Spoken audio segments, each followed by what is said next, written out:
his team in the women's final. Esta escudería hoy tiene un sueño. Toda gigante.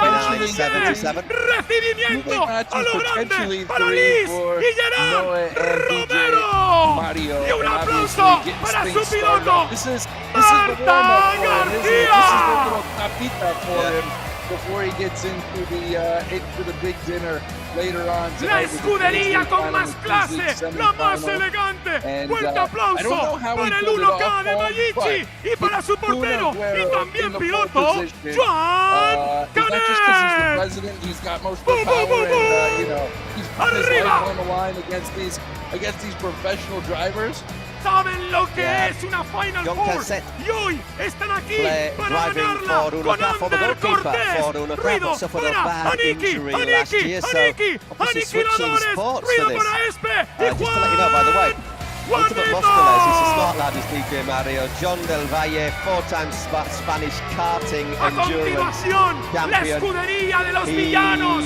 Que se desate la tormenta en el WiZink para recibir al Rayo de Barcelona y a su piloto, Nano Sexo. Juan Guarnizo, who's got a lot to play for today, holding that 1 seed coming into the Y por último, semifinals, got the couple round bye, and now he is here with Espe. Espe is dressed for business. She's dressed for idol. She's dressed for a championship. That's what they're going for, Aniquiladores. And Piqué, the boss, the Messi.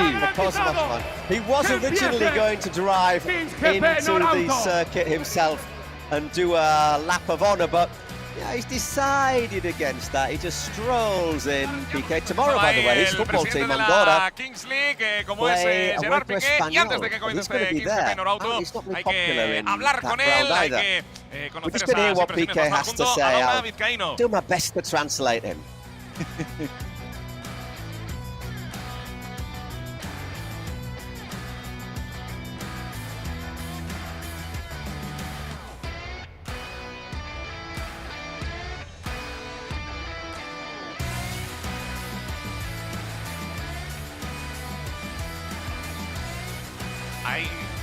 We're going to have two semis in the final in this.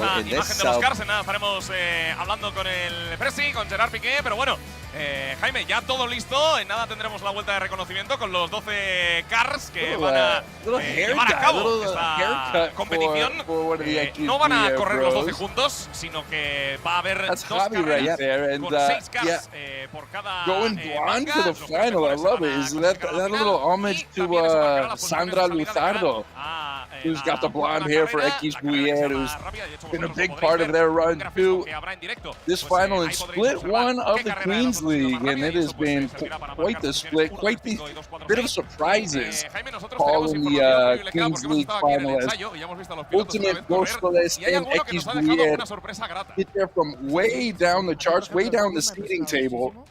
And yeah, it has been a shocking road to the final here, road to the WiZink for the Queens League finalists. Yeah, but they have got, haven't they? We'll talk about her a lot in the future. A certain Alba Mellado, who is just a goal machine. Scored more goals than anybody, man or woman, has ever scored in a split in the Queens League. Let's hear what DJ Mario has to say. Well, yeah, the atmosphere is definitely in our favour. No, yeah, I would have liked to drive driven myself, you know. I gave the proposal, but, you know, they weren't really in favour. Yeah, maybe we should have a Queens League race. Who have we got? Well, por el Alba. ¿Cómo estáis? Looking for somebody. Pues estamos aquí muy emocionados, con muchas ganas de esta tarde. Yeah, bueno, no sé, really excited. Lo que tenemos, pero con muchas ganas del partido. Don't know if I'm nervous or whatever, but really looking forward to the match. Sí, es un día Gerard Romero, que nos está acompañando, yeah, muy felices de que haya it's emotional. But really happy to see that they've done this different atmosphere. Really happy, really glad to be here, and thanks for the WiZink and everyone being here. It's going to be a great afternoon. ¿Ah, sí? No sé quién es. Vamos a ver qué tal va todo. Somebody called Luis who's wearing a... Vamos a ver black suit be supporting you today? You know, Paul, I'm just about that one, wondering for these presidents who have so much on the line, like Guarnito, like Gerard Moreno, that these guys are going to be a little nervous. They just want to get on the pitch. They just want to see their pitch. I mean, obviously, you got the Gokart races. That's going to get them a little warmed up, get the going a little bit. But Guarnito and company, they just probably wanted to get their guys on the field, obviously, and X Guier and DJ Mario. They want their girls on the pitch as well. They want to get down to business. But hey, we got plenty of business to take care of before that. And Juan Guarnito, he's got his eyes on the prize today. Think of this as the caviar before you get to the smoked salmon, then. The appetizer. But yeah, I mean, what you thought about Nicoladores? They didn't play in the quarters. Obviously, they went straight into the semi-finals. See if that affects them. Let's see what Kun has to do. So you've been winning in the training sessions. ¿Me escucha bien o no? Yeah, can you hear me? Bien, tratando de divertirme. Yeah, you know, I would have a bit of fun. Oh yeah, you still got that. You still got that collarbone injury that is very conspicuous there.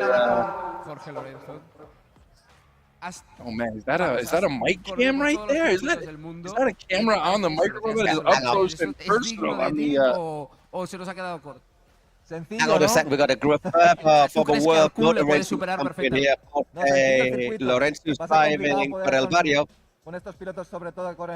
Yeah, it's going to be difficult with these people who drive in Formula 3. Formula 3. Getting a good start, the most important thing. Pues va a arrancar en nada este Kings GP con la vuelta de reconocimiento, que va a ser el único momento donde veamos a los 12 coches todos juntos sobre. Well, first of all, what we're going to see is these cars, giving it a little practice lap, just driving around. You know, I think it's like when the gladiators strolled out into the arena, isn't it? Saluting the public.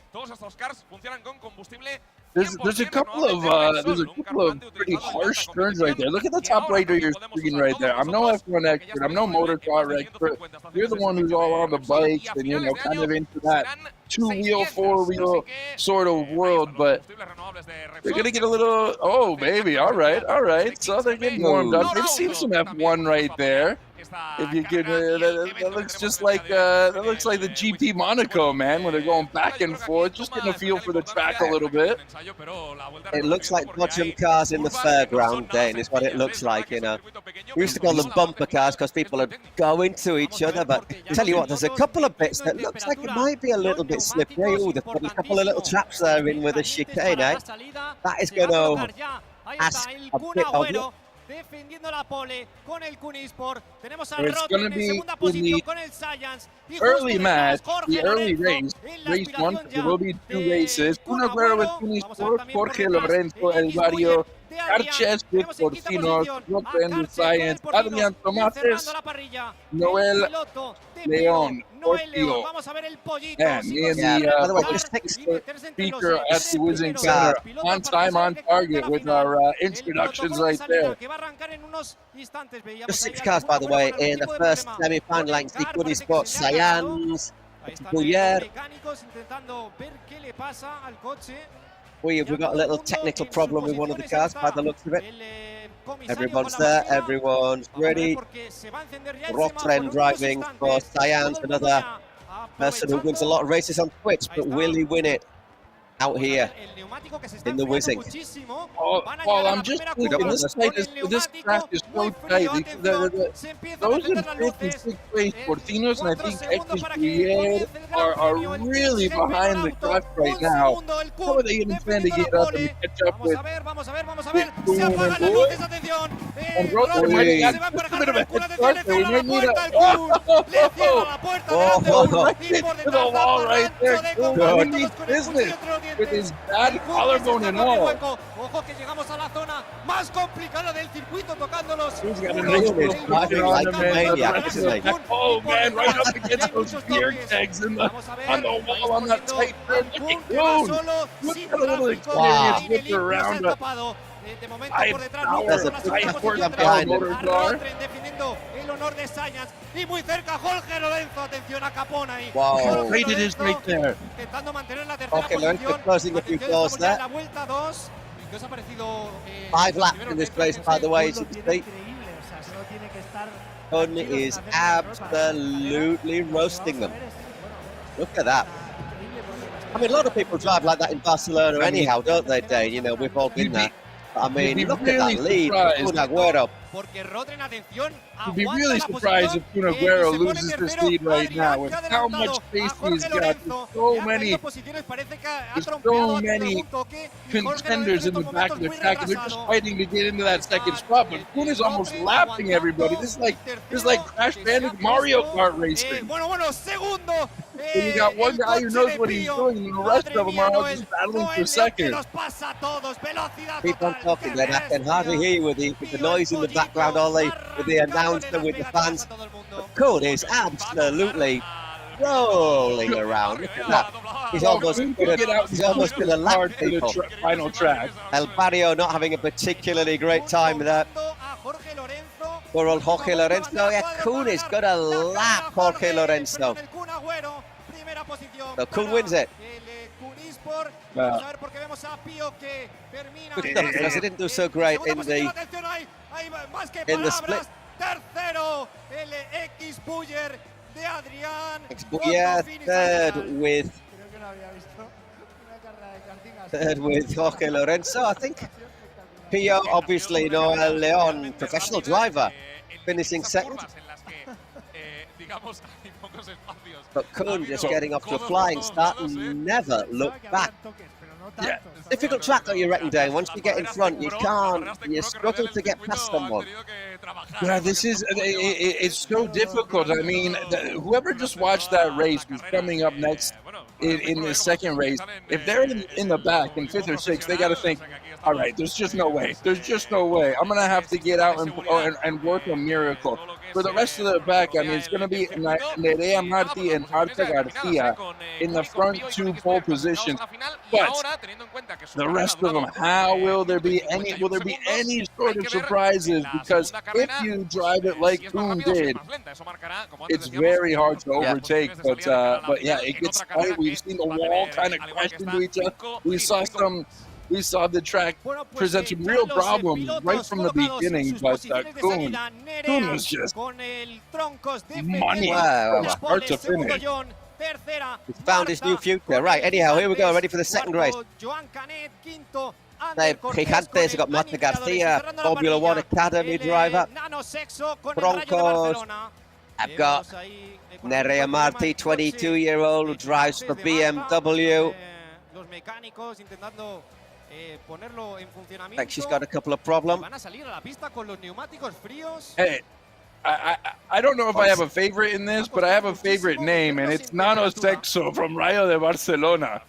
What a guy. Let's see if he can make any surprises there from the back. Rayo de Barcelona, I believe, is in all the way in the back. That's John Canet. Because of Rayo's placing at the end of the season. So, just let you know that the pole position is related to where they actually finished in the split. So a bit of a handicap there for the Rayo driver. Van a despegar, van a arrancar el Bugatti Chiron estos pilotos. Nerea defendiendo la pole. 3 segundos para que arranque el Gran Premio. 2 segundos. Último semáforo. Se va a apagar el semáforo en unos instantes. Nerea sale de se va con el se toca, le cierra la puerta y qué disparate. Once again, does a good job there to close out John Del Valle, who is the kart champion. Let's forget, the ultimate Mostoles driver is the kart champion. And he is pushing Nerea Marti, who's driving for the Troncos. This looks a little neater, Paul, doesn't it? This looks a little neater, but who's going to catch up to Nerea? Is she going to make a mistake? Because that's the only way she loses this lead, I think. It's a bit more open this race, isn't it? That's real tight right there. And this is a better race. This is a tighter race up top. Nerea holding off Marta Garcia and company, but how long will it last into the second lap now? Joan Cassette also did a decent job for Unoka, the goalkeeper, the former goalie. And looking at Nerea there, Nerea Marti for Tronco, she's just keeping an eye on things, isn't she? Go quickly into those corners.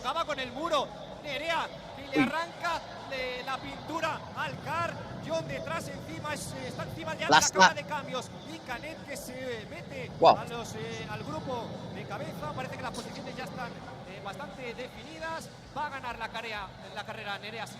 Nerea's got this in the bag. Nerea just holds on there to take the checkered flag. Well done, John Del Valle and Canet for Unoka. But once again, the two professional drivers, first and second, followed by goalkeeper. Well, apparently John Canet's brother is a rally driver, so there you go. Unoka goalkeepers have a busy day today. Everyone except the Presidente, who's not in attendance. Bit of maybe a shock there to see Iker Casillas in his hometown hosting the playoffs, but of course, Unoka dropped out in the quarterfinals last week, and that was definitely a heartbreaking loss to take. So maybe he could skip town knowing that his boys we're going to be competing here in the WiZink Center. He's still kind of with Ibayanos, but hey, the Barcelona contingency has made the trip. Gerard Romero. ¿Podemos pedir revisión de VAR en la carrera o no? What's he want VAR for? Vale. Eso lo dejamos para después. Gerard Romero wants a VAR revision, but it's not going to happen. It's not going to happen for him. Hubiese habido unas cuantas penalizaciones de 5 segundos. Y en la final yo creo que también habrá, ¿eh? Seguramente. Bueno, pues tenemos ya definido el orden de salida con Troncos y con Kuni. We'll have our final in a minute. Troncos and Kuniswa is going to be on pole. Ultimate Mostolis and Pio on the second line. And then the Boyers. I'm wondering, Paul, if they just got a little bit of time to warm up on this track, because it seemed very drawn out. That first turn, that first corner is the most important part of the race, where you just close out those kind of chasing you in that second position. And if you can do that, you basically hold on for the rest of the race.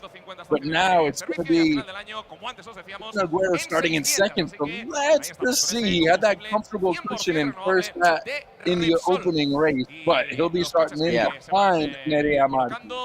I wonder if this will be a bit quicker, this race, because first races they were saying that the tyres weren't really warmed up, so maybe after 5 laps it might just have warmed up a wee bit. They'll grip a little bit better. It might just allow you to go that bit faster. But I think getting into that first corner is so important, isn't it? Yeah, exactly. We're going to see right here. Carts have the same power. We're going to see right here Nerea Martin just try to close out that hairpin turn from Aguero. But let's just see if somebody else in the back, that is John Del Valle, might just have a chance to go around on that first corner and maybe just take everybody by surprise. Canet and Samota, they've got their work cut out for them all the way in the back. Anyhow, all of the pilots are saying they're really nervous. We've already got the Equisbuyer brothers. They're already complaining. They do like a complaint, don't they, Will? We'll continue to laugh at them throughout the afternoon, I'm sure. Oh, he's just moved forward ahead of the line, right? Push them back. Kuhn's ratting everybody That out, was man. no Leon who just fouled a wee bit. WiZink Center, ¿estáis listos para la carrera, para la final? So let's see what happens with the final. Pues vamos ahí con el 15 Penolauto. Nerea defendiendo la pole. Vamos a ver I'm gonna put my money on Nerea. Are you putting your money on Although Nerea? if Kuhn can get on the inside in that first corner. Ahí estamos. Se apaga el semáforo, sale muy bien Nerea. Here we go, here we go. Look at him in the back. They need all the help they can get. Oh. Atención, le roba la cartera. No el León. De Pío se pone tercero. That's a great start from Nerea. Yeah. Oh! Got a good start there. Oh, Whoa. heavy contact on that back wall right there. I think one or two of them went in and got just a little bit of a scrape along the plastic walls here at the WiZink. Yeah, just narrowed that chicane out a bit, haven't they? Oh, look at that. Weaving his way through the chicane like an absolute expert there, Kuhn.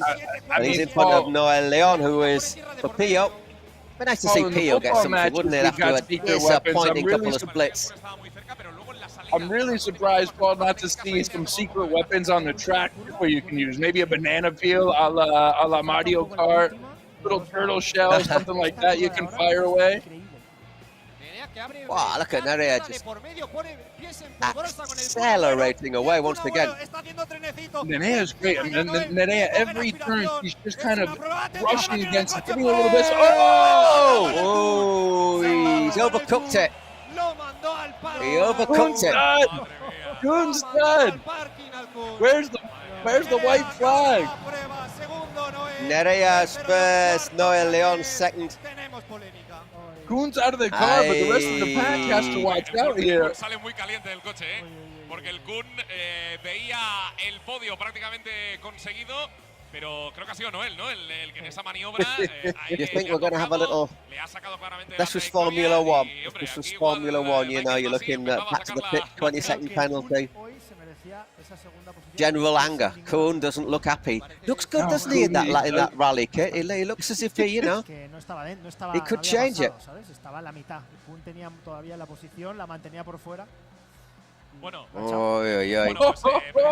Kuhn said something. Give a little bit to Noel Leon, I think, and let's try to get a little interview with him. He doesn't want to talk, does he? Didn't you see what happened? He pushed me off. You think the rules? He thrust me into the. I was only going second, but you can't push it like that.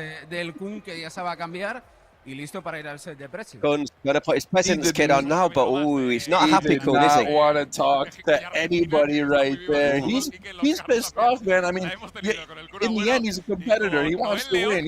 He put himself on the line right there, and he knew he wasn't going to win. But he had a chance to second, and he knew that he'd be on the podium. And I just don't think he was very impressed or amused by the nudge he got from the back from Noel. Yeah, that winner's DNA from Kuhn coming through. We got a little bit of a nudge, but it's not Formula One, is it? You know, it's kart racing. You've got those things around the side of your karts just to allow you to do those little things, and I think here it's all part of the fun, although not for Kuhn. But I was impressed by Kuhn's driving, but I have to say, credit to Nerea Martí, as I said, professional racer, drives for BMW, and I think she, you know, shows that big difference. Second, Noel Leon, drives Formula 3. It's a little unfortunate that the accident happened because Nerea Martí got completely overshadowed by Kuhn's cabreo, by his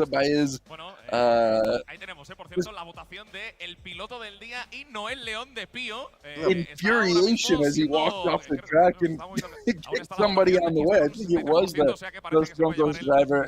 No, not no. It was Noel Leon, wasn't it, from Pio? Well, Violeta, well, at least they've got our players. But, yeah, it's probably our first and last win of the day. You know, but that was the big title today, the King's GP. So the driver was a woman, yeah. Yeah, I'm really happy for Nerea. She's done great. Is it the lights at the WiZink Center, Paul, or is Pershita's hair not as green as it usually is, just because Los Troncos aren't in the final four, in the semifinal? I think it's the dark. I think it's the lighting in the WiZink. Look at that. That it's not shining the light, is it? See what Rima's We took a little visit to the WiZink Center the other day, and impressive setup they have here. There's going to be some changes that we'll see over the course of the afternoon into the evening. There's no gates, but they got a ball. There's going to be a ice catapult as well, so that's going to be a fun. And who's that? River? Yeah. What's she doing with an aniquiladores, girl? Well, you know. Well, good. We're just talking about the World Cup, though. You know, Pia obviously aiming to do something in the World Cup in Mexico. That's our next big event after the split. Starting at the end, 25th of May, it kicks off. That's going to be absolutely enormous. No, Mario's gone. Oh, no.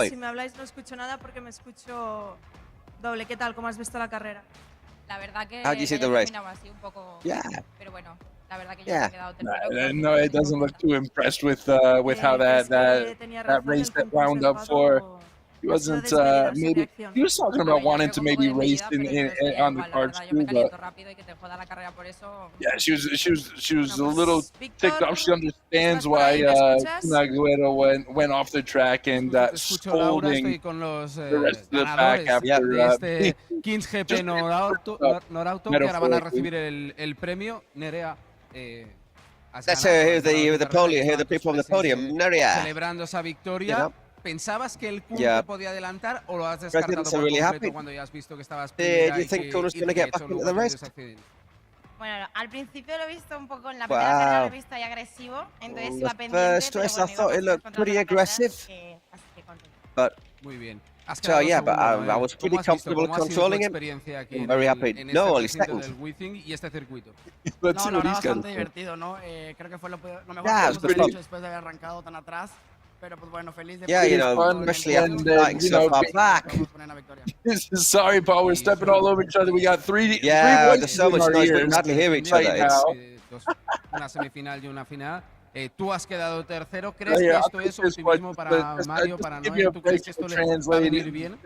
Sí, por supuesto. Yo creo que un resultado así siempre da un super moral para la semifinal y la final.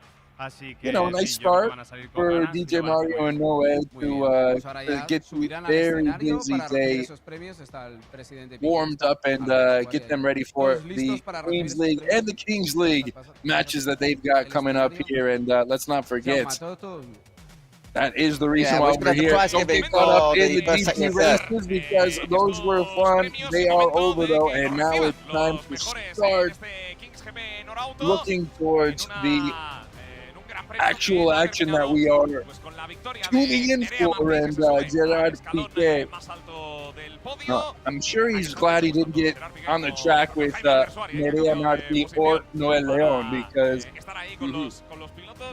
no, definitely. There you go. Nerea, Formula, I said, drives for BMW, Noel León, Formula 3, and John Del Valle, a winner, champion of Spain in karting.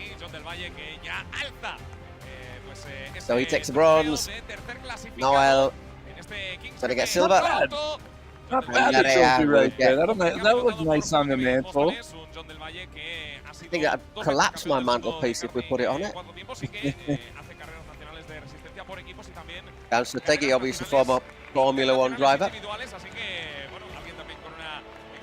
Just 19, your man there. Do you think he woke up? Do you think he woke up, Noel?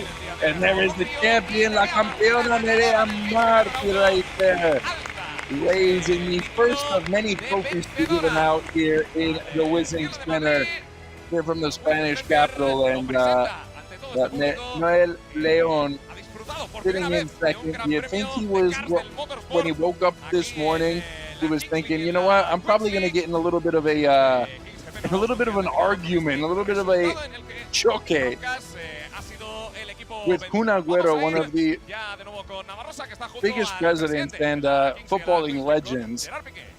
Presidente, te tengo preguntar. We'll just get here a few words from PK. So, you know, Kun wasn't very happy. Yeah. I think the rules. Well, you know, we make the rules up a little bit. Yami will tell you that he can't do it in karting. That's why Kun was really angry. I understand why he's angry, but we'll have a little word with him afterwards. I think the circuit will look. It's been unique, hasn't it? You know, very different. I think people have enjoyed it. The circuit, you know. It's been good. Next time, maybe we'll put more curves in it. But I think it's been good and people liked it. Jama, what do you think about the experience? Yeah, I've had a great time. It's one of the races that most entertaining race I've seen in my life. And what's your thought about the incident? It was on the limit. Kun wanted to keep that second place. I think he deserved it. Third hadn't got in front of him. He was behind him when he catches him, and he's knocked him off. So I've been really impressed by Kun. You know, he's driven against professionals in karting, and you know that's what we're going to bear in mind. For me, Kun's driver of the day. And Nerea. Yeah, I was surprised by Nerea. He's a great driver. I've raced against her in Spanish races. You know, I know what she can do. And the talent she's got. And the effort she makes. So today hasn't really surprised me. She's a great driver. So now we're going to carry on with our show. A few minutes we'll need to have a look at the highlights of that. And of course, they'll need a little bit of time, won't they, Dane, to lift up that track and just get us ready to set the ball rolling. I say 2 semi-finals from the Kings League. First, Sayans against Gigantes to start off before we get Ultimate Mosteles against Aniquiladores. Sayans, you were commentating on Monday, an absolutely dramatic finish to their match. What a finish that was. I mean, in the end, it was the perfect sort of advertisement for the Kings League, and what bigger stage to do it on than when you're fighting for a chance in the semi-final matchup. But Science saving themselves in the last minutes of the game, and not just once but twice. First it was Mantovani with the rebound goal off the spill, and then Dani Perez coming in and saving the day. I think about 3 times he kept Porcinos out in a wild finish. That's really, you had to be there, you had to see it to believe it. And we're just hoping, we're crossing our fingers, Paul, that we get a little bit more of that action that goes down to the wire, keeps us intrigued from the first minute till the 40th plus.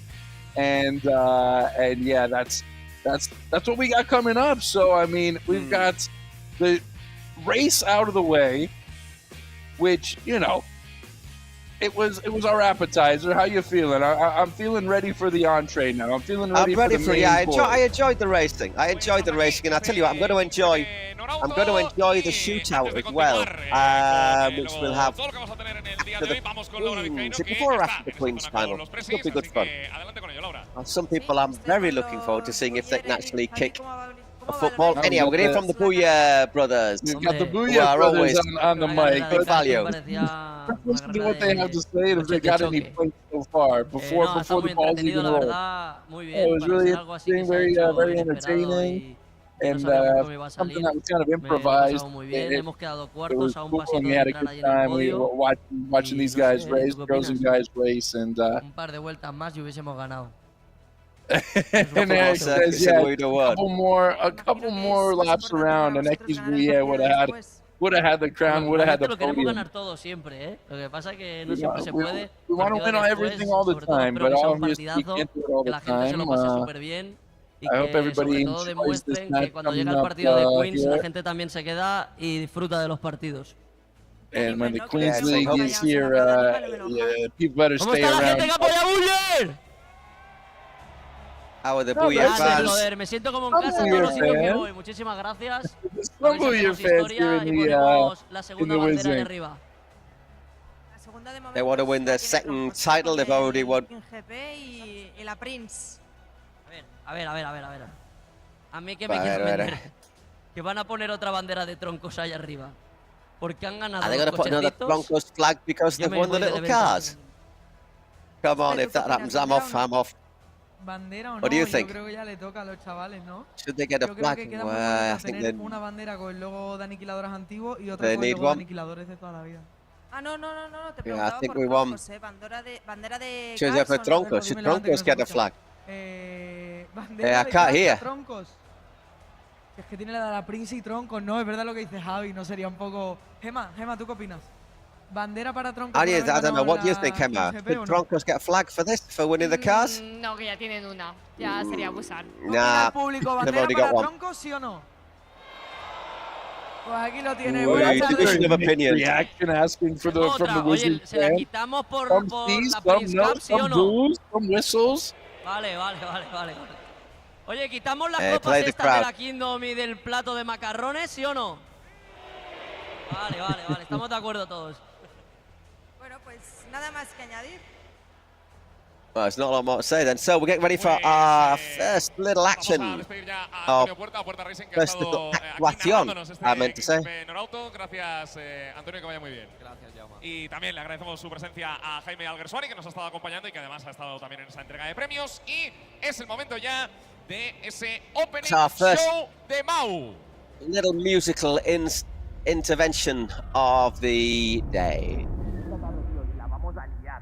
Me voy a tirar algún temita, seguro. Eso es estadísticamente improbable. Ha desaparecido el dado de la Kings League. Tenéis que encontrarlo o no habrá Final Four. Solo confío en vosotros. Chavales, tenemos una misión. Oye, aquí no hay nadie. ¿Qué es eso? Tenéis que ayudarnos. Os necesitamos. Iniciando Big Data, consultando datos estadísticos. El dado se está moviendo. Alguien lo ha robado. ¡Corred! Chicos, ¿habéis visto el dado? Tío, que no está aquí. Que hemos llegado tarde. Se nos ha vuelto a escapar. No lo vamos a conseguir. ¡Seguidnos! ¿Pero a dónde vamos? A por todos los demás.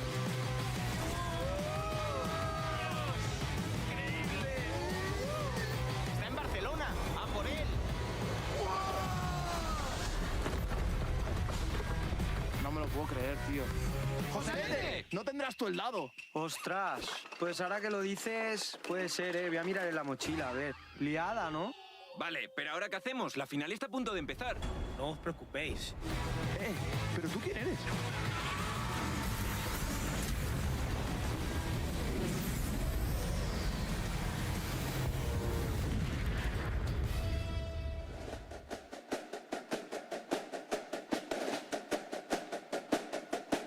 The dice. What can you say? I had the joy of throwing one of those dice on Thursday day and it weighed a bloody ton. I got the picture of you. I still haven't sent it to you. You have to send it to me. Put that on your Instagram, on your social media stuff. Who are these guys? These guys are great. This is our first Mau breaks. We'll turn microphones off so you can enjoy it. Possibly with a Mau, which is the beer of Madrid.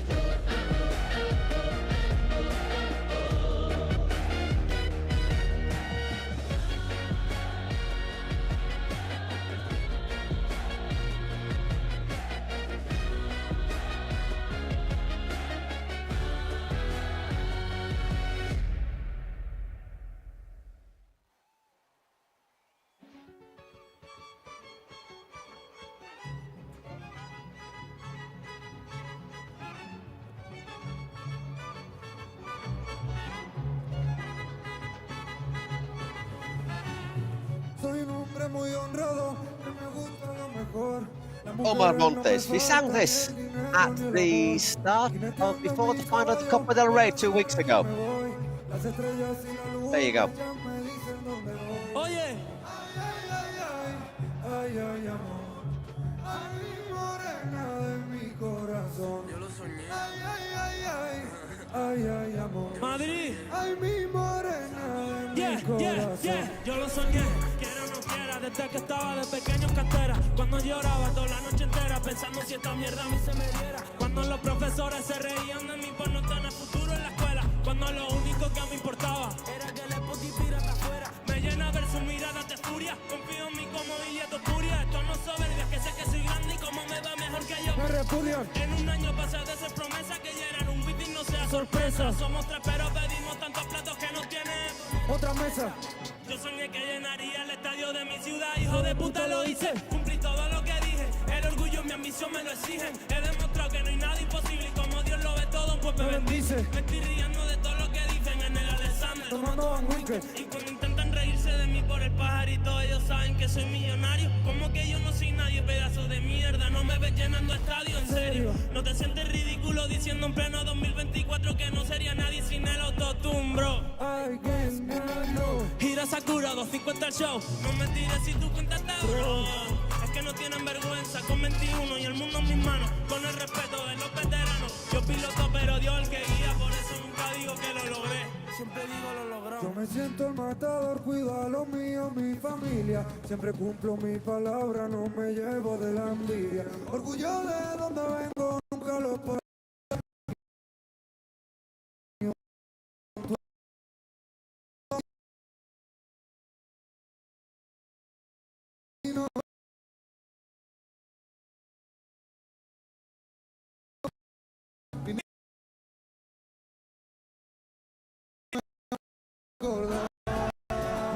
Ay, ay, ay, ay, morena de mi corazón. Ay, ay, ay, ay, ay, ay, mi morena de mi corazón. Vamos.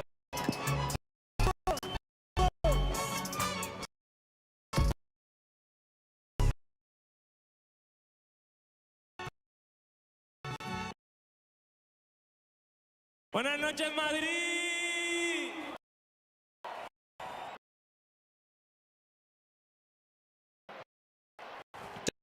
You know, in the red jacket, Montes in the white top. I'm not familiar with them. I thought I heard you sing along with that song, Paul. I thought you loved it. Yeah, it was good until the bit where he said he had an animal by the sea, and I thought, I just can't relate to that. Good for me. You'll get no pre-match. And what is this? No.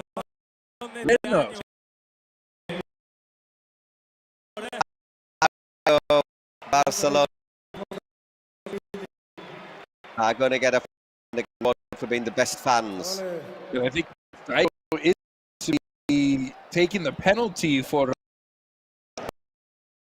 shootout. That's going to be, you know, de Barcelona.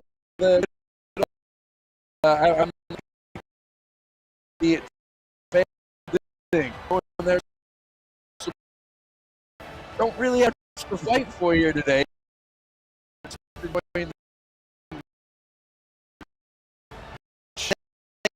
We've got to get the fan. They were there every week. Where the team had a pretty hot time of it. Poor old Spurs. Who would you have picked in La Liga? Y ahora ha llegado el momento, ¿verdad? Es el momento de están las aficiones. Un fuerte ruido.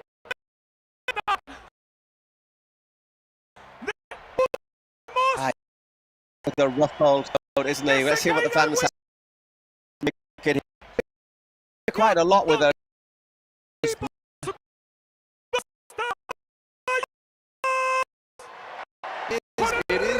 the home piece, Paul. Hold some emotion.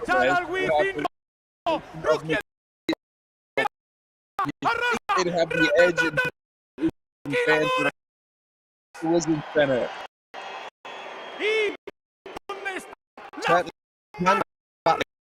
Arena. Big basket. Kingsley sold out. There are also big screens behind us. It's quite as good.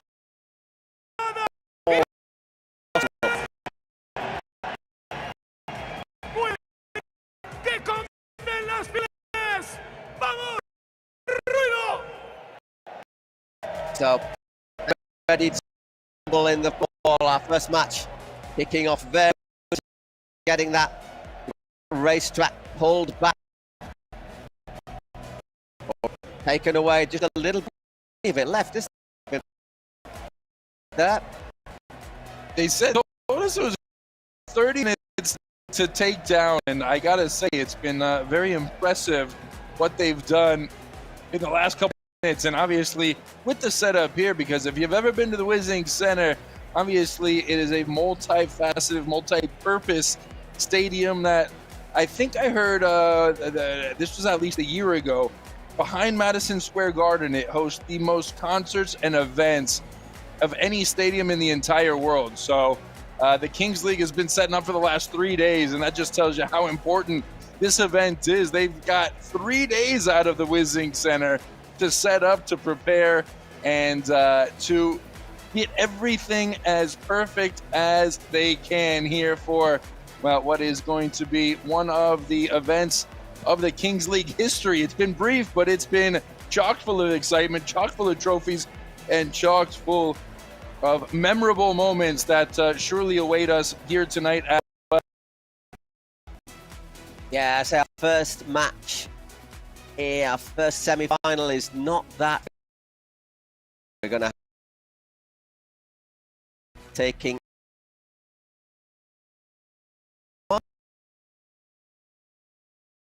Bisian's getting to the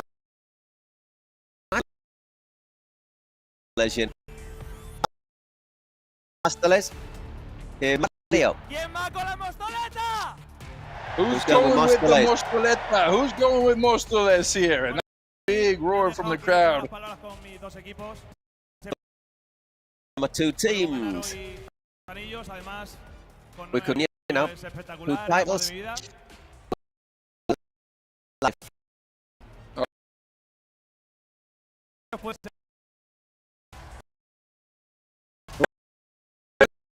To do it, Mario, is he gonna do it?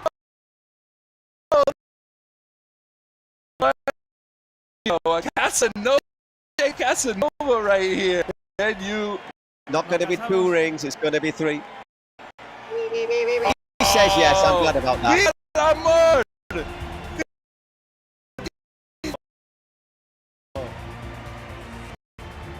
Yeah, that could have spoiled it, couldn't it, if it had gone to them both? All was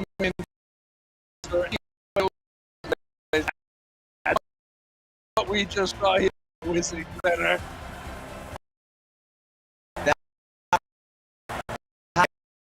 Ending day.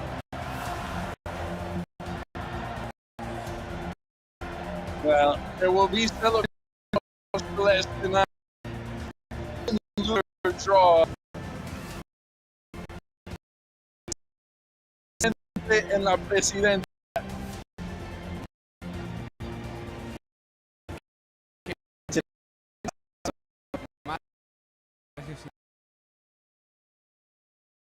La verdad. No he sospechado nada cuando he dejado aquí, nada.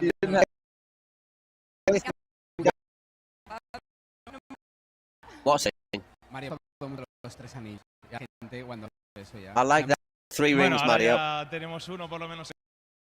Ahora con los yeah, well, we have the 2. We're very happy.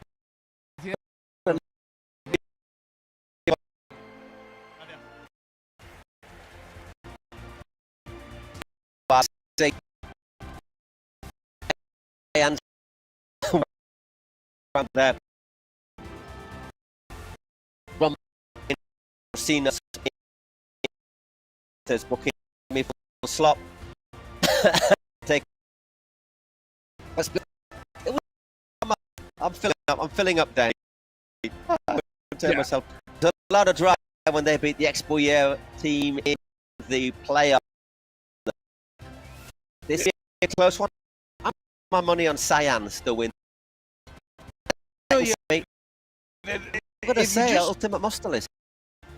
If you just get away from winning the, I mean, it wasn't it? It was. This week was Kings League. We didn't have any goals. We saw can be once they get tight, they get very important, and you can't no room for error. I'd like to just certain run of league. They missed a shootout last week. Somehow Capitan saw his air him into semifinals, but in goal with Jose Segovia, just likely to keep 20 plus saves in a night as he is. A couple of goals, season. So Segovia is definitely somebody to keep your eye on this in this match finals here in Kings League. But on the other side, just getting warm up touches and the track taken off. So maybe just normal. We were there the other day. This pitch green and you might want to come and have the chance to see live that right there and screaming from wherever we were watching. Yeah, there was save Danny Perez. Oh. Absolutely. I look up Linares goals, Jeroma 7 goals, River fast. They've also got 4 goals, haven't they? Sergi Gestis. You look at Cantes, don't you? And the has got 4, 11. Then Nando, as you said, he's got 5. So I wonder, Diane. Now there's certainly a drop. Who does a lot of damage in the and then in the Dado minutes, 2 minutes at the end of the first half. The one thing Gigantes is a strong score. They're getting into this, getting plenty of love at the moment. As you can see, the fans have been buzzed in pain or made it down here. You see many horses in the maybe a couple of the one. Tito right over here by the WiZink Center, Tito Park, so maybe right there. People have got. You might have a stable in your, but I tell you, better than you're telling me. I got no Aston Martin by the. Is fresh and so the WiZink Center over here by the Ibiza part of Madrid in the Barrio Ibiza. You should see on WiZink Center, and you can definitely bet your bottom that whoever comes at this here tonight, the King and the Queen's League, they the town here in the Spanish wrap things up. If you don't know Madrid, this is night. Okay. Got the keep on. Yeah. Nothing, mate. But no lack of options for some water, some fantastic restaurants, just like Science and He at no shortage as they look to give match full of gold and plenty of excitement. These fans are still filling into the WiZink side. I mean, in his second and third, second side, Gigantes in the regular spot, so in 11 matches, these second and third, finishing, finishing above Mostel. Nicola playing Mostel as they were top. So we've seen how league position hasn't always, especially in the women in this league, hasn't always respected in playoff. Well, this year the organizers the playoff here. The organizers the teams that ended the match in the final. Fourth second, so this show you get a little. This is Alsa, one of our sponsors. They've kindly been for bringing the team. Hey, look at the public. Alsa, if you travel city bus by bus and the faster by bus and train, is the line that you will use to get good value. For to build well. That's your neck of the woods there. So it just I would only assume, Paul. If you get the special, you and Psycho must be taking the bus together in those VIP sort of seats on the Alsa. Yeah, now and then. Otherwise, it stops in a place called Lerma, otherwise, which is a lovely 16th century town, except you don't go there. You just stay at the bus station for 20 minutes while the driver has a coffee. But yeah, it is a good way to get around. Adri Contreras here with the Gokart, loving that shirt with. Let's have a look at what the trophy looks like. This is what they're all playing for. Beautiful trophy, isn't it? It is indeed. There you go, 2 crowns. Esta es la mejor copa de todas, ¿o no? A mí, ya te digo, el día que la gané, una de las cosas y curiosidades que quería tener era cuánto the day pesaba. that we won it, Es lo típico que I no wanted to know how heavy it was. Y ya le digo al equipo que vaya a ganar, el que tenga la suerte de hacerlo, que es la primera copa en la que no quieres cogerla más de 3 segundos. It's the first cup. You don't want to hold it for more than 3 seconds. Pues ya está. Mucha suerte a los 4 que estáis aquí luchando para ello. Good luck to the 4 of you. Y que gane el mejor. And let's hope the best team wins.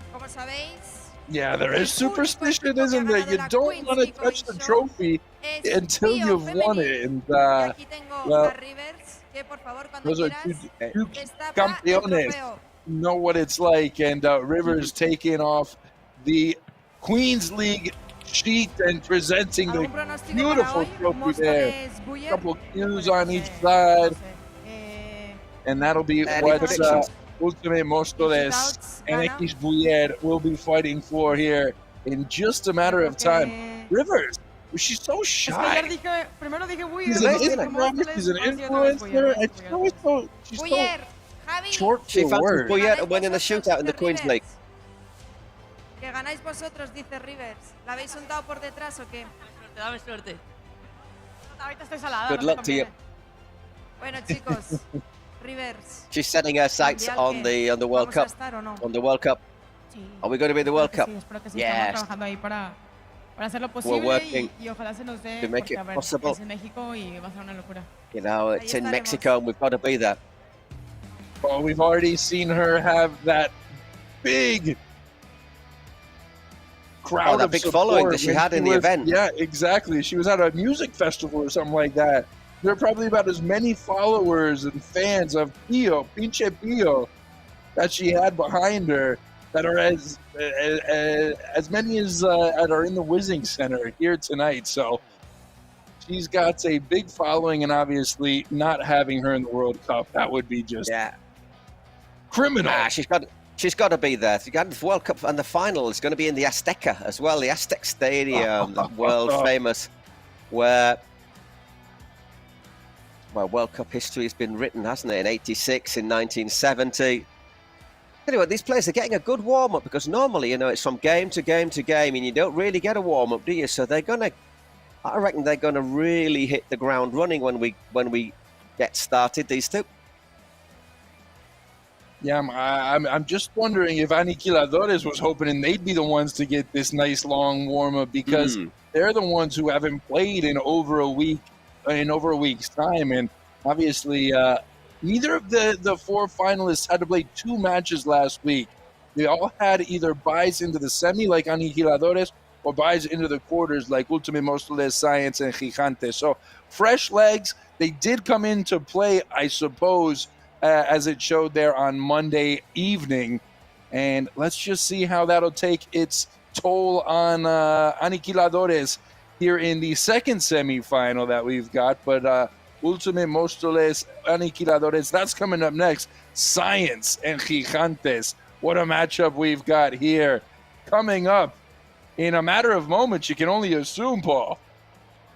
Yeah, I think we're almost all but ready to go. We've got a few changes to what's been happening in the Cupra arena because there's obviously the ceiling here, as you might have noticed, is quite a lot higher than in the Cupra arena. So rather than the ball dropping from a cage, they've got a little cannon to fire the ball onto the pitch, which is going to make it, I think, even a little bit more interesting. So I also think after this warm-up, we're going to get to 2 teams going off to an absolute flying start. And I just wonder if these are great conditions for the goalkeeper, with the lighting and one thing. If you're a goalie, maybe you want it a bit brighter. Yeah, you know, you just wonder about that. Obviously, you've got the orange ball that they bring out for the final couple of minutes, but until that, it's going to be the visibility. I think is going to be okay. They cleared the CO2, the smoky sort of stuff. The tears are still flowing for Noe after the big announcement. For me, I know the Kings and the Queens winners will be crowned today, but that is our third headline coming out of this huge event here for DJ Mario and Noe, and they couldn't have picked a better day to do it. It's an afternoon where they have so much on the line, both in the Queens and the Kings League. Yeah, exactly. And thinking about it, obviously, we've got the 2 semis, we've got the final at the end. The final due to kick off is at half 9 local time in Spain, so in another 4.5 hours. One thing, obviously, if you're playing 2 games, okay, it's 20 times 20 minutes and 20 minutes. Yeah. I think, are we going to see a little bit more rotation, more use of substitution, and do you have to rest your star players a little bit more if you want to get through just to save the legs for the final? Well, that's the interesting thing, isn't it? Yeah, no, exactly. That's where you try to find that balance in the scale of, do you want to just maybe rest some players for the next, because you got to get there first, Paul. You got to get to the final before you think about who's going to be fresh and who's not going to be fresh. This isn't something that's an everyday occurrence in the Kings League. If you're just joining us for the first time today, welcome. We'll try to walk you through kind of everything that's happening, all the rules and whatnot, but this isn't very common to have 2 games in one day.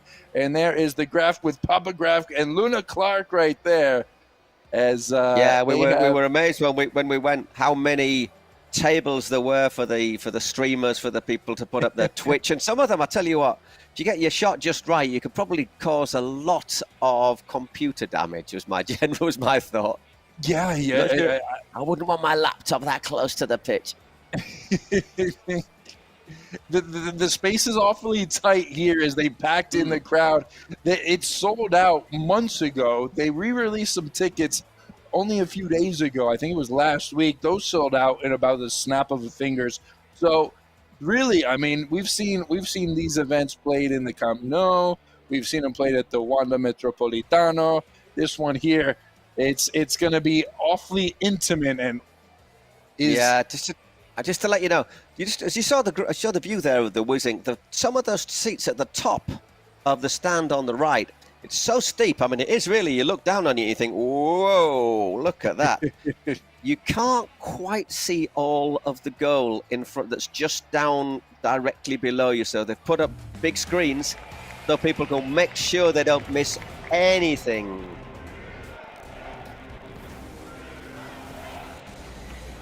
It's smelling like football, Paul. You can sort of sense it as those last few panels get taken off, and we've got the Mao bar. Estamos bien acompañados hoy. Estamos todos. With our friends in the Mao bar. This is always difficult to translate. Great atmosphere, you know. We're going to see some really brilliant games, and so. Me gusta bastante porque el ambiente se nota muchísimo, las dos aficiones. Do you like it indoors or outdoors? Yeah, I think indoors you can get more atmosphere. Siempre, ya sabes que yo siempre cumplo. Algún día te veremos aquí. Algún día, espero, ¿no? Me toca jugar algún día, creo, ¿no? ¿Qué? One day I'll have to play, you know. Tú, Celeste, que eres el único futbolista que estamos aquí. Bueno, Cacho, ahí. We're dressed to the nines, man, with the Mao blazers and everything like that. They look like an English rock band. They look like the Wombats. Pero creo que va a ganar Gigantes. Para mí. Who are your favorites? Es la Final Four de Science. Mira la afición de Gigantes. I think it's Gigantes. Their Final Four. ¿Qué es hoy? Look at the fans. ¿Qué es hoy? Bueno, es que hay un ruido aquí tremendo. Para los que estáis en casa, There they are. desde el WiZink, se escucha muchísimo más. Al ser un pabellón, todo se They got multiplica the drums, they got the flag, they got everything. And if you watched it last week, Gigantes had the resultado me gusta a mí. Me gusta disimular moviendo el micro, pero yo digo que va a pasar Science. Match against Equipmier that came down to the wire, came down to resultado exacto 5-4 para Science. 5-4 he reckons for Science. 3-3 gana Gigantes en shootout. Bueno. Parece que les ha gustado, ¿Tú, Pedro, te has mojado o qué? Nos vamos a penalties, pero gana Science. Sería Science muy on penalties. unos shootouts. Yo digo gol de oro de Gigantes. Venga, pues que gane el mejor familia. Gigantes golden goals. So, nos vemos en las próximas. there's our Chao, preview. I don't disfruten. forget a massive amount of that, but I'm going to be honest. I'm going to put my head on my line and say Science for this one. You like Science? All right, I'll play devil's advocate. I'll go Gigantes. Gerard Romero, he had tears coming down his eyes as he hugged his wife Liz, and you could just see how much it meant to him. And you got to think this is a team that's sort of got a bit of destiny, a little bit of luck on its side, perhaps. They got the wind in their sails. And look at him; he's a good dude. And he is a personality, isn't he? He's certainly got that little bit of that dryness about him. You can tell he takes it seriously, He doesn't step but over he the can enjoy line. himself. He doesn't really bother anybody, but he is very vocal about what he thinks and how he carries himself. But it's certainly he's won me over, that's for sure. Yeah, I'm a big Gerard Romero fan. His site put out some really interesting stuff about referees in La Liga as well, not so long ago. So there you go. There's the possibilities. I think the possibilities really we'll only know when the ball starts rolling. Yeah, 6 in one, half a dozen in the other, as you guys say over the UK, Paul. We do indeed. Hall from Hall, and there we go. That is the Science starting, well, it's not the starting, but it is their squad, and the 13 players there for Gigantes. Sergio Juste, Nando Quesada. For me, if Gigantes are going to have a big day, he's going to have to be the one that kind of takes this team on their back and sheds some of the spotlight that Marc Peláez is already assuming here coming in to this semifinal, because Quesada's coming off of a disastrous quarterfinal in which he missed a shootout and then missed a penalty as well. The penalty could have really turned things into Gigantes' favor late in the, well, it was a stolen card, wasn't it, Paul, that Equisbuyer, they played. Gigantes stole the card. It was a penalty that gave Quesada the chance in the 34th minute. And all of a sudden, just like that, Quesada was... What's going on with his hair right there in the graph? Can you see the hair right there? Does he have a strip down his hair? Did he take a clippers and just go right down? Pues con ganas de que empiece a rodar, que toda la partida ha sido fantástica. That's a bit of a shaving accident, isn't it? Well, you know, we've showed great commitment coming from Barcelona and all other places in Spain. So I'm just really happy everyone here in the WiZink. Big proud to be here. It's our first Final Four. Seagrass family is great. Let's hope the best team could win. There you go. You can keep it up on the website here, on the Kings League website. There's also a chat on Twitch. So let's just get going, because otherwise we're just going to be nervous wrecks. That's exactly what we were talking about before. They wanted that GP race to get over with quickly. They wanted Psycho out of there. They just wanted to get on the court, but on the pista. Con mucha tranquilidad. No sabemos si va a chutar con las Crocs, si va a chutar descalzo. Nos va a sorprender, pero sorprendente. We've got a presidential penalty coming up. Let's not forget Well, we do about that indeed, as well. That's, Confiamos. Bueno, hay confianza. Yo la verdad quería agradecer a todos los que estáis Yeah, aquí en el WiZink Center y estáis thanks desde to casa. everyone who's going to be here, Muchísimas gracias who's por here, venir a watching este from espectáculo, home. por llenar el WiZink. Thanks for Es coming. histórico lo que estamos haciendo y creo que vamos a tener unas What we're finales doing here increíbles. is just historic, Y sí, and we're going to get some estoy finals nervioso that en are cuanto a mi fantastic. penalti, pero bueno, a Yeah, ver a qué bit sale. worried No about sé your si será penalty. hoy el primer día que fallaré. But we'll Veremos. see what Es un happens. sitio Maybe bonito, it'll be the increíble, first así time que a I've ver lo que failed. pasa. Y los jugadores, el equipo But está súper fair play. confiado y nada, creemos ciegamente en ellos. Paul, the Believe graph in everyone. is usually the president's box. That's a little the calmest, the most tranquilito. But last week, in those final minutes, he was going wild with Papa Graf on the stream during. Look, he did middle of his hair. El equipo y lo primero que han hecho es llegar ahí al WiZink y irse rápidamente. Gracias, Juan. Irse rápidamente al hotel. Para poder de alguna manera darle el calor al equipo y poder. The fans, they took 6 hours getting here, and the first thing they did was going to was go to the hotel to cheer on the team. Gracias a los compañeros que nos han traído aquí un poquito de agua. Así que muy momento muy emotivo que nos ha emocionado a todos. Great. Y nada, que, Really emotional moment with the fans came. So let's get going. I think we're all feeling his sentiment. We ate the appetizer, but we're starving for the main entree. Yeah. Come on, let's get these semifinals underway as the nerves continue to build between the presidents. And just imagine what it's like for the players who they were on the pitch for quite a bit. I think we're just waiting for that final bit of racetrack to be taken off. Because there's still I would a have little thought bit that of it might track take there, a so. bit more than expected, eh? 30 minutes was our estimation, but hey. But we're optimists. We've been sitting on the runway for just a little while, but this flight is about to take off, and once it does, there's no stopping us, as we've got 4 matches, as a matter of fact, coming up. There we go. 2 semis, Queen's League final, and then the Kings League final to round off our night.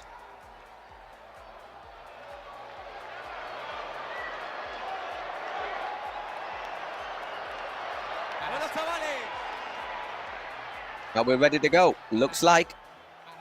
I think.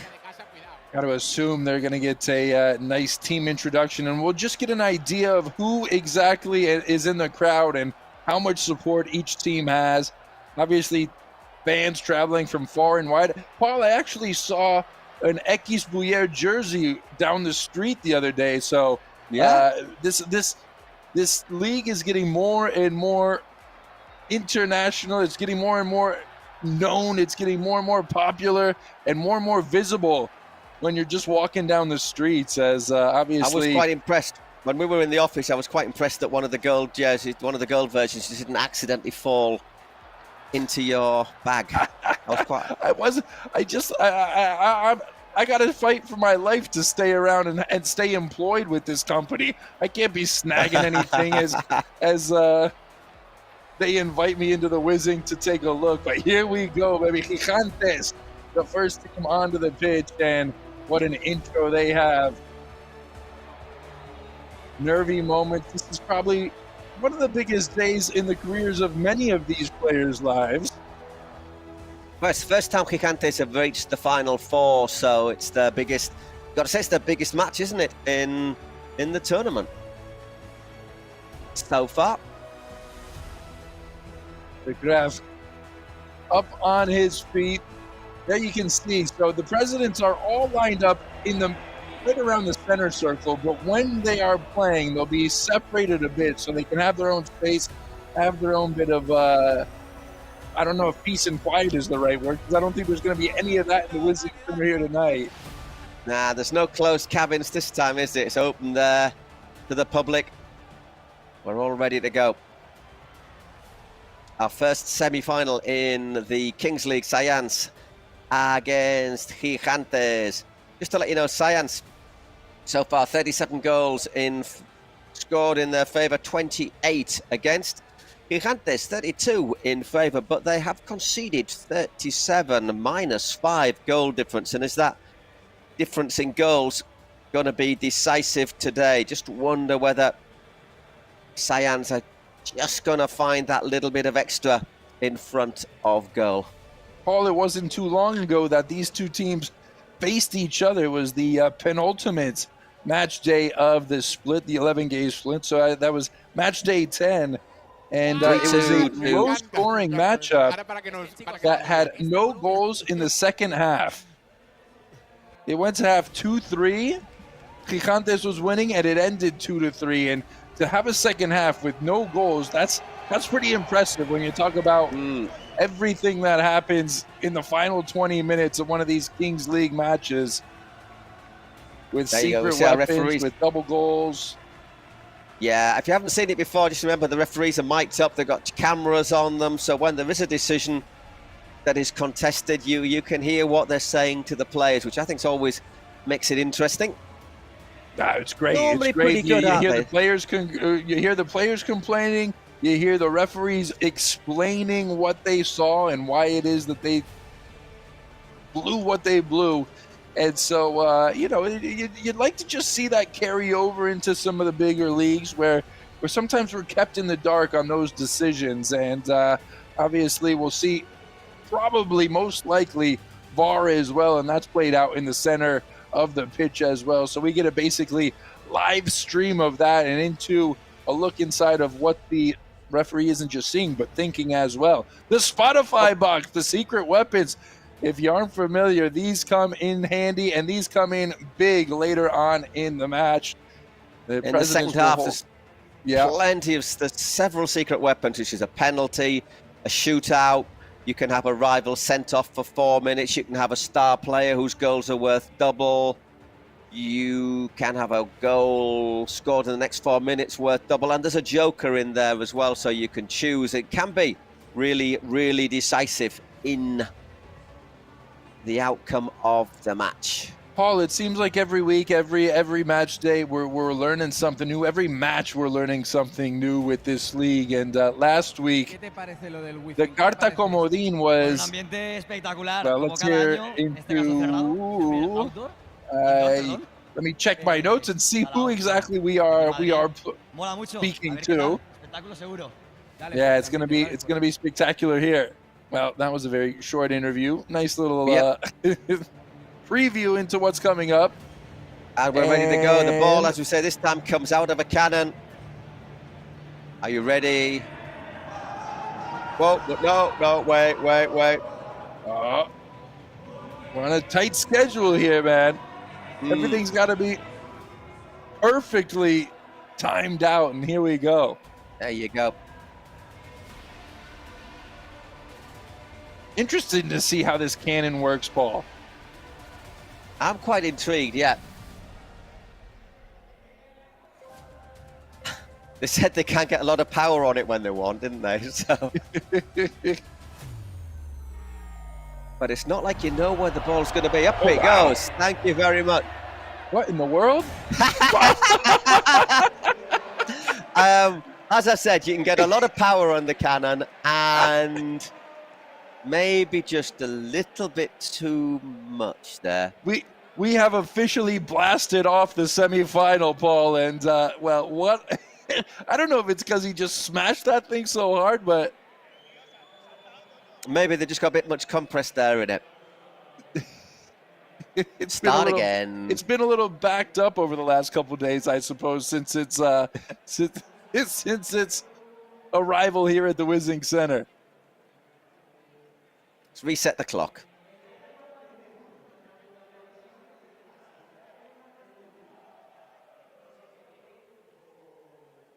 Well, you can only imagine for Gigantes, it's going to be Marc Pelaz who is starting off this this first match on the 1v1, of course, if you're new with us, 1v1, and then we go incrementing up to 7v7 with every minute that passes.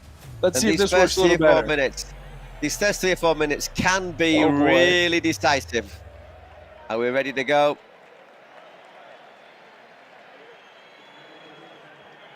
This is just part of the fun of the Kings League, isn't it?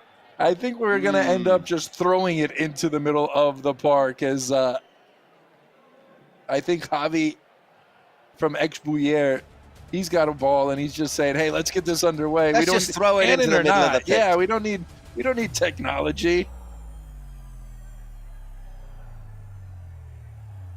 Are we blaming it on the special guest who was the one guilty of pressing the button? I'm blaming the technology. I'm blaming the technology. Just throw it. Oh, but we need the countdown. We need the horns. We need the semaphore. We need the. There we go. Here we go. It wouldn't be a Kings League semifinal without the countdown powered by Kaith.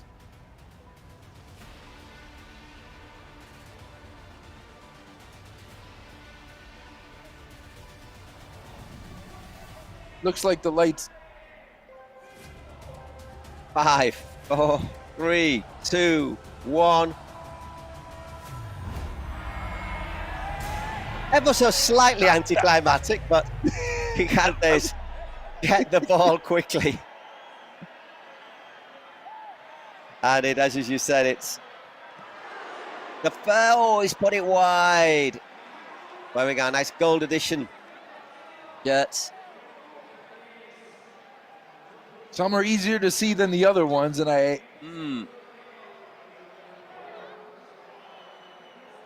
It's Jero Martin who's on for Science. Jero Martin. And Marc Pelay for Gigantes. And I tell you what, when you're down and you look at the pitch, you know that running all of this time on your own, it's a good old distance, isn't it? You know you've done it. That 1 minute all by yourself can be awfully lonesome, can it, and very tiresome. It wins you right off the bat, and you can't run back into your own side of the pitch either. So anyhow, another player on for each team. I was getting winded just imagining having to run back and forth for a minute on that pitch. Decent shot, but into the arms of Dani Perez, and of course, now we've got 2 players on the pitch. Just to remind you, the goalkeepers are allowed out of their area. And Dani Perez is not bad at all with the ball at his feet. He's like a new generation keeper, isn't he? Yeah, well, here he is. Oh, takes a bit too much on that, though. We got a couple of genios in goal that are not too shabby with their feet. Jose Segovia, he's got 4 goals to his name this season, this split. And we've seen him have a brace, a couple of them from his own area that he popped in on a full pitch try from his own area. And again, Dani Perez tries his luck, but just over the bar. Good start from Science, but no goals, and now we get another player on, 3 against 3. And as you can see, by the way, by those 2 little light blue chevrons at the top next to the names of the teams, that means both teams will have a presidential penalty. Which means basically what it says, the president will take it, or if Gerard Romero is not going to take it, then one of his players will take a shootout from the halfway mark. Did I hear the Gref say he hasn't missed a penalty yet? That's pretty impressive. Yeah, you did indeed. You did indeed, and there, just wide. Nando Quesada, that's the guy I was talking about pre-game, Paul, that has to have a big response after a disappointing showing in the quarterfinal matchup last Monday. Gerard Romero knows if his captain gets going, that's only going to help his side, and he was inches wide of the target right there. Jero getting involved. Mantovani's on as well, the hero from the quarters. Martin Mantovani, a former Leganés central defender. So important for this side, not just defending, but pushing up in attack, set pieces. which can be very difficult to convert in this Kings League because the space is so tight and there's just a lot of bodies compacted into the area.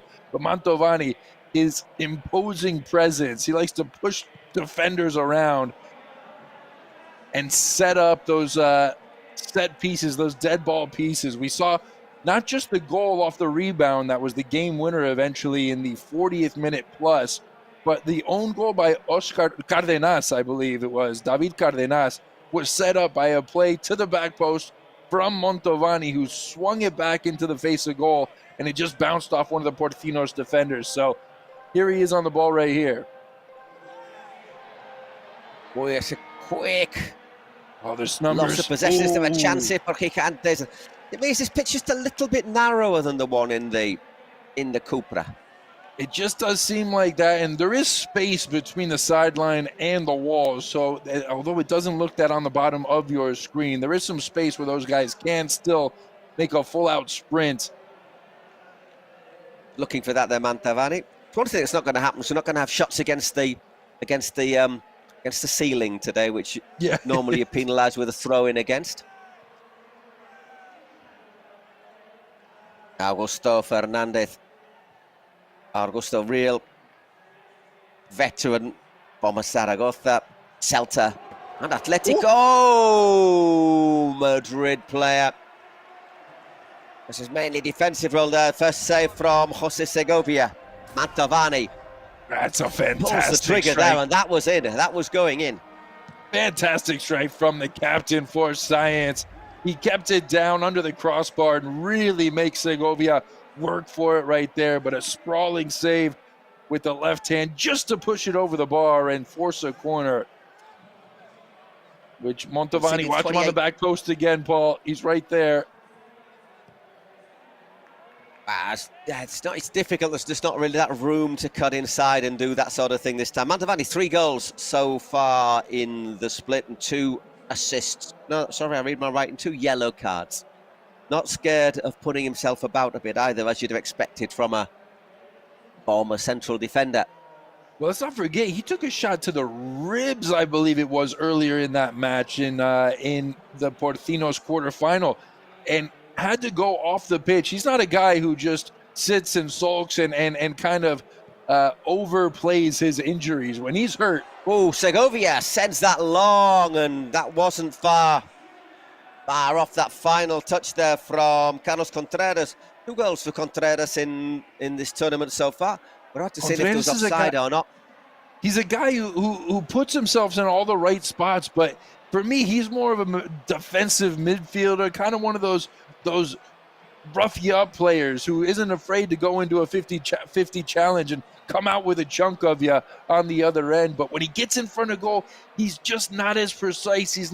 Doesn't have that killer instinct that you would expect from somebody wearing a number 9. Cagey, isn't it, so far? As you'd expect in a semi-final. But it just goes to show, Paul, like what we were talking about before the match, where's Pelaz going to get the help from? Because he's got the 11 goals. Quesada's got the 5, but who else is going to be the one to step up and actually test Dani Perez? Yeah, and he needs someone special to beat Dani Perez, as well as we saw in that quarterfinal. That's 91 saves for Perez. Augusto doing a great job. That looks like offside to me. Yeah, it was. Yeah. Dani Linares just straying there. Good defending. Now the whistle was just a little late, which won't please Gigantes too much, as they had to continue to defend. And Segovia saw that shot just flailing wide. But watch Segovia. We saw that with his distribution to Contreras just a moment ago. He's really dangerous with the ball at his feet. Once again, looking for that run from wide. Gigantes must have seen something they like, something that they can expose in that, because that's not a build-up that you see too often. No. Once again finds that room, and that was so close to the touch there from Marc Pelay. Just missing the top scorer.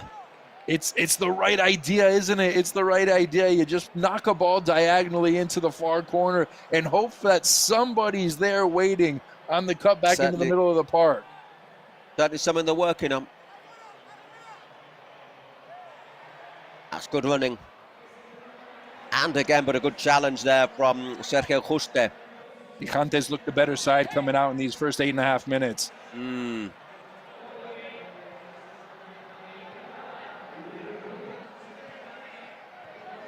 Just picking up a bit of pace, the game, isn't it?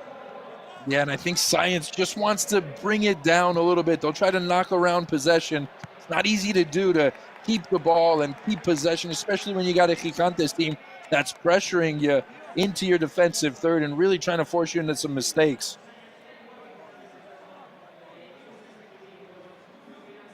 Just to remind people, if you haven't seen this before, it's rolling substitutions, constant in and out.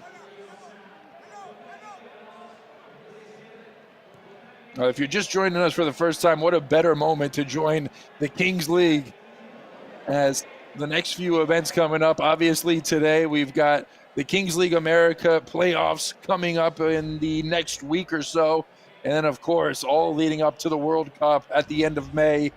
So if you're just joining aboard, you're just hopping aboard, welcome. And, well, we'll be seeing a lot more of you here in the very near future. Certainly from May in the World Cup. Taking his time. So, well, you've got a player down. If that's Pilar, that might be dangerous. And he's just got to do a little dust up maybe with Fernandez. Also an off the ball collision, accidental, who knows? Maybe hopefully we'll get a replay of that, but I think it might have happened off camera. It's against Segovia's. Looking for that sort of slightly diagonal ball out wide. This time just overhit. Midway through the first half, still no score in. That's turning into a tight KG. Well, hang on a second, here is the chance, and fired straight at Jose Segovia by Pablo Fernandez, I think it was. Well, you would expect him to do a bit better. It's brilliant build-up. The back heel was perfectly weighted and right into the path of Pablo Fernandez, but didn't make Segovia work one bit. He just put his palms up and didn't have to move from one side or the other. Went with the Bruno Fernandez. Which has opened up again, has it, perhaps? Here is Pablo. Oh, that's pacey, but well defended. Two players closing him down there, but, well, it has fallen in the end for Gigantes. Juste just slows it down. Great pace to the match so far. It's been back and forth. Chances on both sides. As expected, both the teams defending very well, and obviously with a couple of supreme goalkeepers following the back line. It's going to be hard to get goals in this match, although we've seen these teams. Yeah, you get a feeling that the presidential penalties and those secret weapons could be decisive in this. Yeah, in the Ultimate Móstoles semi-final, or the quarterfinal last week, it went down to those Troncos and Ultimate Móstoles, and the only goals that were scored in the 40 minutes were the presidential penalties.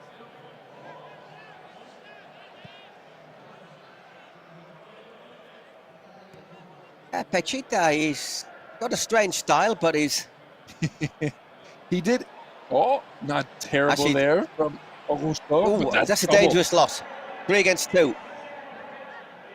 Contreras just forced to slow down a bit. Up to Pelay, pulled back, and that's a corner for Gigantes. I'm just hoping we get the backstory on the Graf's hair and what exactly happened with that strip right down the middle of his dome piece right there. If they win, is he shaving it all off? Oh, I think he has to. I mean, I think even if they lose, it's all got to go, hasn't it? Hang on a second there. Adrian.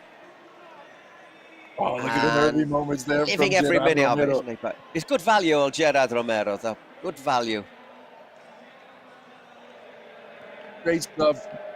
Great to listen to, and he's very involved in the league from top to bottom. He's one of the most involved presidents, which I know the front office guys, they love more than anything else, as the president's really showing some commitment. Obviously, not to take a shot at anybody who may not be here. Not going to do that. Ooh, decent delivery and just too much on it. Was there a little nudge there? That's a great ball in. Gesti was crashing the back post. Just couldn't get up high enough to direct that on target. And well, is it going to be those final 2 minutes of the first half that might just have their way? The dice, yep. Exactly. Pretty weighty little things, those dice, I have to say. Yeah, we've seen. I would have liked to have thrown one, obviously. It would have been. It's now my ambition is to throw the dice in a match. All I want to know is what was it made of? Because it was wrapped in bubble tape, like it was made of glass or something. And the way they throw those, launch those in the Cooper Arena, there's no way those things are fragile. No, it's sort of plastic outside and heavy inside. You know, I would have thought it was like a pillow almost, kind of like a cushion. But no, you're the one who got up. It was slightly cushioned. It was slightly cushioned.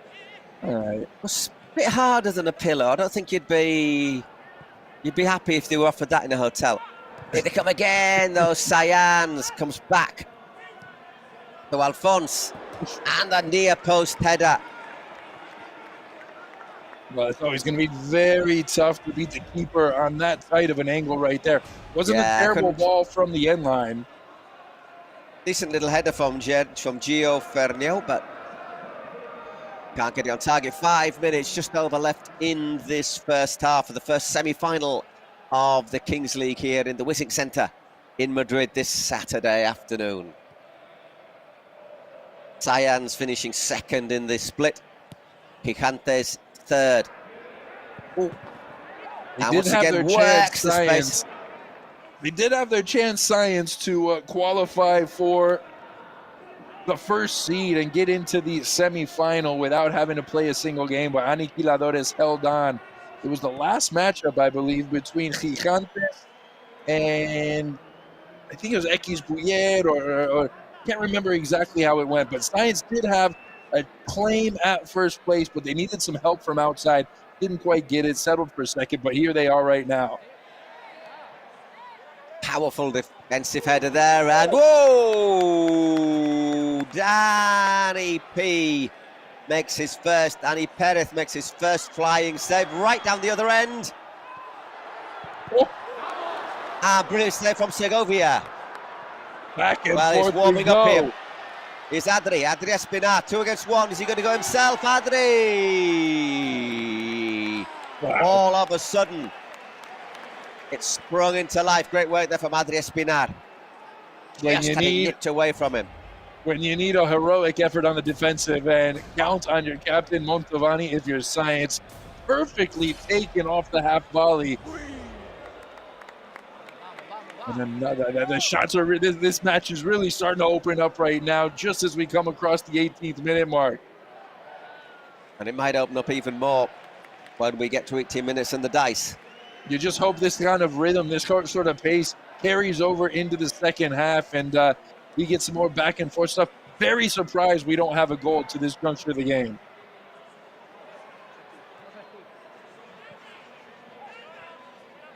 Bit of a split in the teams there.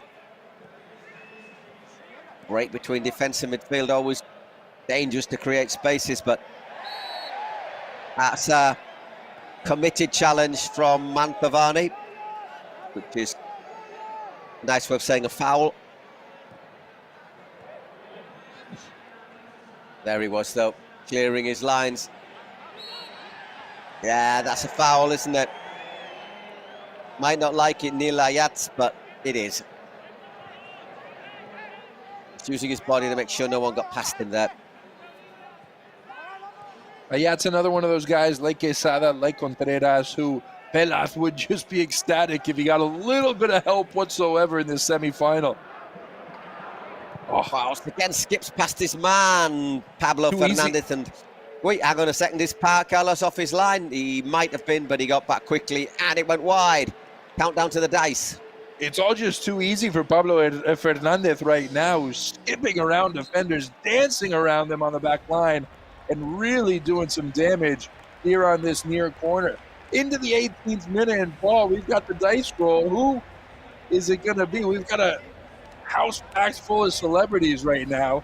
So options to throw the dice are unlimited around here at the WiZink Center. And what is it going to give us? Is it going to give us 5 against 5, 1 against 1, a virtual shootout from the halfway line? You can see Danny Romo, the coach, and looks like we're going to have a catapult for the dice this time. I wonder if this works as well as the cannon. We were promised a surprise. I don't know if this was the surprise that we were promised, Paul, but it was all very hush-hush when we had our production meeting at the WiZink. Oh, I like that. And 2. All right. Well, that's not bad. That might shake things up a bit. All. That's going to open up a chance for the keepers as well to get involved in this last couple minutes. And as we've already talked about, if they can push up. And remember, when you get to this ball, you've got to play it backwards with the first touch. Keeper can't come out of their area. So it's as we started. Marc Pelay. And is it Jero Martin for Science? It is indeed. He's quick, Jero. I quite fancy him in the sprint. Instead of holding him back like Segovia's do, why don't they push him forward, get a little extra momentum? Make sure he doesn't get there first. Nicely done. He made up ground quickly there, didn't he, Jero? Yeah, he did. So what do they do? They change the goalie. And then make it 2 against 1. Here is a great chance to open the scoring. Oh, there is the first goal. Really clever. Player can't come on before the other one's off the pitch. Otherwise, it's a shootout against. No, there's a bit of confusion from Pelaz, who went running off the pitch, looking to change on the defensive side for maybe one of the more defensive-minded players for Gigantes, and that opened up space for Science. Danny Linares, it was. Gigantes kick off now without a keeper on. Watch the angles they play here on these 2v2s. Watch Mantovani. He's going to just try to completely close out the pass across the face of the area. They're willing to give up the shot. Doing a good job. I think he knows that. Oh, but it didn't work. What an absolute screamer. Paul, you just concede the space and hope your keeper can do the cutting off of the angles right there, though, against a perfectly placed strike by Quesada into the top netting. Not much Danny P could do. Yeah, he was doing a decent job. Just had the time here, straight at the other end. Here's Linares. Getting it from Jero. And again, Danny Linares scores. And first thing he does is run off. So the keeper, Danny Perez, can come on. How much injury time will there be? If there isn't any injury time, that could be a really, really big goal. Yeah. Have they got time for another attack, Gigantes? Is just that 1 minute they do. It's Jero Martin. As it was. And he's put it wide. Well, with that, not only do you miss right there, Paul, but it just opens up one more chance for Science. This will probably be the last push, the last attack of the first half, and Science can take a they'll make sure there's no time for Gigantes to launch another attack, won't they, after this? Once again, Jero and Linares. Juste as the outfield player. Here's Linares again. Ooh.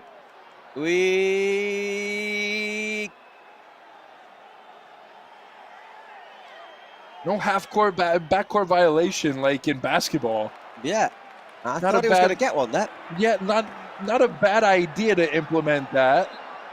Quickly got to be in there. Oh, that was somebody from Gigantes. How much time is the referee going to give us? Not enough for so. Oh, Segovia that roll of the dice. Segovia steamed. Look at him. What I can't work out is that ball went out of play for a throw-in on this near side. How come it wasn't the ball for Gigantes? that last chance. Referee explaining it. Oh, that was an entertaining first 20 minutes.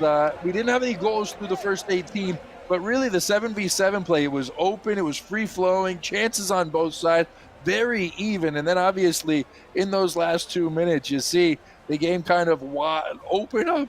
Ooh, excuse me, as the frog in my throat gets the best of me on semi-final Saturday. You got a frog in your throat, you're in trouble because you got another 4 hours to go. 4.5 hours. 63% of the ball for Cyans in that first half. Just about edging it in terms of stats there. And Danny Linares, well, he went into the game with 16 goals. He's upped his total to the split to 18. Yeah, he's just brushing up against 20. It's not going to catch Alba Mellado, who we'll see a little later on today, who's got 23 coming into the final of the Queens League, and that is a record for the King and Queens League in any splits history. And let's hear listening to the president here. We're pretty calm right now. En la Final Four han habido, bueno, este juego ha sido impresionante, aún queda el penalty press y el shootout de Gigantes, así que seguro que tenemos más goles y por fin esto empieza a tener ese ambiente a finales que nos gusta tanto. Muy contentos con ir por encima del marcador de momento. But I'm very happy with how the con ese respeto, con ese punto, Gonzalo decía que no había there wasn't, somebody said there wasn't really nerve, vale, perdón. Entonces nada, que digo que yo sí que creo que ha habido un punto aquí de nervio, pero que queda mucho, vamos a disfrutarlo, a ver si logramos poder dar un poquito más en esta segunda parte y nada, se está haciendo que la jaimetada ha sido more success in front of goal. Yeah, the cannon was great fun. Gracias. Muchas gracias. I don't know if we will see it again.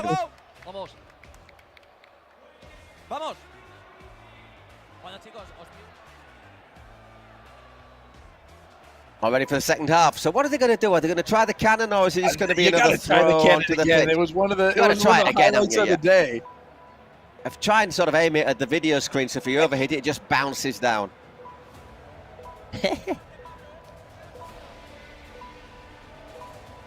You're only meant to blow the doors off. They sent us the video of the cannon, and it actually worked. It didn't hit the scoreboard. It didn't go flying up into the rafters. It worked. Ready. Just a little glitch when the lights are brightest. Okay. Don't smack it. Oh, that's all right, isn't it? Yeah, There that's we what go. we want, yeah. You're only meant to blow the bloody doors off. Mantovani again. Oh, catching Mantovani there, a bit of a high foot as he went for the ball. I think the shot was it Frutos throwing his body in front of Mantovani, who's a bit slow. ¿Quieres atención, Manto? No, venga, va, arriba. You want any help? No, I'm all right. Seguro, He's the ref going, all right, if you're all right, then get up, would you? You see what? He's asking for if he wants a yellow card for Mantovani, but basically he just picks his pocket, doesn't he, there? And I don't think there's any need for a yellow card there. No, he throws his body in the way, takes it nicely, cleanly, but then he knows he's probably going to take some punishment. Well, it's Danny Linares again. Ooh, that looks like, is the referee going to give anything there? Could have been an obstruction. Smart work from Sergio Juste, just closing the door on him. Paul, before the quarterfinals last week against Porcinos, Linares was really struggling. One of those strikers who had a red-hot start to the split, but then cooled down as the split went on. 2 goals, had a brace last week. He's got a couple goals here today as well. And being hard at the right time. Yeah, no, exactly. And that's what this league is all about. You find your form kind of late in the season, and it's got a chance to carry your team. Look at Mellado, what she's done. 5 goals in the playoffs. And oh, whoa, look at the battle through there. Was Adri Espinar, but well defended. Ball goes to Danny. Just to remind you, this is the score. It's a nice one. It's always nice to be in the lead, but we've got things we could. They will remind you about the presidential penalties that are still going to be taken. We'll see what the secret weapons are. There's clearly not a star player because you use your star player from the start of the second half. And to remind you, whoa, but there we go. Here's presidential penalty. Did you hear the crowd when the horn sounded? They're into it. They want to see this penalty now, and I think Romero's going to take it. Romero's going to take it because he's taking it first. He pushed the button first. But is it going to be Gerard? Because if he doesn't want to take it, one of his team takes it, and it's not a penalty, it's a shootout from the halfway line. Let's just take a look. He's on the screen behind the coach for Gigantes, looking a bit nervous, looking a bit nervy right now. Well, presidential penalty, is he going to take it, or is it going to be a shootout from halfway?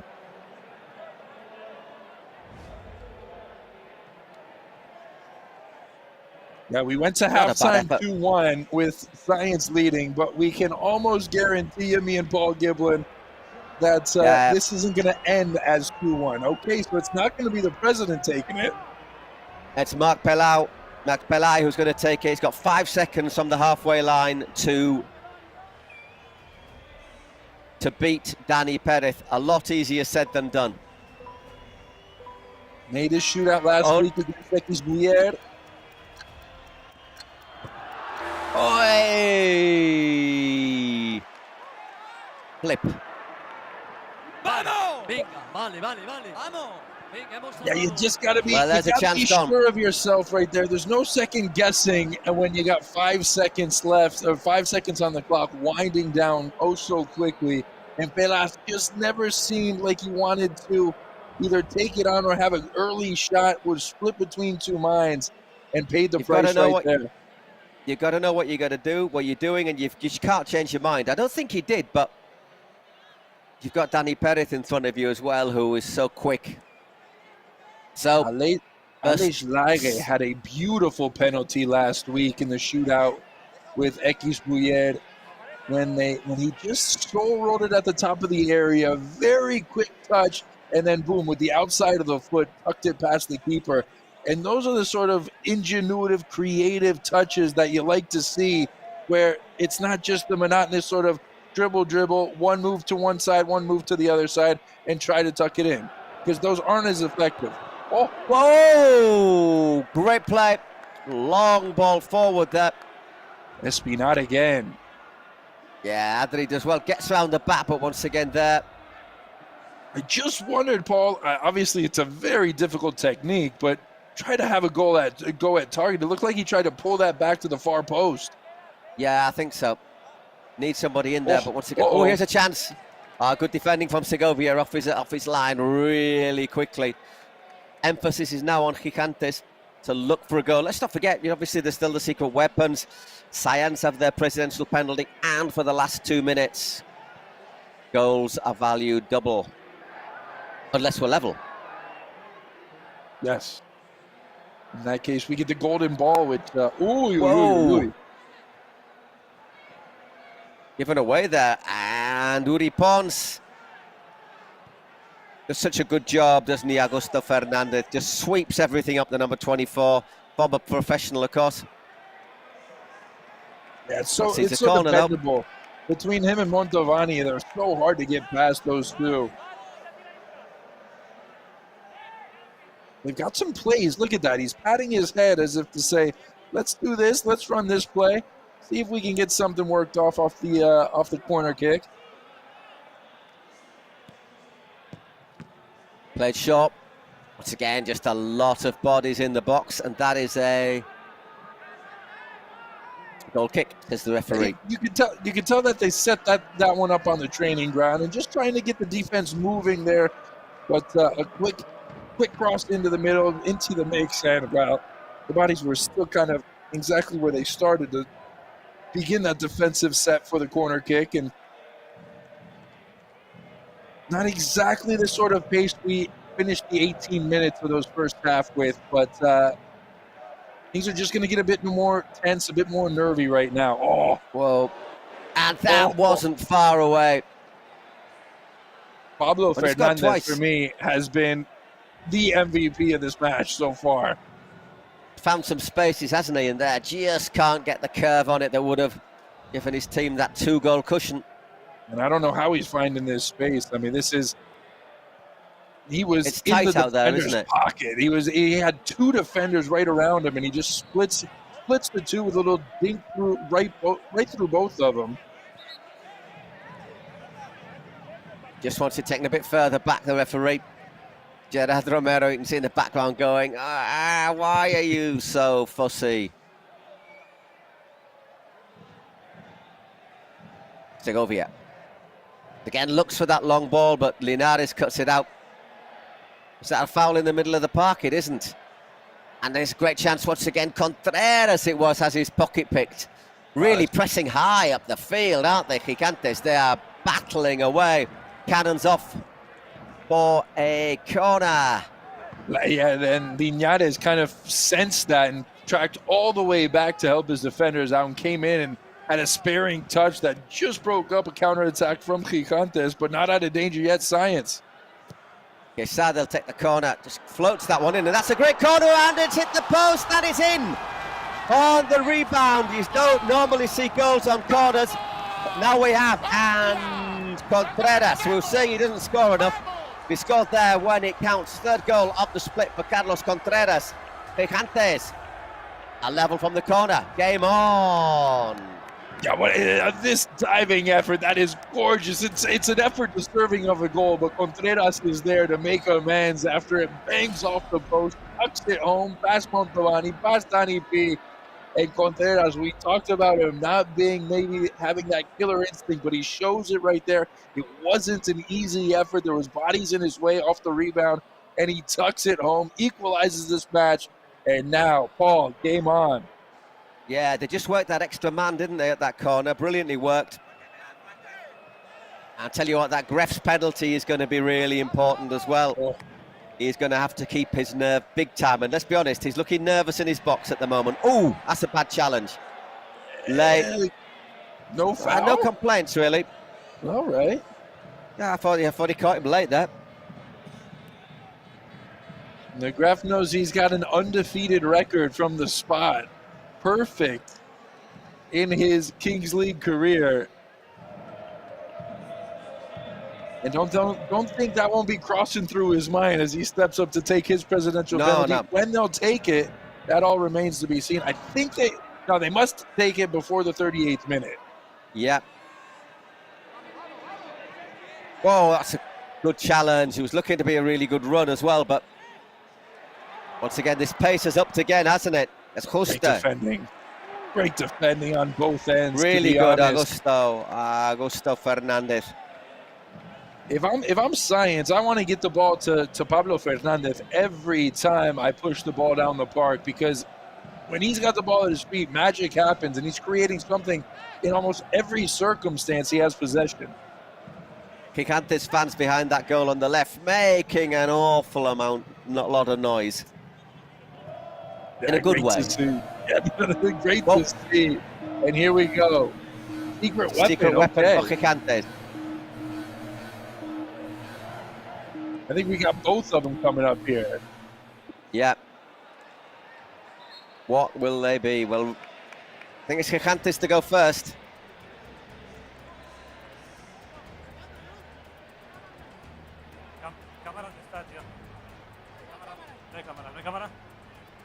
There's a camera. Show it to the camera. Show it to the camera. There you go. We'll zoom in on you, my man.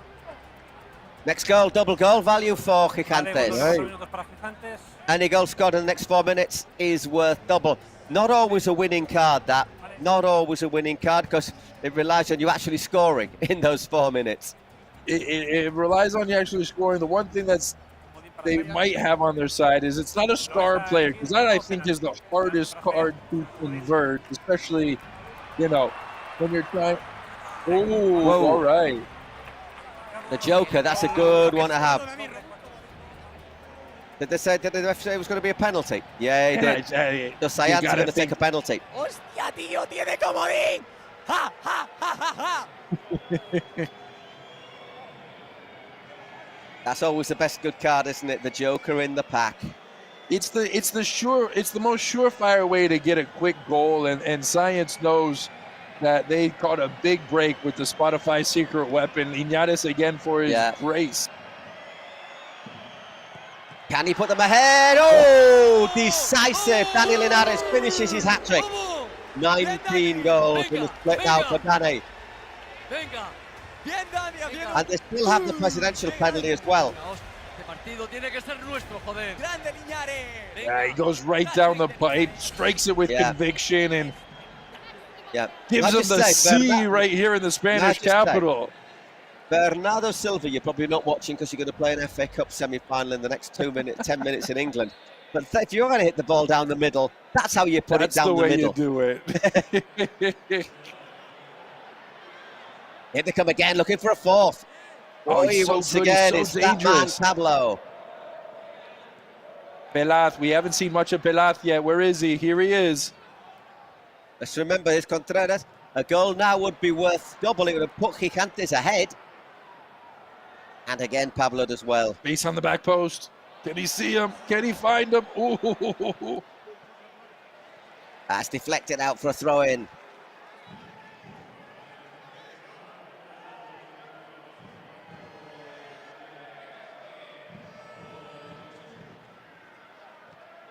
Flicked on, well cleared. There's Augusto just sweeping things up. I'm not sure if the Gref or Papa Gref can handle another photo finish that goes down to the wire here. That's what it's chalking up to look like at the moment. It is. There's still lots of unknowns. I think if they can set up the next 3 minutes without conceding a goal, that'll be a big plus for Science. Pull back, knocked clear.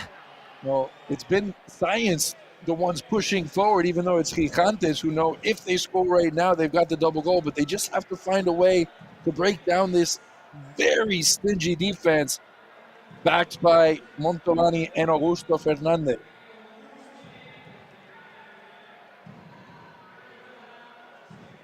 That's Mantovani just slowing things down. That's not a bad idea. Just run that clock down a wee bit.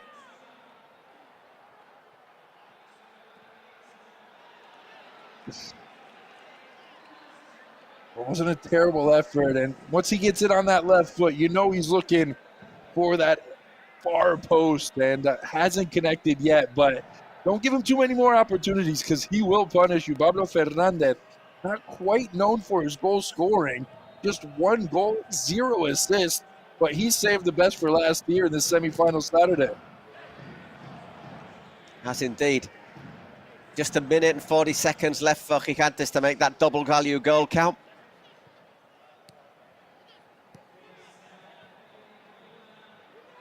You got to think there's some surprises in store. Ooh, he nearly got in there, didn't he? Nil Ayat. Well, I don't think the pass was originally intended for him, but he steps in, and if he takes that down neatly, he's got Dani Perez and the open mouth of goal. You put your money on him right there, Ayat, who is a clinical finisher.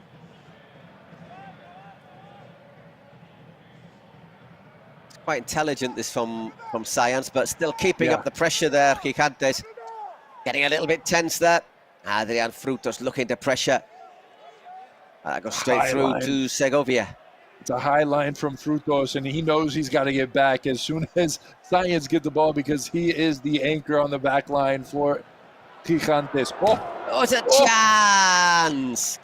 Again, that long ball. Got her head on it, but couldn't keep it down. Not easy in a 7-a-side goal. Oh, it just needs to be so delicate if you're going to try. There's not much space in the keeper. You've got to judge it perfectly. That's a very tough skill. Oh. The referee gives a free kick. Well, the good those news 4 minutes are just about up. Yeah, that is the good news for Science right now. Of course, double goal period coming in another 2.5 minutes, so they're not out of the woods just yet. Well, that's smart, isn't it? They waited till the end of that double value goal, and now they're going to try and take the penalty to put themselves 2 goals ahead. Smart use of the presidential penalty here by the ref, if he scores it. Hernandez doing his dirty work right there as well, coming all the way back. And what's he looking? Does he look nervous, Paul? You reckon that's the sort of haircut you give yourself at 3 o'clock in the morning when you come home a little bit the worse for wear, and then you wake up in the morning and go, oh bloody hell! Now what do I do? Now which way do I go? But maybe it's the distraction. He knew he had a presidential penalty coming up, so he's just trying to distract Dani Perez or Jose Segovia a little bit. He's going to have a word with his keeper right now. He's changing out the Crocs. Just take it with the Crocs and be heroic.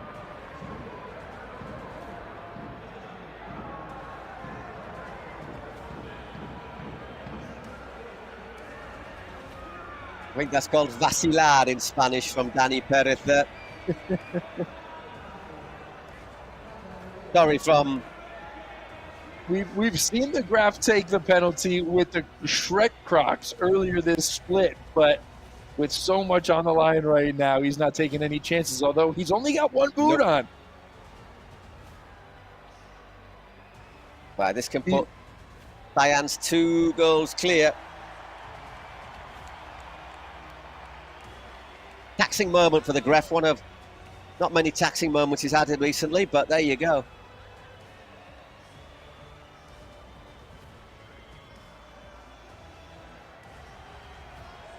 But Jose Segovia is one of the best keepers we know. Did he take his gloves off? Does he not have gloves on right now? Hang on. Old school, baby. Oh, he's going to try to... It's a bit of keeper psychology involved here. That's a really good penalty, let's be honest. That is a storming penalty from the Gref. Manchester City should sign him. 4-2 to Cyan's. Well, with just over 2 minutes left. He was nervous, and he showed no signs of nerves right there with that nearly impossible penalty for Jose Segovia. He guesses right, he goes high, it just makes it so difficult.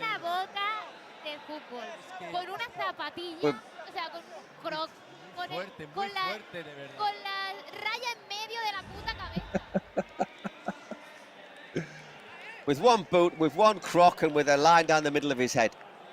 That is... It just about says it all, doesn't it? A historic image in the history of the Kings League that will go down for generations and generations. Generations. The Greg. They'll be talking about it when they were when you were 90. I remember when he scored. What was the no gloves about for Segovia? I don't think just intimidating. I think just all part of your keeper psychology. Yeah, maybe just you know, you're rubbish, and this is how rubbish I actually think you are. Take my gloves off. Really good penalty though. It slid off of his palm, and you just wonder maybe those gloves might have just helped push it around the post, but it was really well taken. Does it give you a little bit more reach? Yeah. Anyhow, maybe. 2 minutes of normal time. Then we have obviously double value goals, so this is not over yet. But Gigantes need to figure something out right now. Pelaz has been under surveillance all evening long here from the WiZink Center. Fernandez, Montovani, they all know exactly where he is on the pitch every time.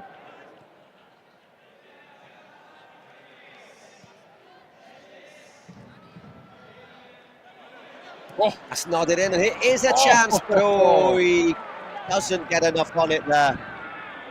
Nando got into the right place. Between the defenders. Build up from outside. Fernandez was finally caught out of position. And Quesada takes him off his chest, wanted to get better contact on it. In the end, it's a comfortable save for Dani Perez. Yeah, technically it's a really difficult shot. So closing seconds of the 38 minutes, then they say it's double goal value for the last two, plus injury time. And that's when things really got interesting for Science last week on Monday against Porcinos. Goal in the 40th minute and a couple of game-saving stops from Dani B.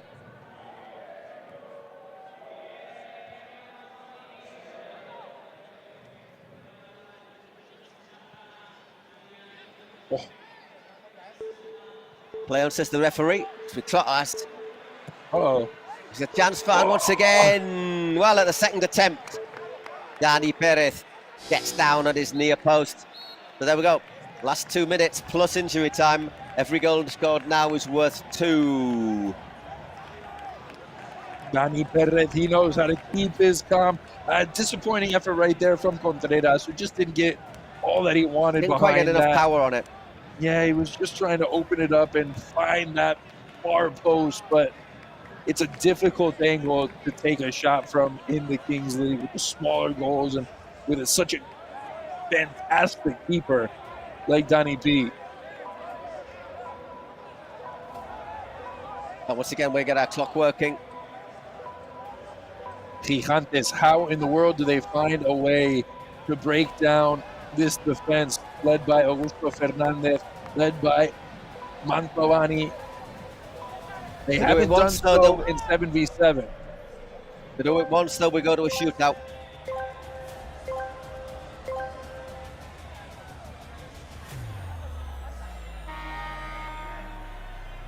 Off we go. Who's going to get there? Once again, shielded off. Lions win the ball quickly, but scrum of bodies there in the middle. They need to keep possession. They've had the majority of the ball in this match. They need to keep it now.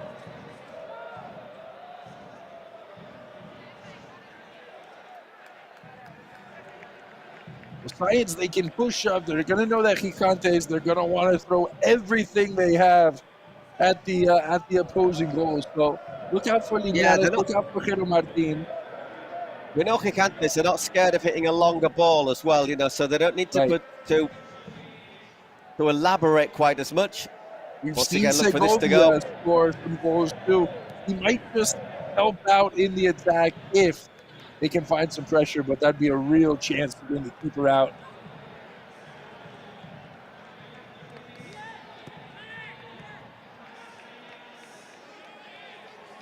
Viñales, 18 goals now, but he's won just one MVP. Looks on track to get his second one here if they can hold on to this lead. But just one match MVP. Into the last minute, and we should have to see how much injury time there is. 1-2 minutes maybe? I don't think there's much. Can't imagine too much, Paul. I mean, there haven't been many stoppages. It's been pretty open so far. Smart work there from Dani, just running down a couple more seconds. Come to me, come and get me, he's saying. And puts it long all the way through Segovia. These last final minutes over the last few weeks, Science, they would love to ease to victory. Oh! Drilled in again, low at that near post. Dani Perez makes a save. There you got your votes for MVP at the bottom. Dani Linares, Dani Perez. I think they've got to be the favourites. And that goes wide. 3 minutes of added time. Disappointing right there from Nilayat. You'd like to see a bit more build-up in that play, and it's just more hopeful than anything else. This wasn't terrible, though. Very quick from Dani Perez, who had a business decision to make as he just cuts the wickets and keeps it out. But that rebound really could have gone anywhere. Yeah. Gives the ball away a little bit cheaply there. So once again, Gigantes getting that ball, looking to press. The goal now would be an equaliser, remember. Oh, that's careless. It is squared, Segovia. Linares collects and then gets too much on here. Two options there, Danny Linares. Maybe caught in two minds. Just one of those plays, I think, where you slap it across the face and go, hope that the rebound off the keeper just falls for one of your teammates in waiting in the box for the rebound. But nicely done from Segovia to keep his team in this game for the final minute and a half or so. No way through there for Adrian Frutos. Good pressure this from Science. They're just not allowing him to even hit a long ball here. They'll need something special. Campelli provide it once again. He puts it across. Defending. Really good defending. Whoa! Oh my word. Well, that's a bit naughty. The second challenge is referees play it on. He has a good view. He reckons he must reckon that Danny was making a bit. He goes down a bit cheaply. Gets a little bit of a nudge from Montovani, and then I think he's going down, isn't he? Before, so we end with a bit of controversy. We have got a VAR, remember? Small smidge of controversy right there, because he's going down. He's dragging his leg. He's looking. He's doing basically everything you can do to look for the penalty. Trying to get to a space that just wasn't there.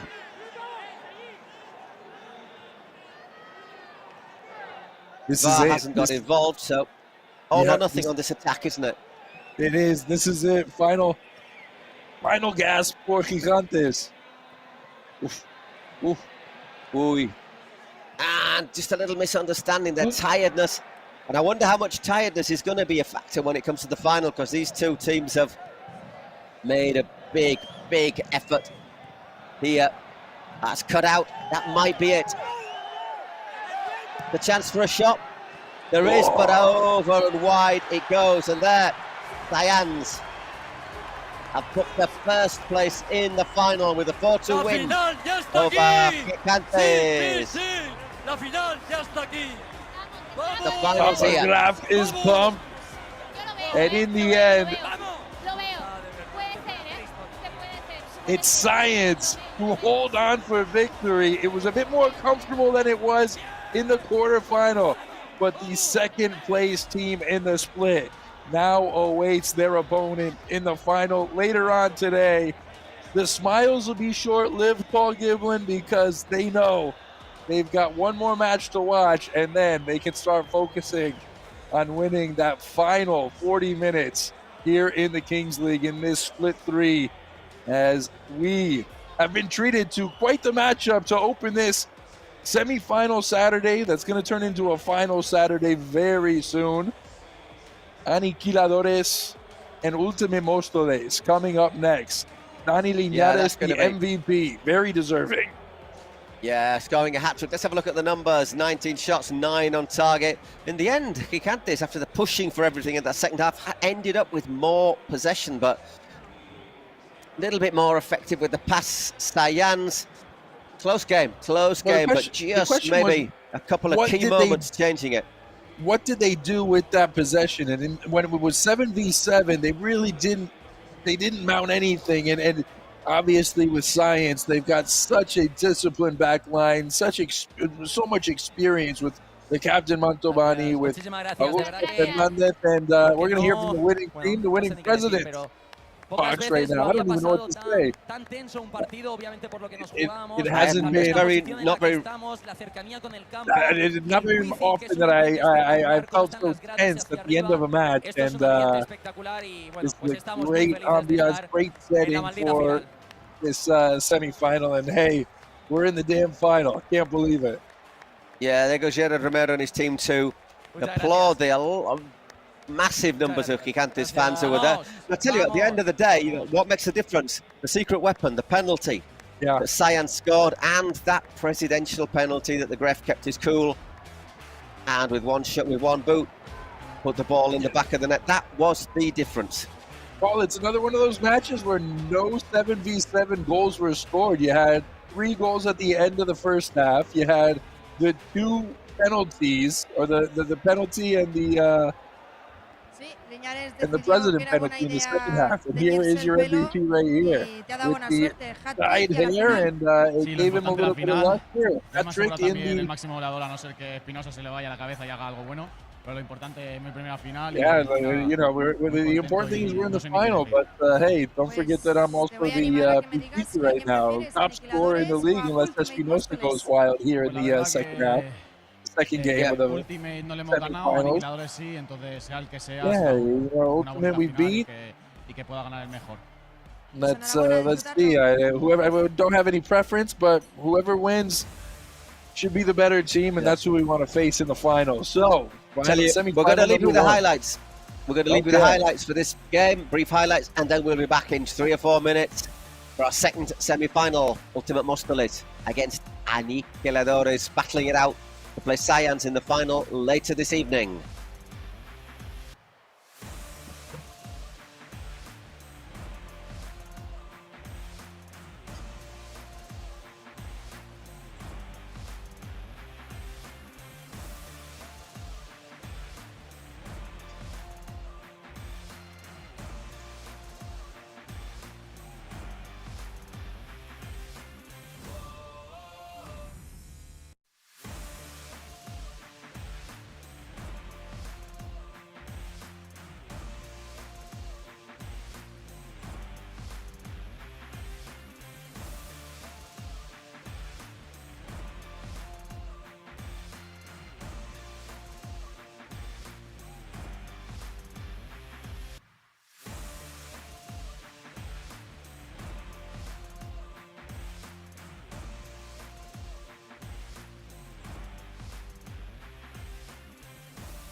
Ya estamos en el bar de Mau, familia. Vaya partidazo hemos vivido, vaya partidazo se nos viene, Cacho. ¿Cómo lo estás viviendo tú ahora? Bueno, ahora llega... Estás nervioso, ¿eh? Bueno, no mucho, pero bueno, ahora llega el partidazo. Bueno, el otro, hemos tenido un partidazo ahora.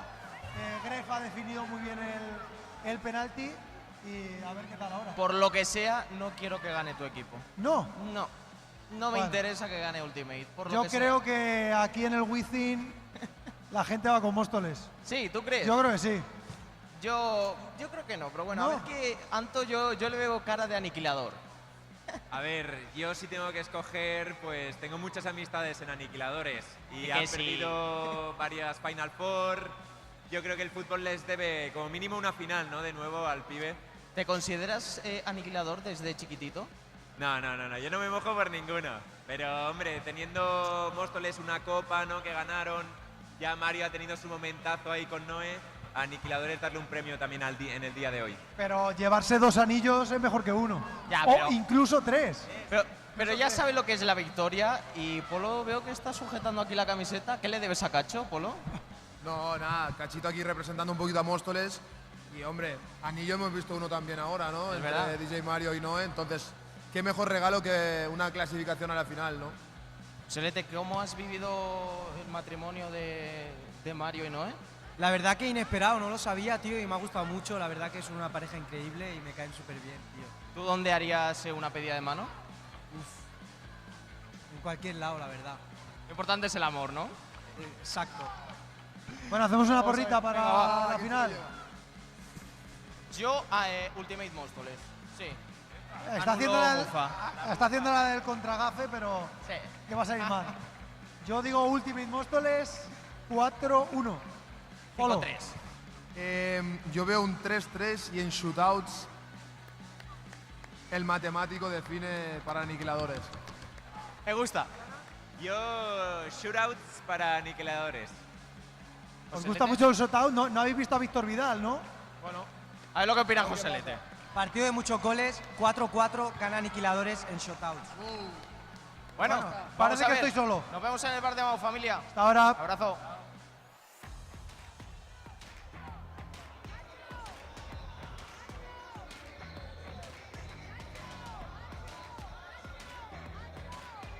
Hello, everybody, and welcome back to the WiZink Center. The second semifinal is just moments away after a thrilling first one that saw Science moving on to the championship here from the WiZink Center. Ultimate Mostoles sniffing around, looking for another bit of success, another title. Aniquiladores, they're looking for their first one.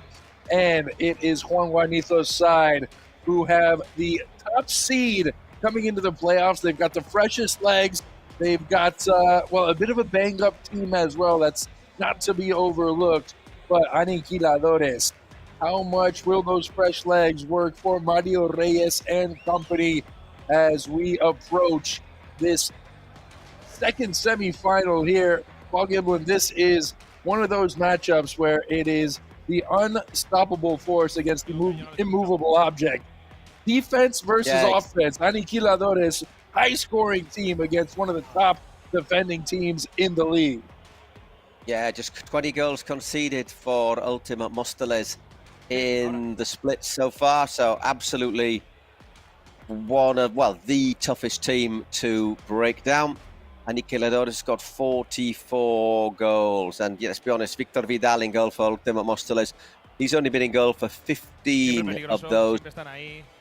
Hear what Mario says, a happy couple. Yeah, they're always difficult, they're always dangerous. They need to win, but I'm very happy to have everyone here for us. Everyone looks really concentrated. So, they're going for that. I've already had one ring, and now we're going for our second, obviously. He and Noe getting married or getting engaged today in front of everyone in the WiZink. Y creo que nos sobra uno incluso. Hemos manejado bastante bien el 13, no así con las chicas. I think we've done really well so far. Si pasáramos y tenemos suerte, también estar en la final. If we get Fernando Llorente, if we do get to the final, we'll have Fernando Llorente available as well. Played in the last match, didn't he, Fernando? Yeah, he played well, held up possession very well, defended it well. Ya con ganas de que empiece. Felicidades a los tortolitos. Still ready to play. Era Juan Guarnizo.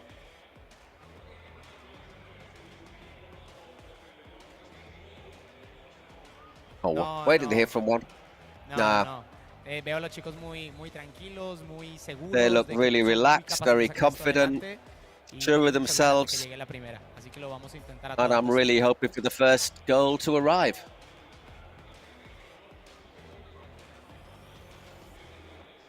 See down there that Aniquiladores, the audience favourite to win this. I hope the girls and we get to the final. I don't really care who scores. Vamos, gente arriba, vamos arriba, Madrid. Vamos. You gotta think that Ultimate Mostoles, they've got the crowd advantage, although I think Gigantes was the majority winner in terms of ticket sales. But DJ Mario, in his hometown of Madrid, lives in Mostoles, and he has made his 20 way miles to down the the road. Yeah. Just to let you know, these two teams played in the 11th round of matches in the split. Mostoles won 3-2 with a goal right at the end from Christian Ubon, one of the men to watch for them. 11 goals so far and 4 assists. Yeah, he really is the danger man for Ultimate Mostoles. It's not a team that is chock full of attacking talent and deep, but obviously with that man right there who you just saw on your screen, the 13th player who was incorporated last week. And talk about timing, Paul Giblin. I mean, Fernando Llorente joining your club for the playoffs, for the final 3 potential games of the playoffs. Not a bad bit of timing, bad bit of scheduling there from DJ Mario. Not at all. Fernando Llorente, obviously, only recently hanging up his boots as a professional footballer a couple of years ago with Eibar. Where do you rank him in the history of Athletic Club? Because I know you've got a soft spot in your heart for the club and a soft spot in your heart for that man right there. So is he in top 10 of all history? Not as high as he could have been. Not as high as he could have been if he had stayed at the club after the Europa League final. Who knows what he could have done? He probably earned a lot more money going to Juventus and Tottenham, but he could have been an absolute god in Bilbao. Who knows? Who knows? But yeah, up there, but not as high as he could have been, as I say. What we're going to say? Yeah, big thing to bear in mind here. Aniquiladores in a split, in a group stage, have never beaten Móstoles in the group stage. I mean, in the league. That's something to bear in mind, I think. Just a bit of history that worked against them here in this second semi-final that is just seconds away from starting here from the WiZink Center. And, well, the nerves are at an all-time high for sure as the stage is set. The players will take the stage, and now we've got the countdown here till the drop down. The cannon, will it work? Will it not? Let's see what happens. I'm excited. Oh, press it, would ya? Oh, yeah, that's there perfect. We go. That's nicely done. And, well, it doesn't just drop right in the center circle, but we can't be expecting perfection. The thing is, it's not in the center, is it? The pitch, the cannon, it's just there to the right. Yeah, so, I mean, the players don't, they've got their strategy, perhaps, that they're used to at Cooper Arena. It just changes a little bit, but hey, these guys are nothing if not flexible. And De La Bella taking on, that is Casi Ruiz, no, Zizi Guillem. And De La Bella, not known exactly for taking on defenders and finishing in front of the goal, more of that defensive angle. Always starts though, doesn't he, De La Bella? He does, and it gives you a little insight into what their philosophy is as a team, doesn't it? They want to defend. They want to keep goals out of the board on for their opposition. Zizi Guillem, though, he's got other ideas in mind. Guillem takes a touch to the right. Oh, that's beautifully blocked away from De La Bella, who wants this ultimate Móstoles crowd to get lit here as he urges the crowd on. Well, I think that shows what De La Bella does, doesn't it? You know, he's going to try his luck. And he has got a good shot on him, obviously, former Real Sociedad Espanyol defender. But he is going to stop your rivals having too many chances, although with Espinosa now 10 goals and number 8 for Aniquiladores, it might just get a wee bit more difficult for him. This is the man, especially with Alejandro Ortega out with a serious injury. So Espinosa takes the stage, and now here he is, top of the area. That's pushed wide. Beautifully done by the reconstructed surgeon, Victor Vidal, putting those hands of gold to good use. Yeah, good save, though, from Victor Vidal. Really been very good, hasn't he, Vidal?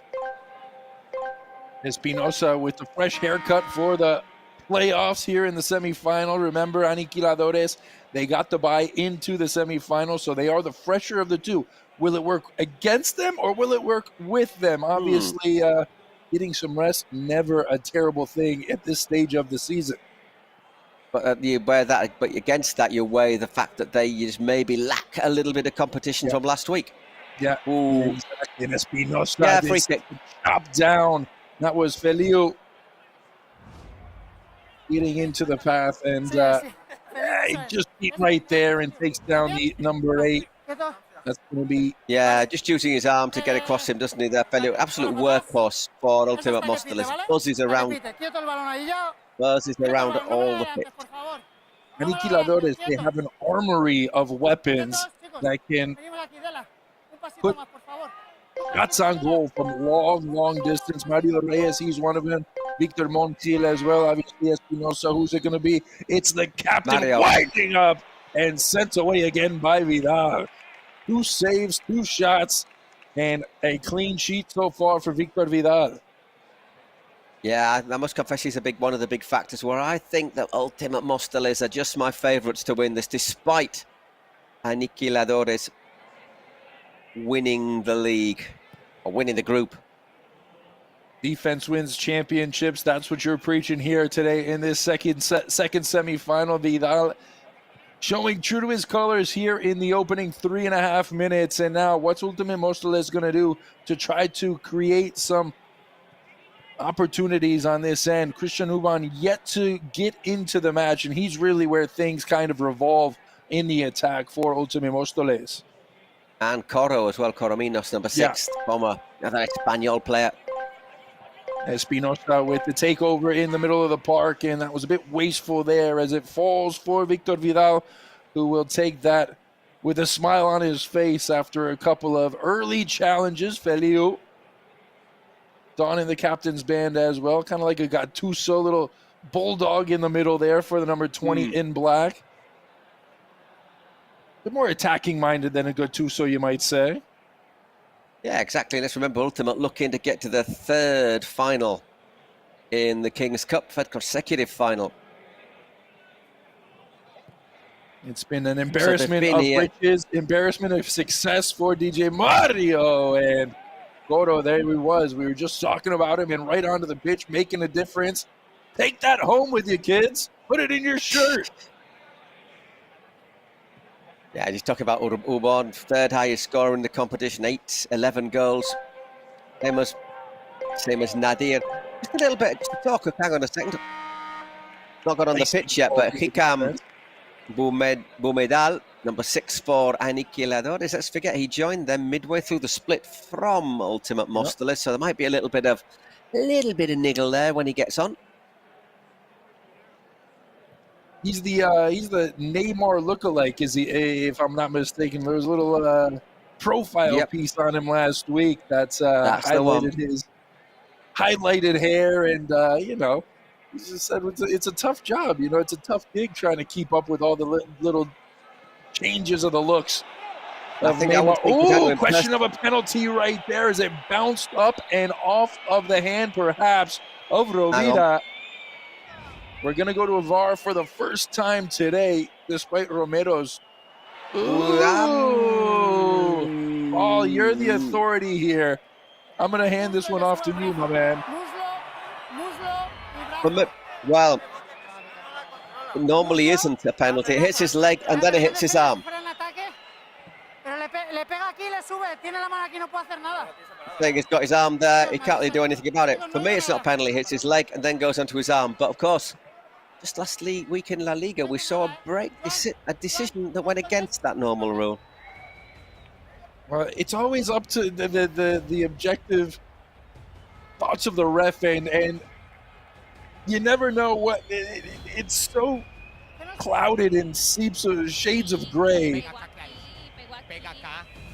that it usually comes up to the interpretation of the referee. And I mean, my personal feeling is that it bounces. If it bounces up off another body part, you shouldn't be giving it. It's my general feeling.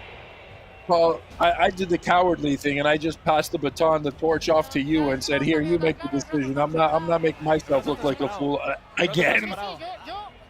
Yeah, ref saying, "Okay, I don't think the arms that far separated." Play on. No, he's going to have a look at it. He's going to go for it. He seemed convinced that it came off, and there was nothing that Rovira could have done, but he's going to take another look, and in the end, when there's a shadow of doubt, why not take another look? You got to get the screen right there. Just depends on the angle. I don't think that shows you a great deal, does it? Hang on. It just shows it hits his leg, doesn't it? Look, it hits his leg. Usen la otra cámara, no mames. Guarnizo said, no mames, güey. Use the other camera.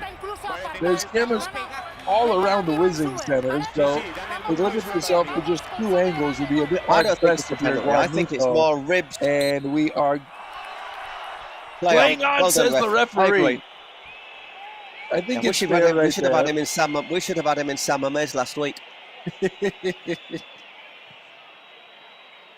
So, bit of controversy, but I think for me it's the right decision. But the only question will be is like, he tries to move his arm a wee bit out of the way, and that would be my doubt. But I think it hits his leg, then it hits his ribs.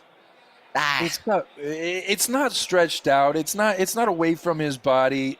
The only thing you might argue is it might have got around him if it wasn't for his hand being in that position. So either way, we're not going to dwell on the decision made from the referee, because I don't think there's too many Ultimate Mostoles fans complaining. It would have been a bit hard-pressed for Aniquiladores, who are holding on at the moment, haven't been able to do too much since the game went to 7v7 in the 5th minute. And Corro now all the way back. This is De La Bella He's been on since the very first second. Good job it wasn't the Bouyer brothers, eh? That's all I'm going to say, either way. I would have heard them from my house 3 streets down from the WiZink. Privileged position, by the way. This is one of the extra players, Marc Jimenez, on the pitch for Aniquiladores, and he is just looking to take the place, perhaps, or maybe fill the gap for Alejandro Ortega. Ortega was one of the top scorers, really one of the top players who made this Aniquiladores team so impressive over the course of the season. 7 goals, 3 assists, and he's not going to just miss, well, obviously the finals, or the semi-final and the final. But he's also out for the World Cup, so that just tells you how important his injury actually is. Oof. You hate to see it. He's a young kid, full of, I mean, he was really at the center of everything. Him and Espinosa, they were so good together. They had such a good understanding, great chemistry. Here's Aniquiladores, though, trying to win it in honor of their fallen brother, and that is Casi Ruiz, who has had his ups and downs in this split, but more ups than downs, I would say. Yeah, 6 goals in the split for Aniquiladores, Casi Ruiz, and coming good as well towards the end of the group stage. Oh, that's headed on and deflected off the line. It was Dani Marti who was there and just brushing it enough off the top of the crossbar. And it's so hard to score with a header from a corner, isn't it? Powerful header there. Real power behind it, technique and everything. Dani Marti had to be quick in his reaction, quick in his reflexes, and we are knotted at 0-0 here. 11 minutes into the second semifinal. Aniquiladores now knocking on the door, keeping possession, making Ultimate Mostoles chase the ball. That's through 4. Oh, Casi Ruiz again, who blows it over the crossbar. Difficult angle, difficult dynamic, difficult chance, but what a chance this was. Tell you what, but look at that block from Dani Marti. That's it otherwise, isn't it? That's a great block. It is, and it's not one of those that's straight at him. He had to stretch his neck a little to the side, didn't he? And that last chance there, Casi Ruiz does really well. He shields it, he turns his man, works the chance, but just gets under it as the keeper's coming out to close him down. De la Bella to Lage. Lage, we saw him with that beautiful shootout take last week against Troncos. De la Bella on that left foot winding up, and that is deflected. Aniquiladores looking to start the break, but Victor Vidal off his line quickly. Here is Lage again. Lage setting up Ultimate Mostoles.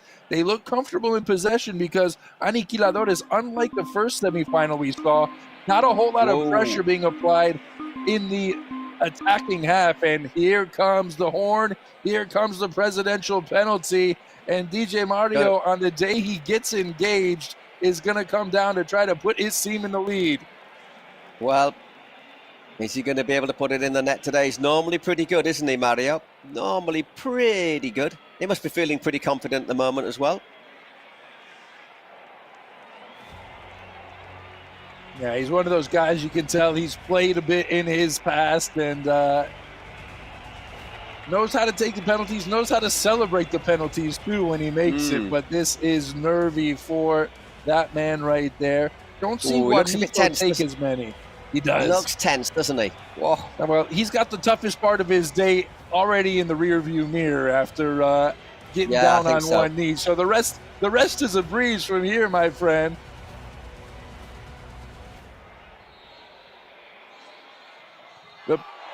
He tried to go Panenka. Got a little too cute with it. DJ Mario stuffed by Post Zapata.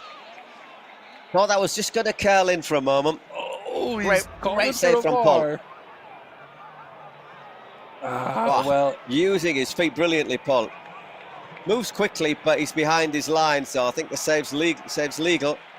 Paul, does he just sell it? Does he just sell it before on the run-up? I think you could tell kind of what his intentions were, and in the end, the Panenka was not well executed. Yeah, he's got to go a bit higher, your Panenka, hasn't it? But I think in a big game, your Panenka, Put it in the corner, is my general feeling. Fernando Llorente is on, by the way. For the first time, we see Llorente and a flash of brilliance from Uban, who came all the way from the top side of your screen into the middle of the area. The pass was a bit astray. Here we are approaching the quarter-minute mark, and Aniquiladores knocking on the door. Away. Here is a bad giveaway from the back. It's a chance for Ultime Móstoles. Will they get the space to have a shot? Rebound, Uban! After the missed penalty from DJ Mario, just seconds later, the leading score for Ultime Móstoles tucks home the rebound. Zapata spilled it. Dani Martes put it on target. Let's have a look. Just works the shot, doesn't he? Gets down really well. And the question is maybe, is there an offside against Dubon, or does he read it perfectly? I think he's onside looking at that. On that second replay, you got to think so. He holds his run beautifully. Are we having a check? It looks like we're having a check, but I think he might just have been on. But it's not hard. It's not easy to see from that replay. It's really fast. Done really well, Zapata, to make the save there. I think that's good. And indeed it is 1-0 to Ultime Móstoles. And now this is the problem. If you're Aniquiladores, Paul, how do you break down this so solid of a team on the defensive end in Ultime Móstoles? Yeah, look at them all back there. Look at Llorente. That's the farthest back he's ever been in his career. Here is Llorente winning the ball over in the middle of the park, trying to slide it over for Martí.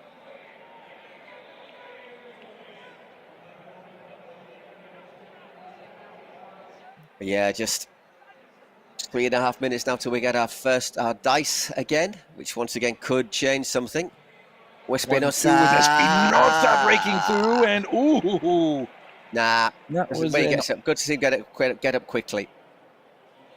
Awkward challenge, awkward entry from Victor Vidal. Just watch him come out with the leg right here, and he just took a bit of a risk, didn't he? But yeah, I was a bit more worried on his studs getting caught in the turf and just maybe coming up a bit gimpy, but he seems to be all right, and he is obviously so important for this team who relies on keeping goals out of the back of the net.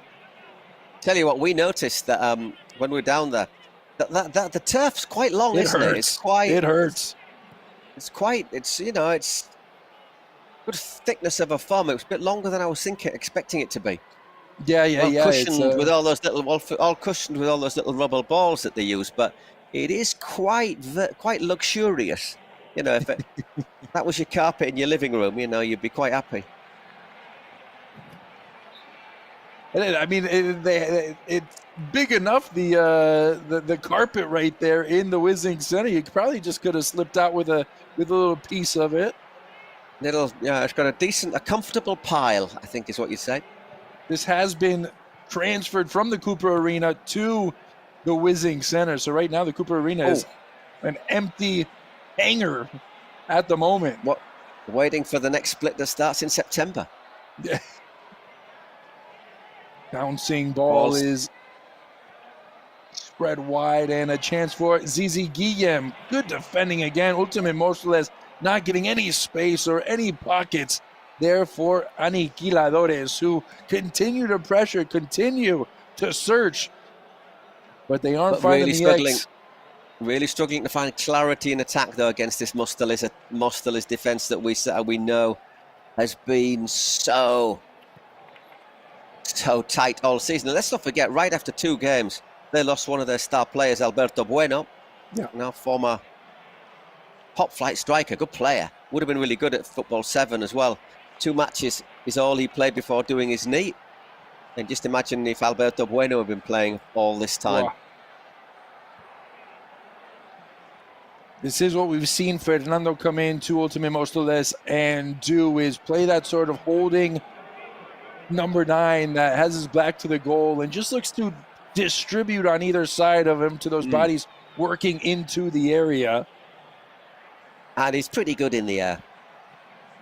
He is good in the air. How effective can he be in 7v7 in Kings League, where we've talked about it's so hard to try to get chances from the sides, from those flanks, and the balls into the area. But Fernando Llorente, if you're going to put your money on anybody in the Kings League, it would be the number 19 in black.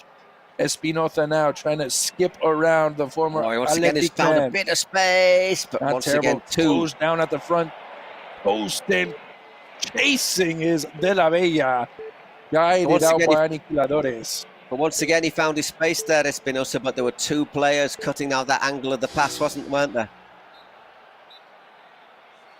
Time for the dice, which will be thrown by, I am reliably informed, I was just looking for Ruben and Marcel, who are hosts of 433. All right. Yeah. You know as much about them as I do, don't you? There you go. Well, what I'm wondering is, what's going on here? Are they going to press the button? Because I don't think the button's connected to the catapult. Yep. Ruben and Marcel. Big moment for them here at the Kings League semifinal, and open the hatch, press the button, and watch that dice fall. I do like that catapult. That's very good. And 3. Okay. All right. Yeah, that's interesting. Not bad. So, that is a chance for Aniquiladores, who do they risk it by putting on 2 attackers? Do they want to defend a little bit maybe? Mayo Reyes? I don't know. I mean, you got to think. I think you'd be happy. I think Aniquiladores will probably want it as few as possible, wouldn't it? As low as possible, that number, just to try and find a few more spaces. And once again, it's De La Bella. Who's that? And off they go, off to the races, to the center circle. And Ultimate Mostles will concede that first touch to Zizirou Guillem. It is Mario Reyes. So they can't take the keeper off. David Alba, it's Espinosa, and on top, Mar Jimenez. Big risk from Aniquiladores. Top of the area. Alba all the way back. Espinosa lays it off. Jimenez on the far side, and that one's sprayed wide of the bar post. So very quickly, it'll be a change, won't it, for Aniquiladores, with Paul Zapata getting back on. Mostoles making the same move. Taking the keeper off, bringing an outfield player. Right there, yeah. Ubon, he's so dangerous in space. He can have it. He won it from right around this area in the regular season split matchup earlier. That was round 11, I do believe. And now, here he is, top of the area. He's already got to go to his name. Lost it right there. Poked away. That's going to roll. And it's a holy roller that equalizes here in the 19th minute. Aniquiladores pulling level right before the halftime whistle. And it's El Capitan Mario Reyes. Holy roller indeed there. Great work. Wins the ball. Keeps his calm. Knows there's no keeper. But I tell you what, he rolls that in with such precision, doesn't he? I mean, it doesn't just sneak in, it goes right in the middle. So here we are right on the other end, and again, it's Ultimate Mostles forcing the issue, pushing, and just holding off. It's Paul Lechuga off his line, got a strong hand in there to deflect the shot that came in. This is a chance again, going down in the box. Ubon's one-on-one with the keeper. That one always rising over the top right corner. Well, you'd have put your house on him scoring that, wouldn't you? Looks to just place it on it with the instep. Is there a foul here? No, this is that last chance save from Paul Zapata. But it's save from Paul.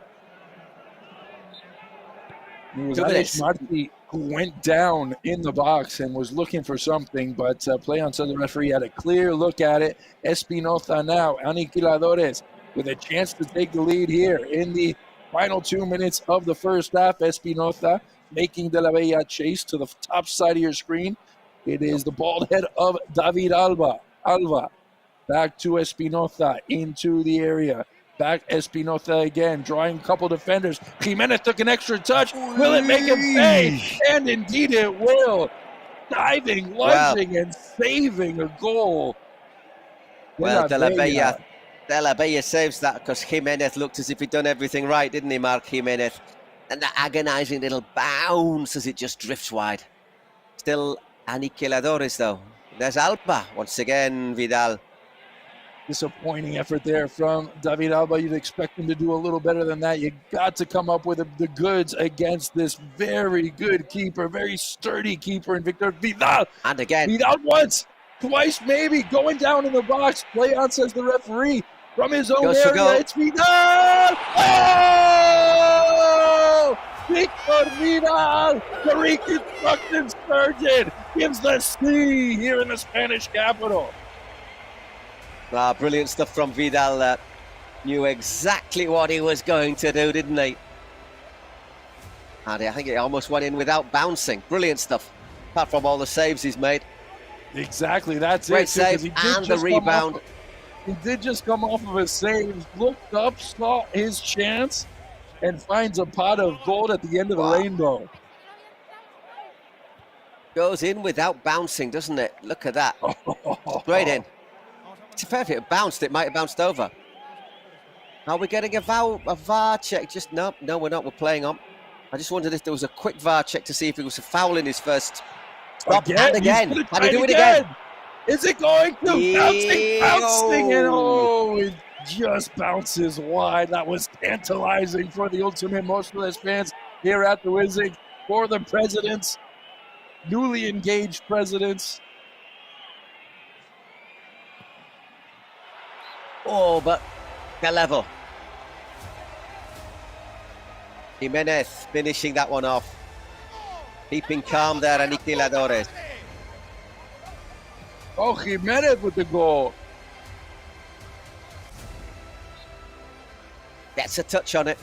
Just not so quite enough to keep it out. Square here. There's just maybe one chance for one more shot for Ultimate Mostoles. Here is Ubon. Ubon over to Marti, Aleix, Coro, Ubon with the right wrist wrap, and it is Aleix Marti with the outside of the foot, and he hits him with the gritty.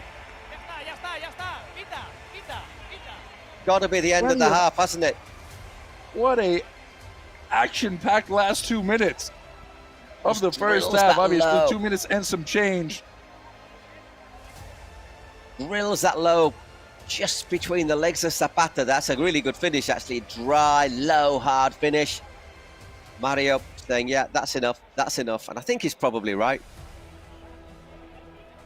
Well, it's been the C that's been the celebration de mode here from the WiZink, but he hits him with the gritty, a little bit of NFL celebration right there. And it is Ultimate Motionless leading 3-2. They've got the majority of the possession, the majority of the chances. And now, how do Aniquiladores react here? Sergio Verdirame has the game plan. He knows what he wants to do. See what they have to say. Really, really close, though. This whole little in this. And remember, Aniquiladores still got their presidential penalty to take. I'm guessing it's going to be a shootout. Here we go, Mario. That's my hunch right there. Is yeah, well, down the middle, Akmeta took the penalty. Just played it a little bit to one side. He saved it, but we scored just afterwards. So we wanted to start off winning because it's hard to score against them. So they've had good chances as well. It's complicated. We'll see. See what Juan has to say.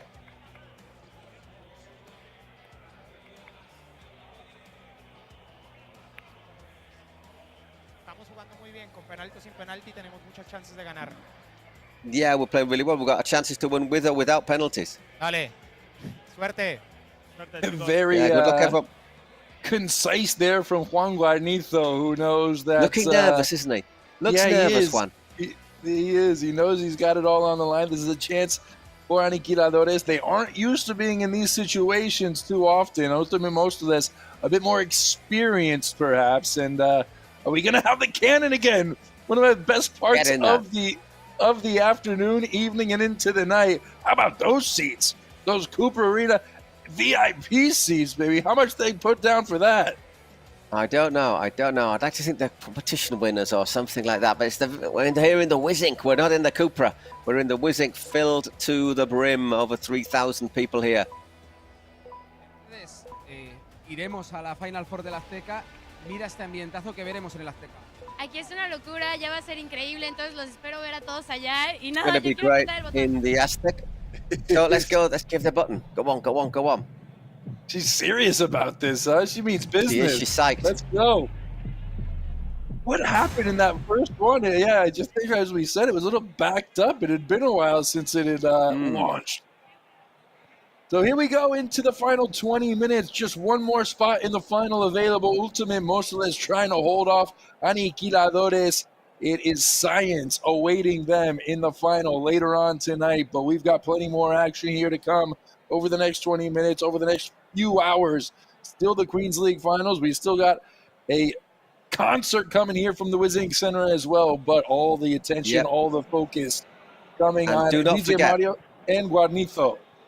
And do not forget, after this, we have our celebrity shootout. I should be honest, they're sort of Spanish celebrities or Latin celebrities, so you might not know who they are. We'll talk you through them. Some of them I'm very much looking forward to see how they can kick a football, or if they can actually run. I can't wait to see Sech. I know you'd have no idea who Sech is, but I can't wait to see him take a shootout. One of my favorite reggaeton guys, the guy who really got me into reggaeton. And, Bayek. Yeah. I know you're a big fan of the genre. Oh, I'm massive. I'll sing you a couple of songs while he's taking his shootout. Don't worry too much. Number 9 for Mostoles there. Kilian Honrado got caught there. Just to the outside of his foot. When you get a chance to see him, and I don't know, I haven't seen him in a couple of years. It's been a while since I've listened to any of his new hits, but he's a big boy. I mean, we talked about seeing some big boys, some, some Nolitos, some Sergio Garcia. In as much as, oh, you mean like he's carrying a bit of timber? He is. He looks like he's eating about 3 Nolitos. That is a dangerous ball to the back. And look who's there. It's the goal scorer. It's the hero. It's the man of the match. Victor Vidal. This one sprayed wide to the back post. And now Corro is there. Difficult skill to keep it down and put it on target. Manuels with the service. That's why you'd have wanted Llorente, isn't it? Maybe on that far post. He would have been salivating watching that come in on that back post. Hasn't really put himself in those sort of positions, though, has he? He's been more that number 9 back to goal. Yeah, exactly. Going down, that's Monjil. We might need to see Aniquiladores just try their luck from long range. Monjil and company. Ooh, bodies flying everywhere. Yeah, they petitions to the referee. Got a player down there, Aniquiladores. He might have just gone over his ankle. Mario Reyes, the one who is just a bit slow getting up, the captain. Let's have a look at what. Let's have a look. Well, don't know if I saw anything too wrong in that, but yeah, obviously Reyes. That's not going to bring any consolation or twisting his ankle. So what are we going to do? Yeah. Are we starting off with the drop ball? I think we are.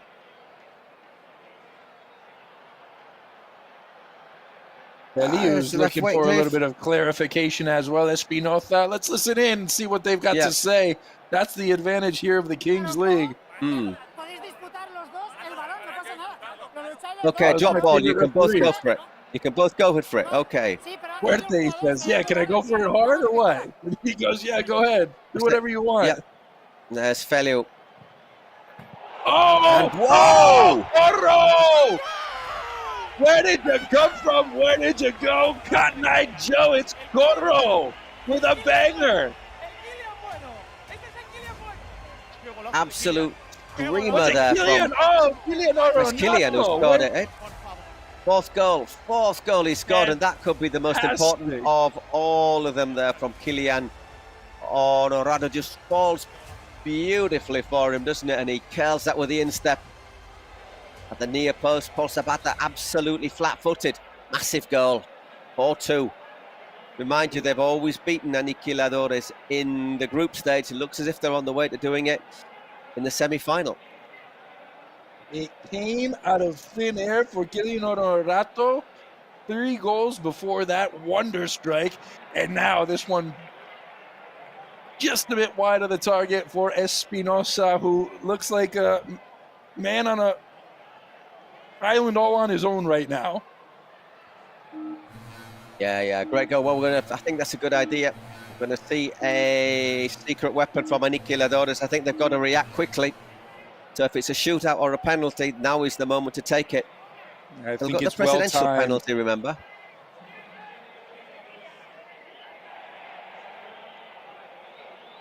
At the moment, Wastalis are playing with the wind in their sails, aren't they? Yeah, they're flying high at the moment, and Alba now trying to just interrupt some of that momentum that has been built up since the start of, really actually the end of the first half. Espinosa gets it back off the 1-2 at the edge of the area. Espinosa, quick shot off the little setup with his right foot onto his left. But look how hard it was to work that shooting chance, wasn't it? He could only do it, pull it onto his left foot, just couldn't get the power into it. But once again, great defending from Ultimate. Fantastic marauding run from Banuels from the back, but that's left some space open perhaps for Aniquiladores going down. That is Maca. Play on, says the referee.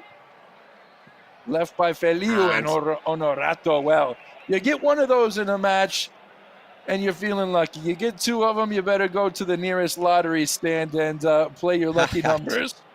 Go for those Euro millions. That's gone a bit long. Well won by Alba, though. David Alba, that is a chance, but, well, it's just so tough to penetrate this back line for Ultimate Móstoles. This is just about the only way you can do it is with secret weapons. Let's see what the secret weapon is. Goal Double value goal. Right. Not the one you'd have wanted, I don't think. I think you'd want a penalty at this stage. Well, maybe that'll just light the fire under them that says, hey, it's now or never, guys. And yeah.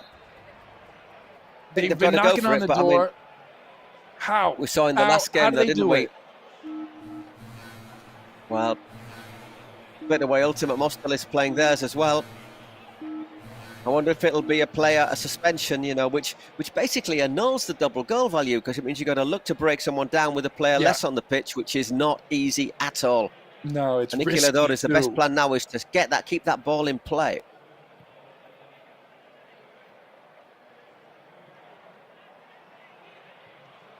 This is Jordi Ros finding Victor Monjil. I want to see a bit more from Monjil. You can't leave him any space whatsoever. Speaking of space, here is Fernando Llorente in all kinds of space. After the win back, lays it across the face of goal. And it was Coro there looking to touch it around Paul Lechuga. Strong stuff from Paul Lechuga, who is claiming a goal kick. And we're going to go to what this secret weapon. Yeah. Nice call by Paul Giblin. Very well done, my man. So, one of their players, one of their key players now, Aniquiladores' key player. You'd think Espinosa, wouldn't you? Espinosa is going to be off for 4 minutes. I mean, sometimes you want to take off a defender if you're looking for a goal, but I think right now Espinosa is the clear-cut favorite for, there you go. Man, you're all over this game, aren't you? Oh, you see.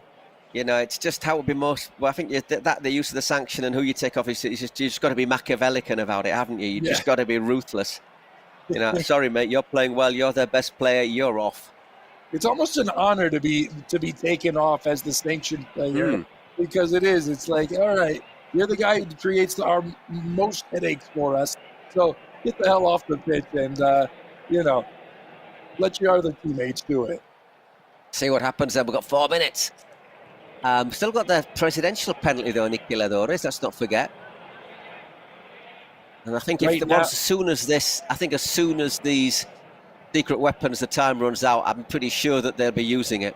Yeah, I got to think so. Marti had that goal-saving not off the line earlier in the match that really kind of helped Ultimate Móstoles take the lead early on.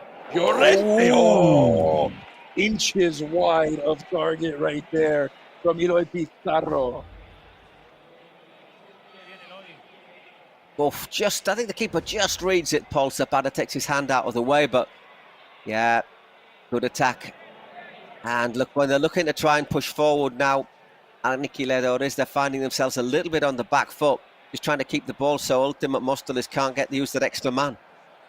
I'll tell you what, we haven't seen Llorente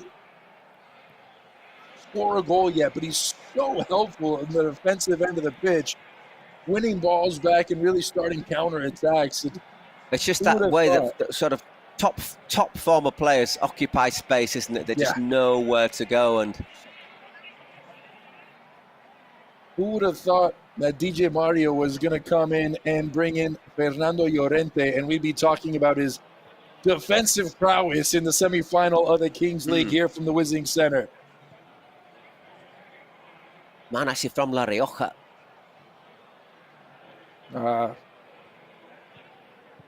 Well, we've been out enough to know that that's one of our favorite regions of Spain. It certainly is.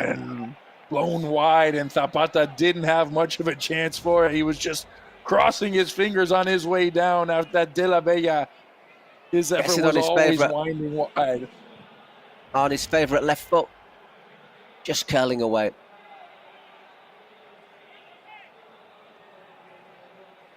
Rani Marti's got the Chuck Liddell sort of haircut right there.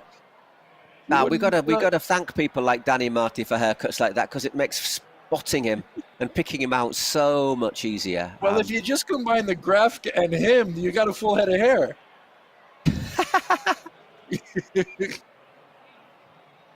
Final 10 minutes here. You could do a graft. Send him to Turkey.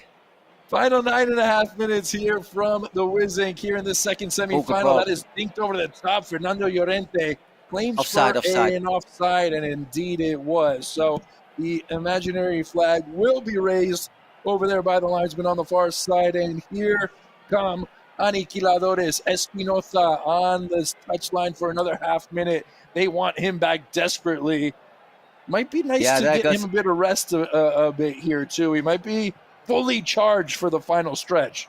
Yeah, but there goes that double value goal, hasn't it? Right. It's gone into nothingness, disappeared like smoke in the wind. Oh, Llorente chasing it. Ooh. But I saw a little bit of an elbow flying in there, and both Zapata wanted nothing to do with it.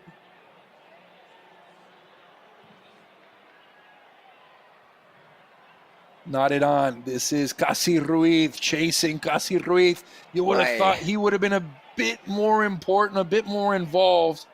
Casi Ruiz with how many goals does he have? 6 goals. 6 on the split. He has. I think the fact that this pitch is, I think it's just a metre or so a bit more narrow than the Cupra, and that just makes it even a little easier for Móstoles to do their defensive duties. That space, you can pack your players in there, and it's really hard to find shooting opportunity. Done a great job organising them, Alex Martinez, the coach, I think. Oh, that's given away poorly in the back by Mario Ruiz. Mario Reyes it was, and Fernando Llorente holding up play, watching seconds tick off the clock all the way back. Where's the pressure going to come from for Aniquiladores? Move on with the ball in possession. No rush for Ultimate Móstoles. Here is Dani Marte. Diagonal ball that was cut off. And a chance now for Hichem. Wrong mistake. Wrong for the end line. I think the wrong choice there from Hichem. I think he could have gone left there. He had teammates available. Corner kicks to come. Aniquiladores, remember they've got the presidential penalty. Okay, so maybe even more favorable for Aniquiladores right now with the throw-in. Casi Ruiz was there. Uban takes it off the chest. He will lose possession, but it is won back by Fernando Llorente. Just one touch, and it would have set Uban free in front of the face of goal. Again, it's Llorente. Put him back at the sweet. Oh, Uban, 2v1. Plenty of space. Outside of the foot, and it's blown over the top of the crossbar. It was Alex Schlegel. I think that was the game, wasn't it? Great work from Uban. Brilliant pass with the outside of his foot, and just when you thought he's done everything right, That hits him on his ankle. Hits him on his ankle, doesn't it, rather than his instep, and just goes over the top. It wasn't high. I think he sprayed it wide, which is even more unfortunate because that's the toughest thing, is keeping one of those down. But like you said, off the ankle, and that hurts for Ultimate Móstoles. If they end up giving up this lead, they will look back at that play right there and that miss from Aleix Lage. Great chance from Aleix. Oh, ball played back, and it skips heavily off the turf and almost bounced for Dani Is Marti. that Mario Reyes back on? Is that Mario Reyes back on there? I think the captain has been put back on after going off with injury. Well, hopefully it's that's just a knock then in the moment. He went off rather than a serious twist or anything. 5.5 minutes to determine our second finalist here from the WiZink. That's a game coming up right around 9:30 Central European time, and the nails are being bitten on the Aniquiladores presidential box. Yeah, but they're probably stick-on nails, so don't worry. That's even more expensive. I think it's probably not good to consume the plastic. Espinoza back on, and all those microplastics in your tract, you don't want that. Have another throw-in. Throw-in to come. Bodies will pile into the box, and it is Ichem. It's Zizi Guillem, Casi Ruiz on the back post. Monjil is in there as well. It's for Monjil. Ooh, Vidal was off his line. He was just wondering what the miscommunication was between him and the defenders. Don't think he needed as much power on that one there, Victor Monjil. Oh. He was basically had an open goal, didn't he? As Victor came out. Really great chance, and we still haven't had our presidential penalty from Aniquiladores. They've got to think about taking it in the next 2 minutes. Yeah, is it going to be Juanito? Is it going to be a chance from the shootout position? That remains to be seen. We're only a few minutes away from finding out. Alba lost out. That is beautifully done again. And a bit wasteful in possession there from Aleix Masse. Ichem tried to open up that right foot and just bend it towards the far post. Look at Ultimate. They've got one player up front and then 5.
Hopefully you were able to continue watching, and we are approaching the 38th minute mark. Penalty coming for Aniquiladores, but it's going to be a shootout instead of Juan Juanito coming down. And Paul Gibler just checking in, make sure you're there with me.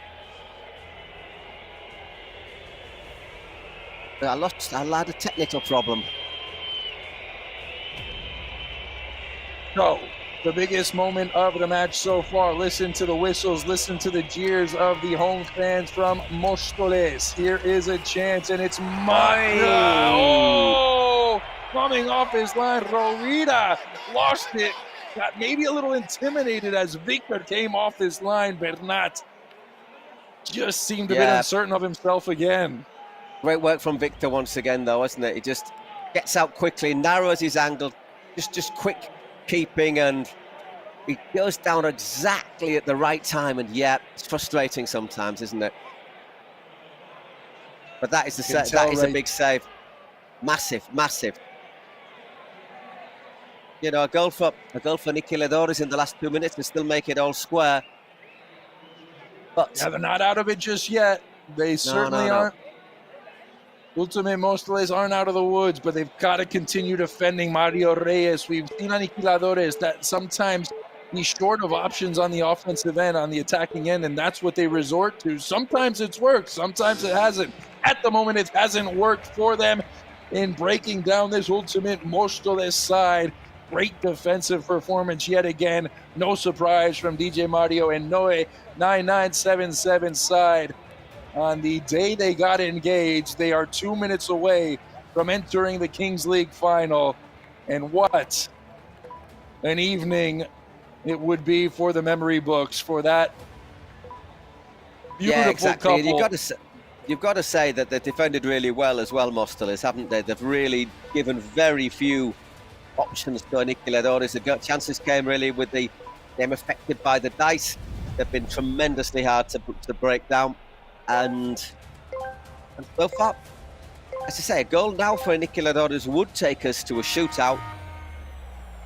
But these two teams are no strangers to late decisive goals. Aniquiladores has a handful of them. Uban won it in the very, very last minute in the matchup between these two teams in the 11th match day. So expect the unexpected when these two get together, especially the later the game goes. Exactly. Once again, it might depend on just how much injury time we get. Victor Vidal's been insatiable here today in front, well, in his own goal between the sticks, and that is Espinosa just taking a bit to get up, and no time to be wasted, although here in the Kings League, they do take account of each and every second that goes by. Yeah, exactly. It was a solid challenge, but it wasn't a dirty one, was it? So just over a minute left of normal time. Let's see how much still is added on afterwards. If it's going to happen for Aniquiladores, it's going to have to come from a rocket from long distance by Monjil from Reyes, because at the moment, the way Ultimate Móstoles is defending, there's just no space to try to build something up. Can they find that space? That's the question. We've got a couple of minutes to find out at the very least, and here is Jimenez all the way back. Monjil thinking about it, passes it wide. They're at the top of the screen. Set back, and it's tied up. Espinosa off the knot across the face of goal, and 4-4 here in the 40th minute. Well, that came from virtually nowhere. Great ball at the far post, and for once the marking lets them down because he's absolutely unmarked there. And, you know, I did not think that was coming. I just didn't see it coming at all. Who was it that went down at the top of the area for Ultimate Móstoles? Because that was the reason that Espinosa was so wide open on that nod at back. We're looking to see beautiful assist. Still plenty to play for. It's all to play for here, Paul Giblin. It is not a golden goal, so let's remember that. They're going to play out the 3 minutes, even if there is one last grasp goal at the very death. But I tell you what, I tell you what, Dan, I think Aniquiladores should look for a winner, because we saw in the quarters how Vidal saved all of the efforts from the Troncos. He just saved that effort, didn't he, from the presidential penalty, the shootout, without too many problems. He saved the last 4 shootout penalties or shootout efforts. They've got a chance now, Aniquiladores, but I think they need to win it before the 43rd minute. But it's not going to happen. Oh, and it is! It's Coro from Ulan and Ultimate Mostoles at the WiZink are just minutes away from the final. It came off of nothing, a corner kick that call we always say never results in anything. And there it was, front post, touched in, slipped past, and Ultimate Mostoles take the lead. Quick feet there from Coro. Quick feet, his 6th goal and his most important of the split. And well, I just wonder, was Paul Zapata a little bit far back? Are they taking him off now to bring an outfield player on for the extra moments? Oh, he can't believe it. He's beside himself. He wasn't ready, maybe, so neither was the defense after that quick corner kick.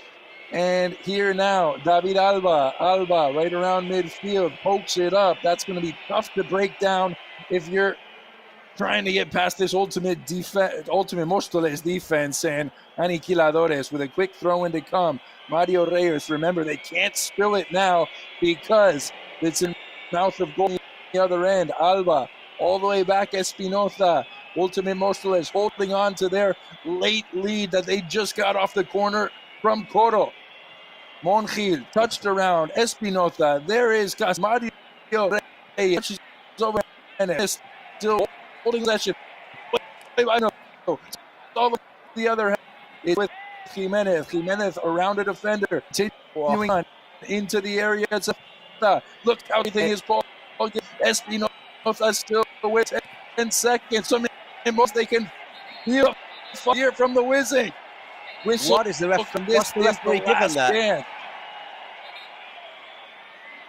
It was just basically like a scrum down almost, wasn't it?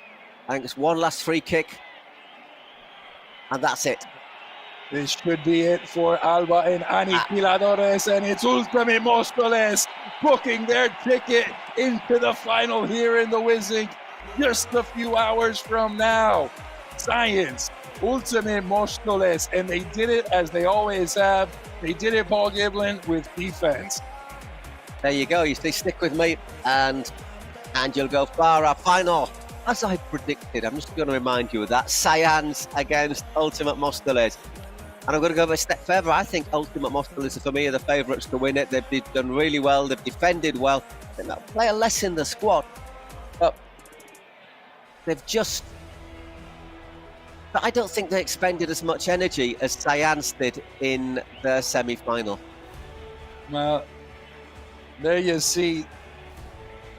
This is no joking around in the Kings League. The passion, the ecstasy, the agony is fully on display here from the WiZink Center as Ultimate Mostoles moving on. Their dream is still alive here on what has been a dream afternoon for Noah 9977 and DJ Mario, but that is the end of the road for Aniquiladores. Annihilated, as you might say. So the Mostoles double is still on. Obviously, we'll see them soon in the Queen's League, the women's team, and then we'll see them go for the final. Could it be, as we say, an incredible double for DJ Mario and Noe? Obviously, announcing their engagement earlier on, but absolute heartbreak for the Aniquiladores players. You just got to feel for them. They've come so far. They've been the best team throughout the season. They've dealt with injuries, and they still made it here to the semi-final, got their place in the semi after a couple byes in the playoffs with that first seed.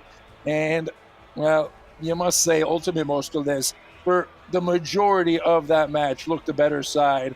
They looked absolutely to me, they looked absolutely in control till all of a sudden that goal in the dying seconds, before they got another one. But so there you go. There is the confirmation. Diane's against Ultimate Mostoles, which will be, well, meant to be 9:30 kickoff tonight. I think it might be a little bit later. We're getting there. We're getting there. We're getting there bit by bit. We've got our celebrity shootout next. Hey, that's right. Still a concert to come too. Maria Becerra, I believe, one of your other favorites, Paul. Oh yeah, massive fan. Manuel Becerra, it's a square in Madrid. I know. I live right. It's right behind the WiZink Center, isn't it? Too. Where you live, where there's loads of bars.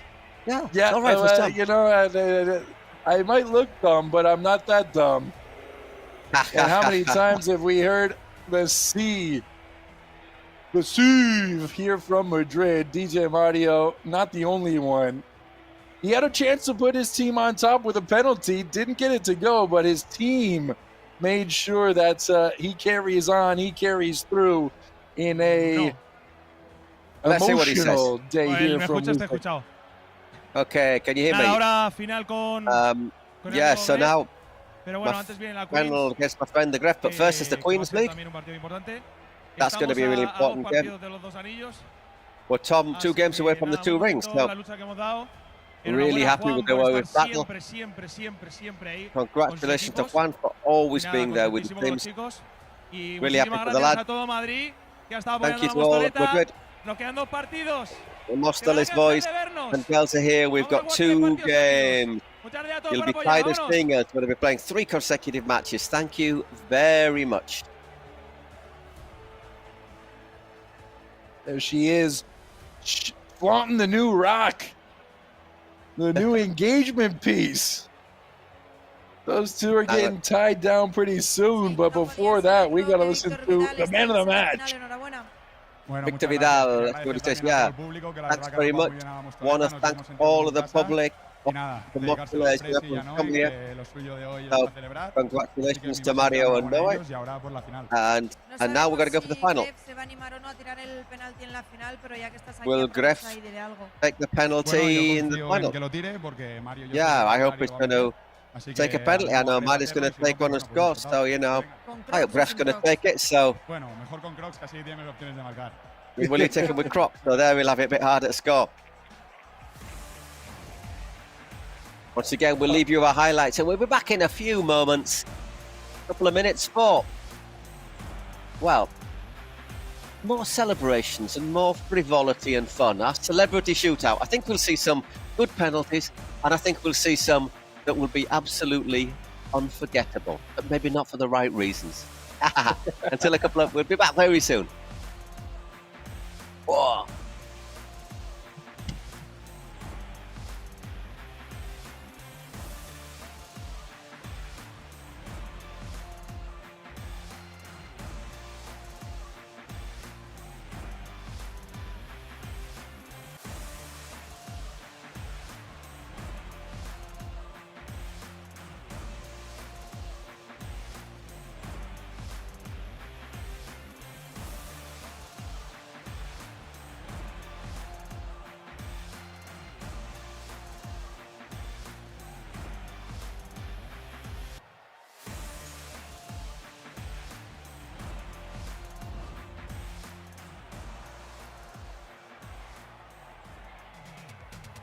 Y llegó la hora de la verdad, el momento que todos estabais esperando. Los VIP Shoutouts. ¡Fuerte ruido para esos VIP Shoutouts! Muy bien, vamos a recibir a las celebridades. Son el dúo más imparable, las reinas gemelas de TikTok, ataviadas con la camiseta de 1K.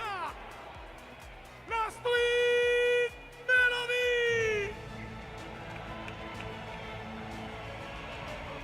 La hemos conocido como la princesa del pueblo, pero hoy se hace llamar la patrona.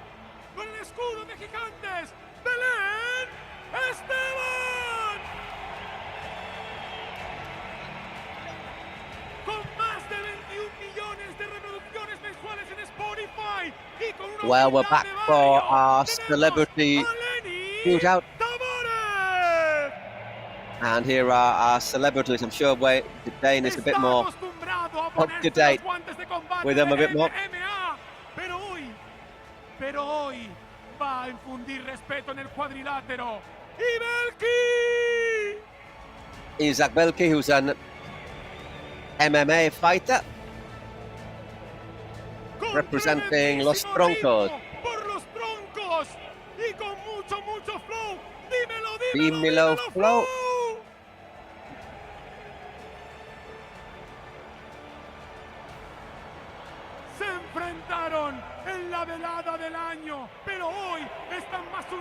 que nunca. Fuerte ruido, puro pinche pío.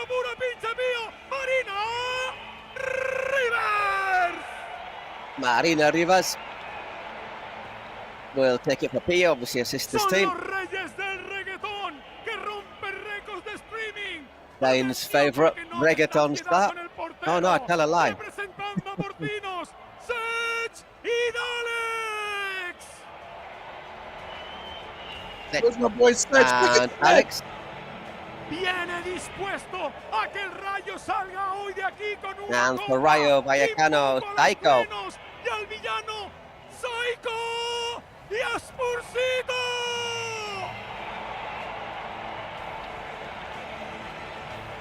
Es medallista olímpica y nos va a representar a todos con sus saltos en los Juegos Shootout is someone who will be going for gold in Paris. Triple jumper, Ana Peleteiro.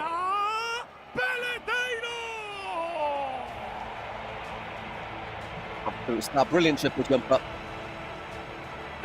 Okay, bronze medal in Tokyo. Para la Mostoleta,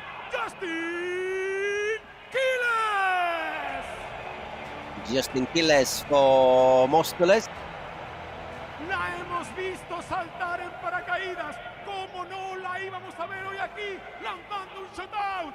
Atención por X Bullertín. La mamba garra. Lola Lolita.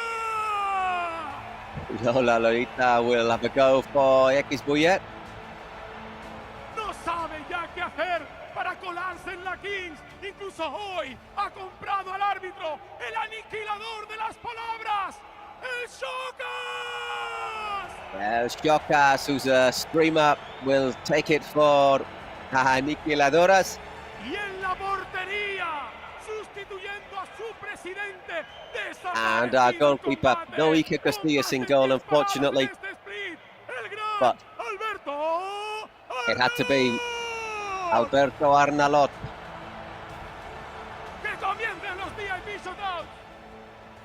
So, all ready to go. Basically, if you miss, you're out. Arnalot wearing the Iker mask.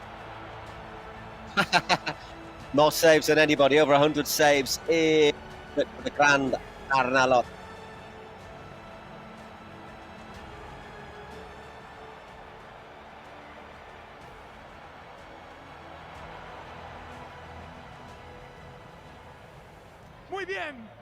I'm going to say quite a lot of these people aren't going to score. En el terreno de juego tenemos como árbitro al gran, al incombustible Adri Contreras. Adri Contreras from El Barrio will be our referee today. So, Paul, I want to know, we've seen the lineup, we've seen the introductions. Who are you favoriting here? Who are you giving the edge to? If you had €100 to put on anybody here in this one, who are you going with? I've got a couple of favourites, but I don't think they're going to win the shootout. I think Arnalot could well save every one of them, to be brutally honest. Ana Peleteiro, obviously, because she is an absolute top-level athlete. Now, we have Spursito as the referee. A man from Rayo, Barcelona, all of a sudden the Rayo lads might just take an extra step forward in my direction. Yeah. No. I'm not quite sure how the Twins are going to do it. Is it going to be one take one, or are they going to sort of do a pass to one and then a pass to the other? It's not the most fair thing if it's 1v2, huh? I mean, or 2v1. What's happening here? Just like everything, we're kind of watching on the fly with no idea what's going on. This is all happening. This is all new to us. The Twins, by the way, if you don't know, they were actually last year, they were among the Spanish candidates for Eurovision, but they didn't win. Basically because the song was dreadful. What was the song? It was sort of didn't win the semi-final. So if they got to the quarters, that ain't bad. I mean, come on, let's. didn't leave a lasting impression. I'm going to be honest. No. They are from Bilbao, though, so I'd like to think they'll have a chance. Okay, all right. Yeah. So 2v1. Yeah, that's not bad. No. On the line, come off your line. Yeah. Oh no, she didn't. Yeah. Not bad. 7 out of 10 for effort. You nearly got me in the face. So they're out, unfortunately. I'm absolutely disappointed about that.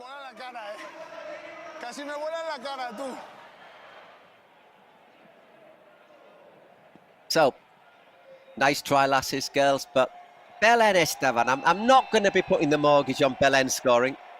She's big Atletico Madrid, apparently. The Princess of the Pueblo, as she is named. The People's Princess. There she is, like Lady Diana. Lady Diana on chorizo. Oh no!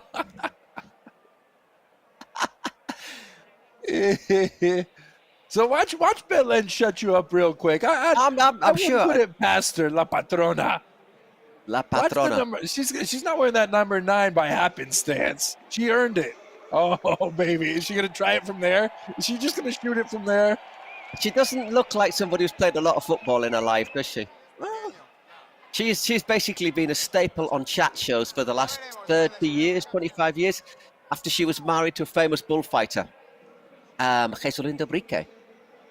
And they're not married to him. Your knowledge of Spanish culture there you go. Is just never ending. It's an endless buffet, and here she comes, La Patrona. Oh, I see. Oh, that's cheating. And, give it to the kids. No, not a bad effort. I think she bottled it there. I think that was cheating. Not a terrible effort, but Belén Esteban and company. I'm assuming those are her maybe I'm nephews? disappointed she didn't make the run herself. Yeah.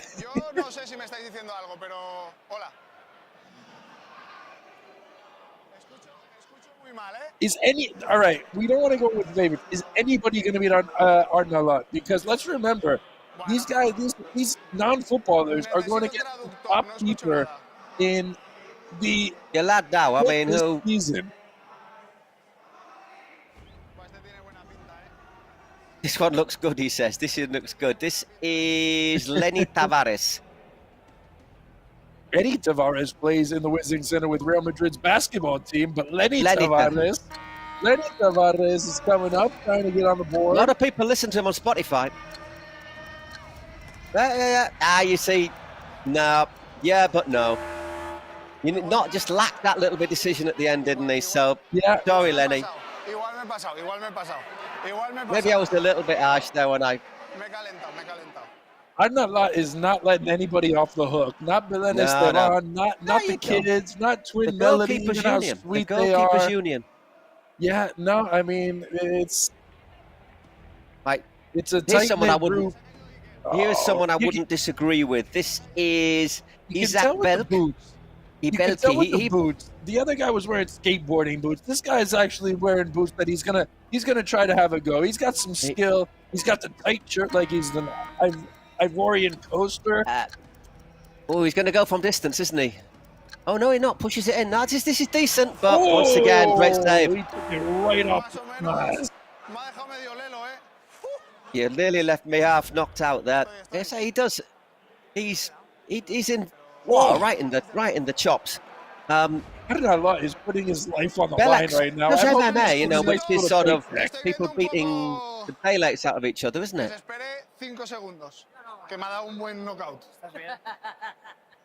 This is Dímelo Flo. Are you a fan? Is he one of your lads then? Dímelo Flo?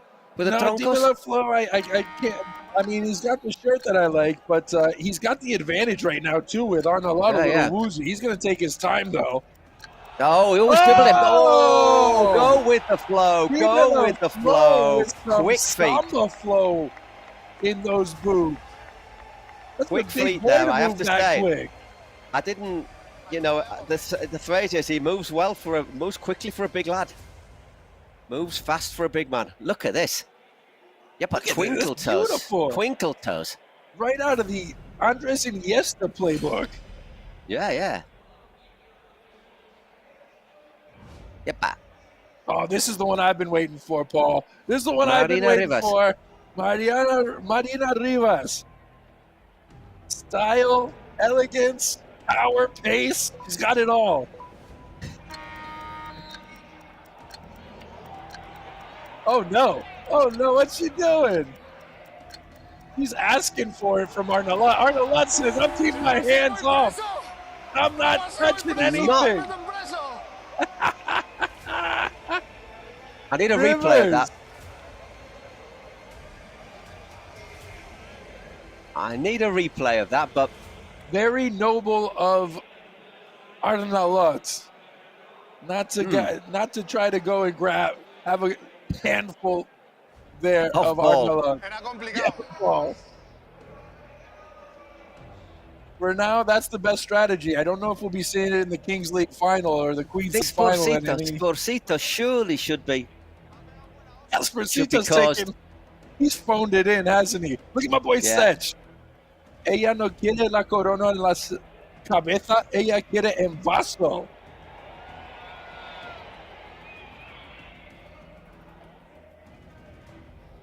Is he just going to lay it off? Come on, Sech. Come on, Sech. Come on, Sech. Let's I'm not go. sure if those trousers are really sucker. Yep. Oh dear. Sech, what are you doing? You got the time limit. I don't think you should play in baggy jeans, right? I've learned something today, Dane. Don't try and take a penalty in baggy jeans. Sech, es dinero más puro de It's your mom. Seiko. Once again, baggy trousers, not a help.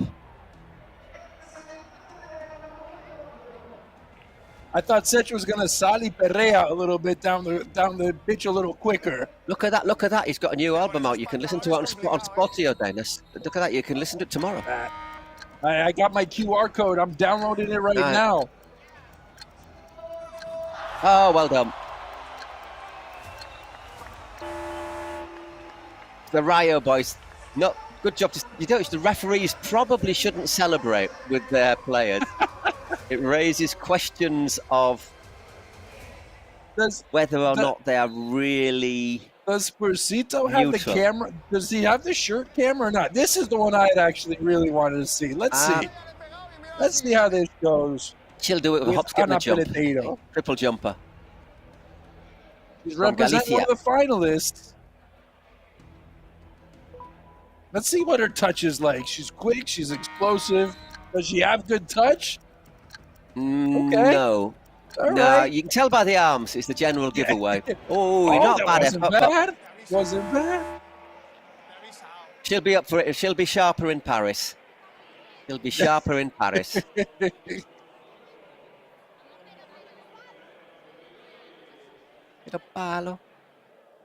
Who have we got next after?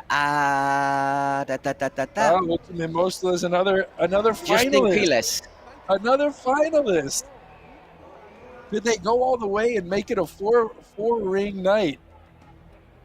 With the VIP shootout, with the engagement, and with 2 finals in their pocket coming out of WiZink. This could be it. Once again, I'm not a big fan posture's not convincing me. The posture's not convincing me.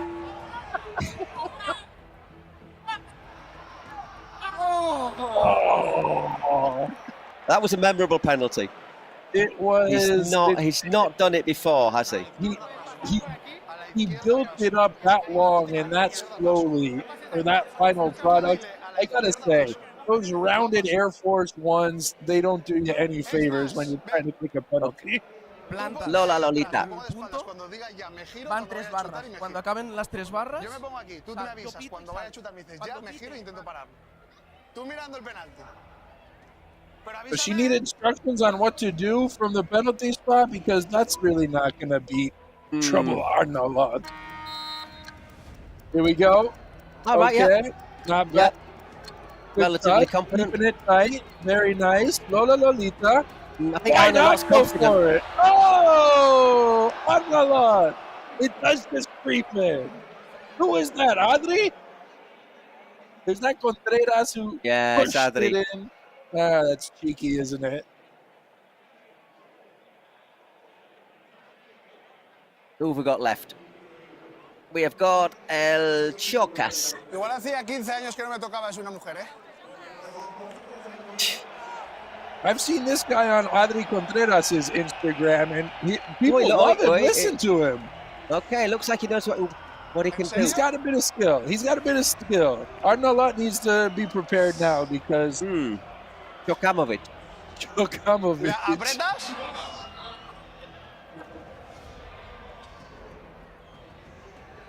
Oh, what's lighter? What's whiter, his shorts or his legs? He's not a man who takes a lot of sunshine, is he? Cambio de portero. Va Rivers. Change to the keeper. Rivers is going in. Porque te vas a ir con una peste se me han mojado. They're not going to give you the gloves, Rivers, because they'll smell so bad. ¿Sabes cómo va, no? 3 barras, cuando se terminen yo pito, vas y pepazo. ¿Vale?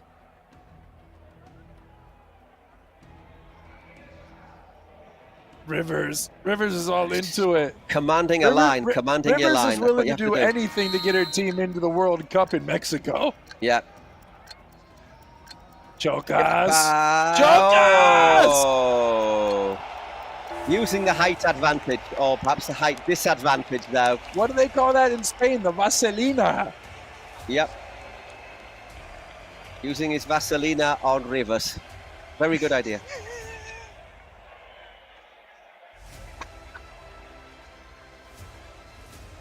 So will we have a second round? I mean, that's my question now. Oh, now we'll do the serious one. He says, mate, come on, I want a piece of you. Chocas.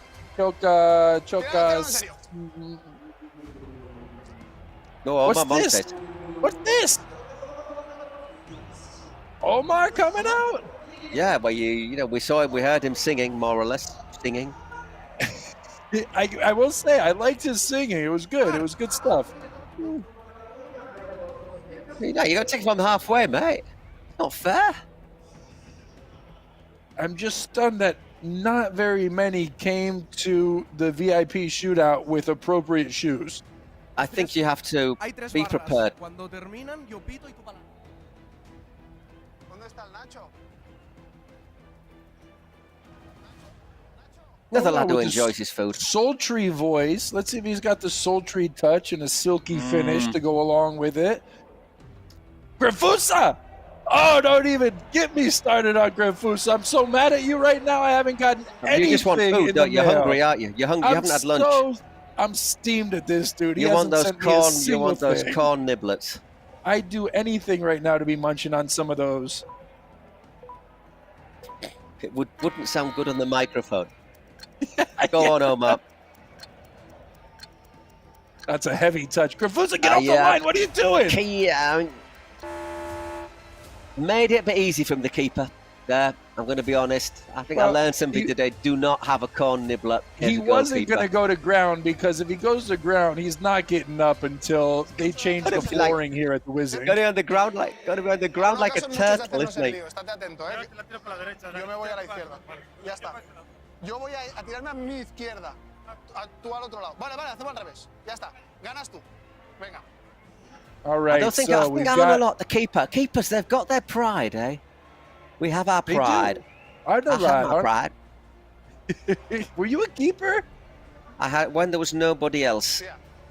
All right. Well, and when there was I didn't somebody mind else. It. Yeah, not often enough.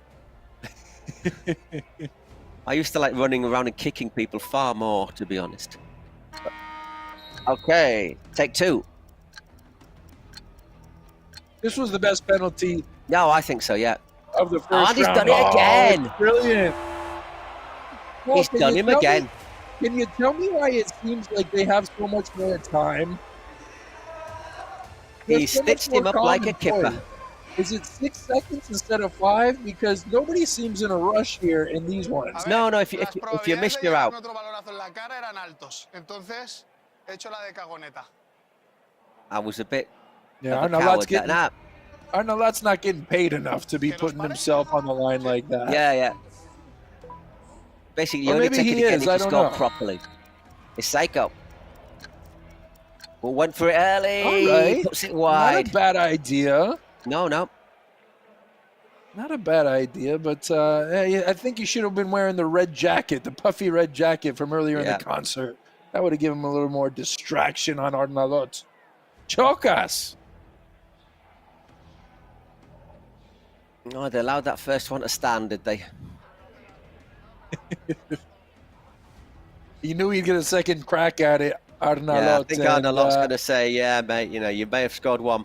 He looks handy, though, this lad, doesn't he? He looks handy.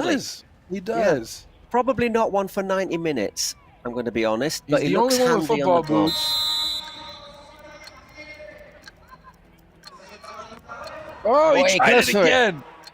But no, he read that one. And so, Dimelo Flow is our winner. We've got a champion. The MVP of the VIPs, Paul. Yeah, I was going to say, don't try and do another one. Don't ride your luck, mate. Dimelo Flow. I have to say, go with the flow. Very nice. Quit while you're ahead. Leave them wanting more, and that's exactly what Dimelo Flow did. Dame the flow, baby. Give me all the flow you got. We are ticking our way down to the Queens League final. Paul, you ready? I am indeed. I am looking forward to it. Our first big title of the night. You know, Dimelo Flows is pretty good, and it's something he'll treasure forever. I'm absolutely certain. But a Queens League final is when it starts to get really serious, isn't it?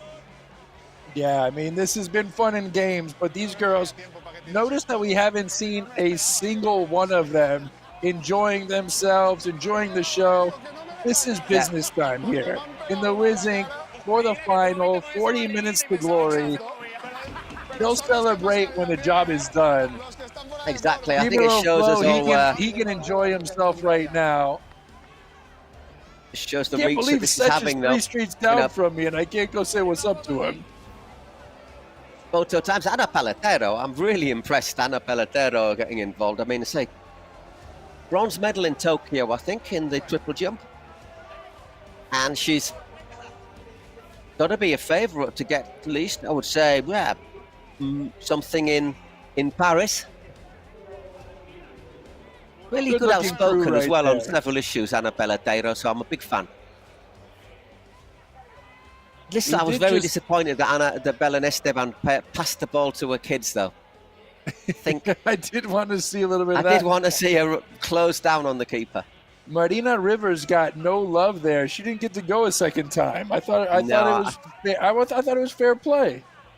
Well, I think it might have been handball at the very start, you see. Might just have been a question of handball. But hey. But there we go. We're going to get ready for the Queens League final. Oh, yeah.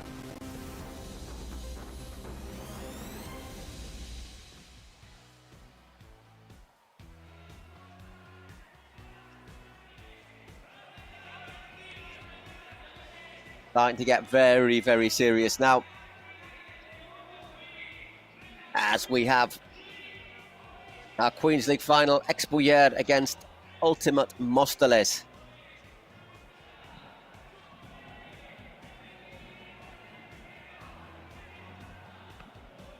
And obviously in this game move, we've got to keep our eyes out for.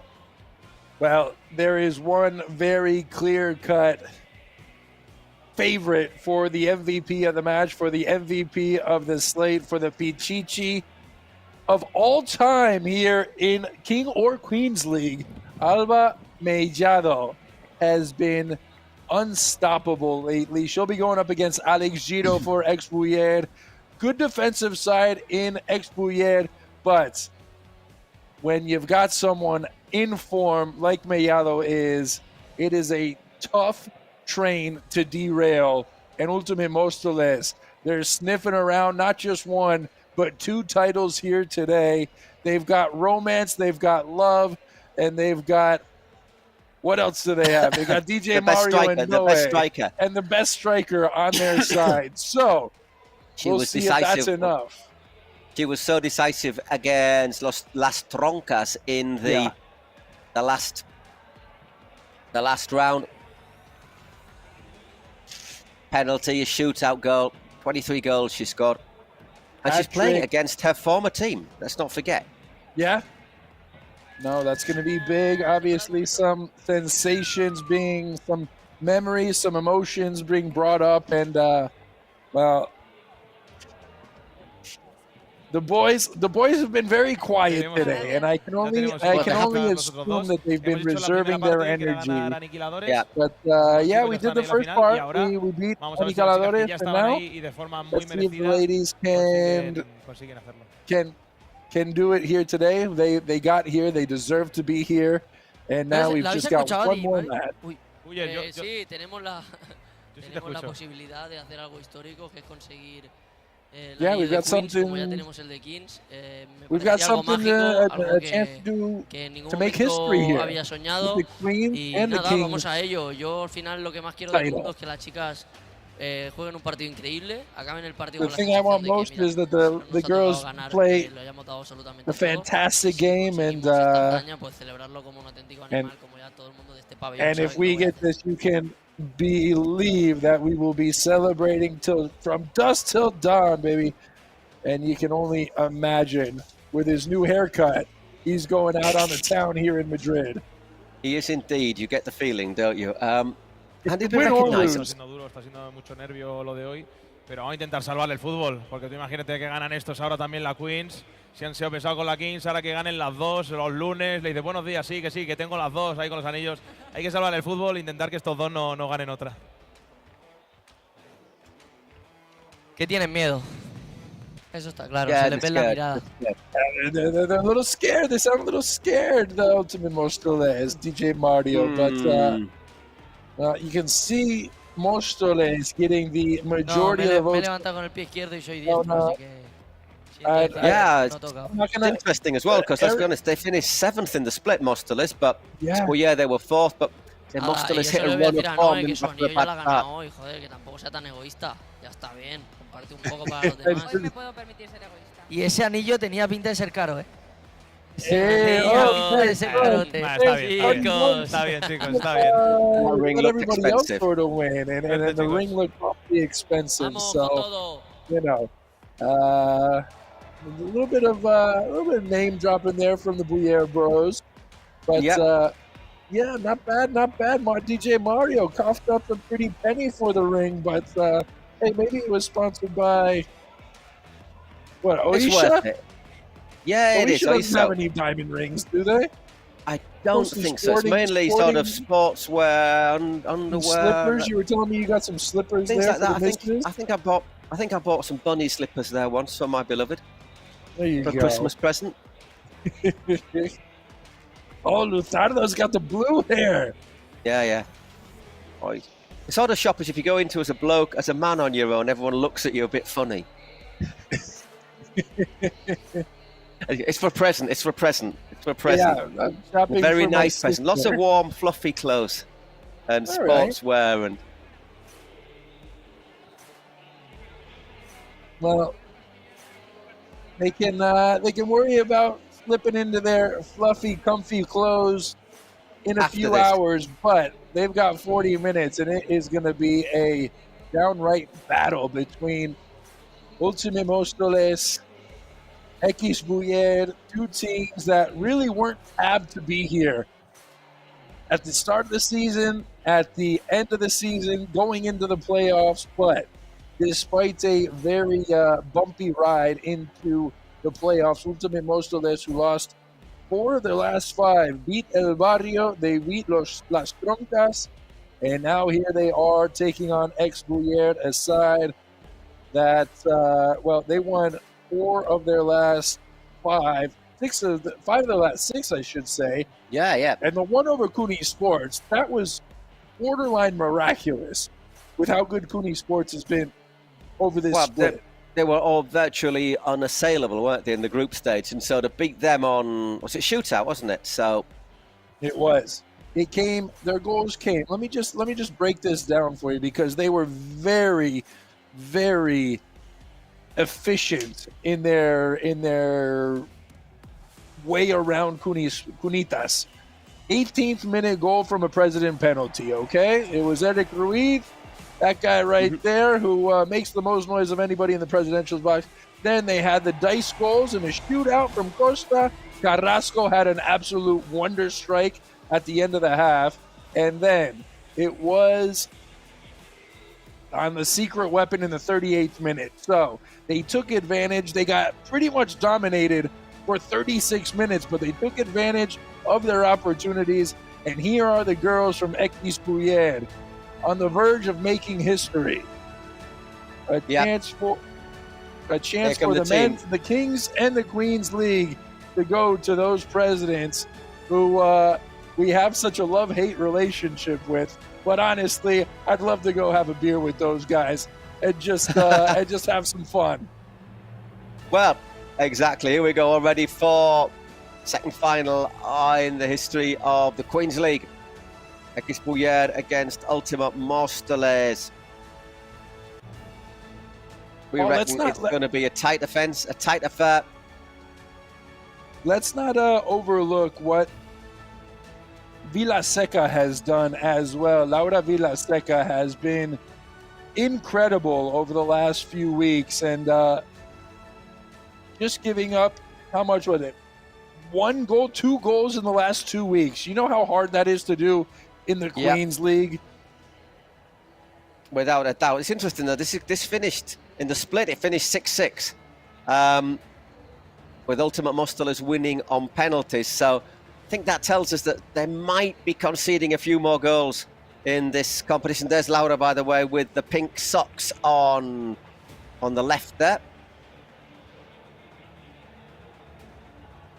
You can feel the tension.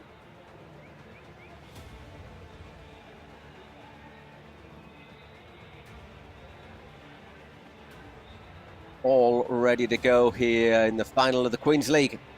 The WiZink Centre here in Madrid, full house. We've already seen the Kings League Grand Prix. Do we think that Ultima Móstoles comes in here with nothing to lose? I mean, a 7th seed coming into the playoffs. They're maybe just lucky to be here in their mind. Of course, they think they deserve to be here, but nobody expected them to be here. And now it's a chance for them to really surprise the rest of the world, as we see Mireia Vera. I don't know, I think they've got a great chance of winning. They've just got the top scorer and the top assist giver in the tournament in their side, and we saw in the semis how absolutely important Alba Mellado is. 23 goals, 7 assists. I mean, that is absolutely staggering, and nobody is near her in that. So you get someone like that, and that I think could be the big difference today.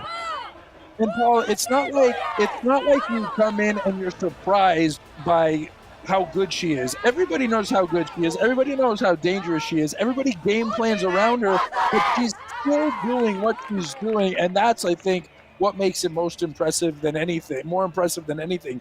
She is doing it knowing that she's got all eyes on her every time she has the ball at her feet. Well, exactly. She's the player to mark, isn't she? She's the one to mark. I was going to say she's the... Yeah, absolutely.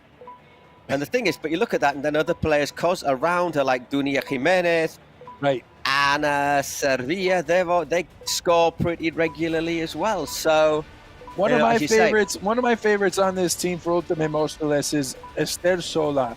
She's the tiniest little thing, but watch her just up and down the pitch, endless work rate, and she can bang with the big bodies too in the area. So here we go. Let's have a look. Oh, your girls. There you go. Twin Melody are going to hit that button. Boing. And Durnia Jimenez, who's on first for Olta de Mostolev. Obviously, Laura Villaseca in goal. Fatima Fabra in goal for ex-Bouyer. It's Alex Giro, 13 goals. They're nothing to be shy about. I think Giro and ex-Bouyer know that if they want to have a good chance of winning this game, they've got to take advantage of these first 5 minutes right here. Once Mellado has a chance to mark her presence, then it's trouble. But Giro, she had a hat trick a couple weeks ago and a couple goals last week as well. So, yeah, well defended, but the ball goes back for Durnia. We won't see Mellado until 2v2, 3v3 maybe. They do put a premium on the defensive efforts in the Queens League side as well. There she is on the pitch now. Let's see how long it takes her to take her effect, the Mellado effect. I also just think what the game I commented on in the quarters, Fatima Fabra isn't so great with the ballers at feet, is she? Whereas Laura Villaseca's much better. Shaky at best. But look, they're going to leave the ball. They're going to leave Jimenez almost open just to make sure that. Whoa! That's a corner there, forcing Jimenez that save there, Laura. Just to make sure that Mellado doesn't get much space. Look at that right there. I mean, they're willing to give that up. They're willing to give that up because Mellado. Was she wrestled to that? Wrestled that? She's got a case. She's got a case, and she just might be imploring the referee to take a look. There's a lot of space in the area. He could have seen. He's going to have a word with the replay officials. VAR. Play on, says the referee, though. Play on.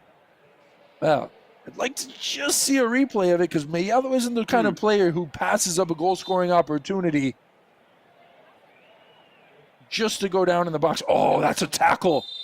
That's a American football tackle.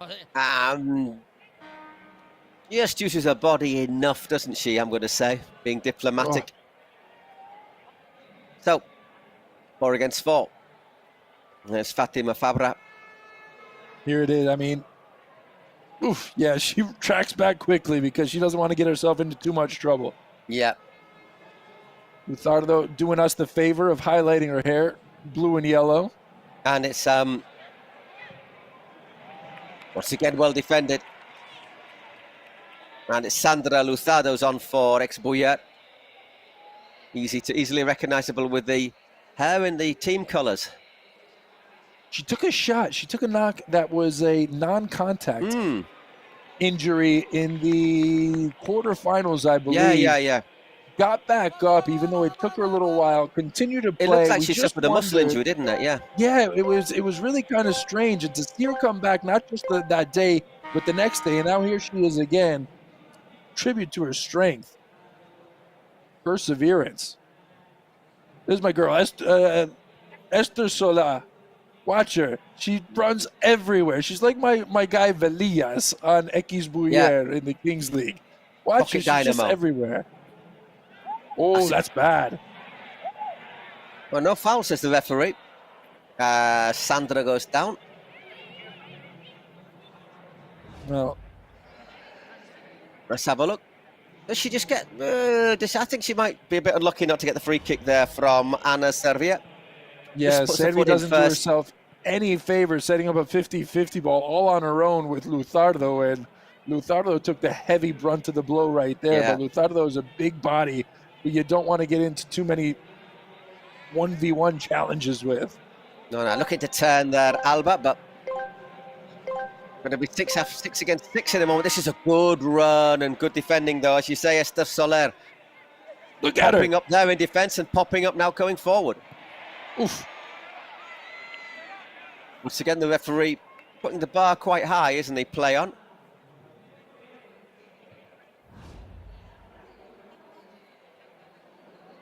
Just slightly from behind, but maybe not quite enough. Patirano. Again, it's Julia looking for Esther, this time on the right wing. Out it goes for a throw-in. We're just a few seconds away from 7 against 7. Who for Ultimate Móstoles is gonna come out and just take a little bit of the pressure off of Mellado, because they know they need somebody to distract the defense while they're zeroing in so much on the number 10 in black. And now we are at 7v7. So let's see how this game takes shape a little bit.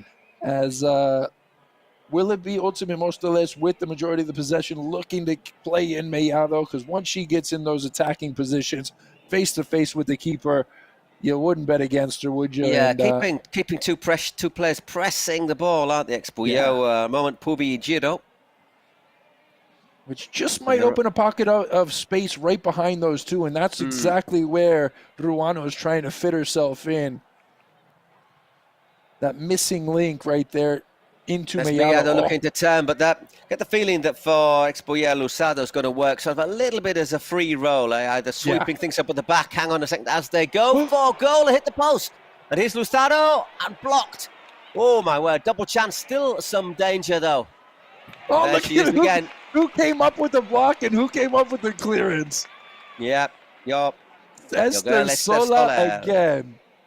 It's a difficult angle from the shot that on the top of your screen, and it was beautifully placed. So unlucky not to have that bang off the post and find its way over the line. Mellado battling away there with Lusardo. And as well getting it out wide. In possession. Keeping a bit of pressure on here, Expullo. I mean this in the most nice way I can possibly say it, but Luzardo's a bully out there.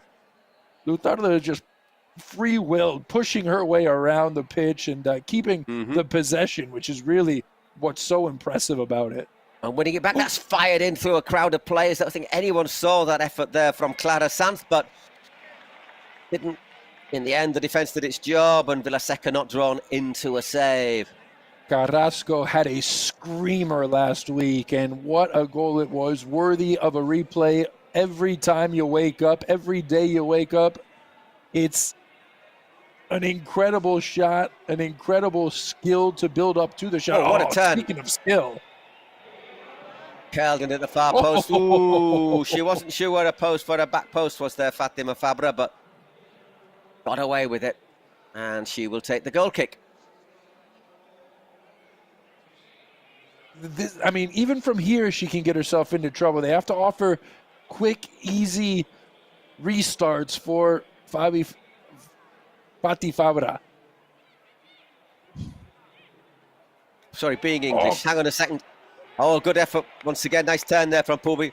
I just feel it's wrong to call her Fatty. I'm just going to stick with Fatima, right? It's her name. She's got it on the back of her jersey. It's Fati, and she wears it with pride. Good turn there from Pubi. We're going to quickly move on to another subject. And here's Esther Sola.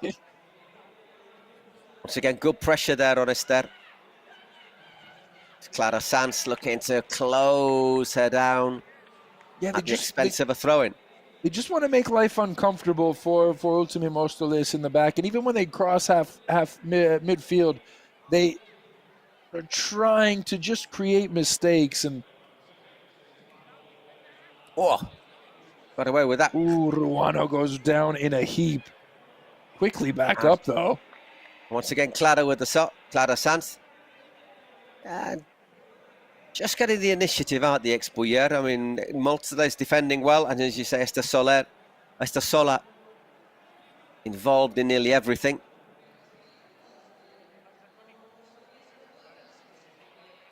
But so far, as you say, they've kept Alba quiet, haven't they? Yeah, it's what they had to do. They had a mission coming in. They knew if they could keep Alba Mellado quiet, they'd have a good chance to win the game. And right now, it's been Expullo who are forcing the issue, pushing up the park, creating chances. Look at Sola again. Once again, good one from Nuria Yop. 8 goals for the number 8, by the way, for Expullo.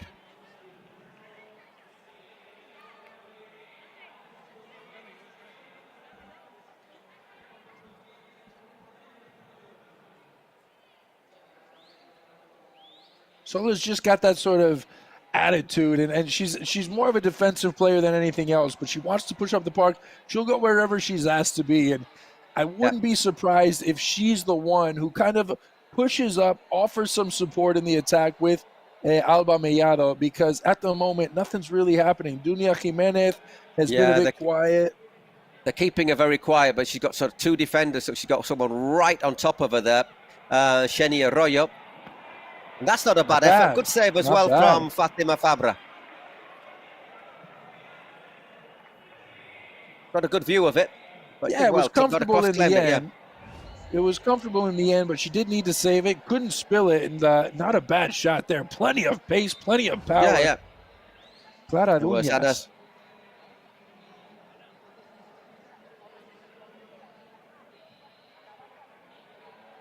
So all very tight out there in the final of the Queen's League. Expuyer against Ultimate Móstoles. Móstoles on the ball at the moment with Nicole Rubio. Arribe. Looking to battle away through there, Dunia Jimenez. She loses out. And Diop battles away once again to Luzardo. Expuyer haven't scored a goal in the run of play 7v7 since the 20th minute of their round of 16 matchup. So they've got the work cut out for them. Losing the ball there, Marteta, I tell a lie.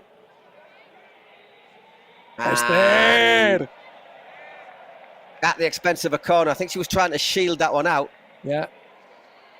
Final of the Queen's League Oysho. Nicely done there from Pulbi, Martina Pulbi, and there you see. So she's not going to take a minute on the touchline either. She's going to play all 40 plus, running touchline to touchline, end line to end line. I hate to play favorites, Paul, because I love them all, and I have I have no dog in this fight, but I just love the work rate. I love the energy. I love how she plays.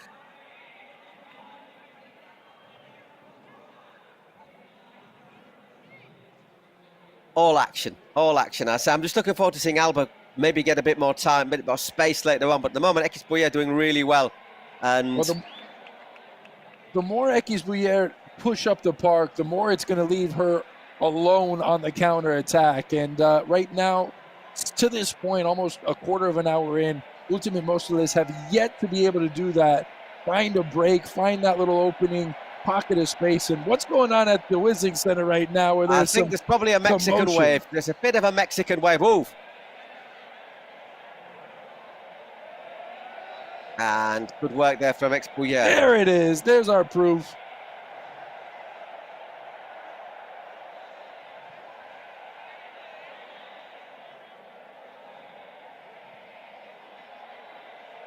Here it comes, bottom left of your screen. There it goes. Oh, thrilling stuff here at the WiZink. Bravo. Call me miserable.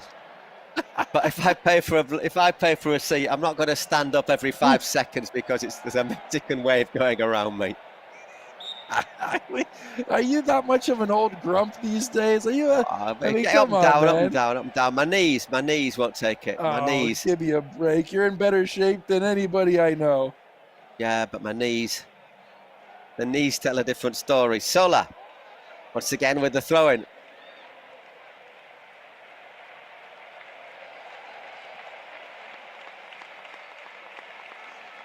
Doing a great job at the moment, Expuyer, in shutting out Móstoles. No way, looking a bit nervous. Pati Fabra rolls that one out nicely, gets it back. Resisting, really pressing her, and that's good movement off the ball there, just helping the keeper out. That's not a pressure on Diop, who nearly did well. Doing the wave that you don't love, but they're into this match. They're into representing each of their teams. Expuyer has some really good fans, a group of fans in the Cooper Arena last week, and I would only assume that they've made the trip down to support their side. Now, it was an Expuyer shirt that I saw in the streets here in Madrid the other day, so they've got support. I don't have to travel, but I think there's fans all over the world. There's a couple of friends of mine they were saying, oh yeah, ex-Bouillard, yeah, not for them. So I don't think it's quite as regional, quite as local, you know, like. It's because obviously it's something that goes, you see on streaming, online. Right. So I don't think it's quite got these local, parochial fans. It's like, you know, you can be anywhere and support them. That's Alba looking to make something happen. Just works a little space, gets it back, and lashes at that one there, Alba Mellado. But it's the first time she's really appeared, and she did it dropping deep, didn't she? Just to find a bit of space. No. Maybe pull other players out of position. It's something that needed to happen right now, because just playing with her back to goal and waiting on those services into the area wasn't working. So she might have to work a bit harder. It's not going to be an easy hat trick and an easy couple of goals like she had in the first 2 games of the playoffs. It's a bit too much meat on that one. Out that one goes for a goal kick. Laura Villaseca. Not really had to make a save, has she, Laura, either?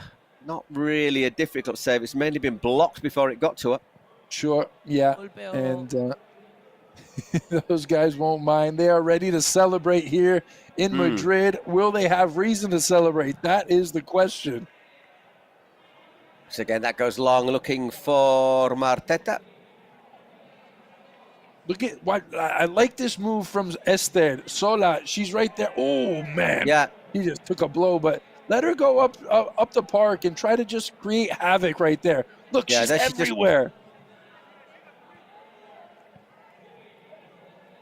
Back with Anna Servi. Once again to Villaseca. Minute and a half before we get the dice. Might well be a big factor, I think, in this final, depending on what we get. There is Marteta again. I think it's what we expected coming in. It would be tight. It would be tense. There wouldn't be much on for options on either side. X Bouillard, a very disciplined side on the defensive end as well, but here we go. And that should be okay for Fati to see out. If I'm Ultimate Mostoles and I've seen these last couple games, I'm not giving Fati Fabra a second of space, even on these goal kicks, to try to find someone open. Pressure, face-to-face defending. Yeah. Make her send it long, because they're going to win that. Here's a chance. Marteta gets penalised for fouling Luzardo there.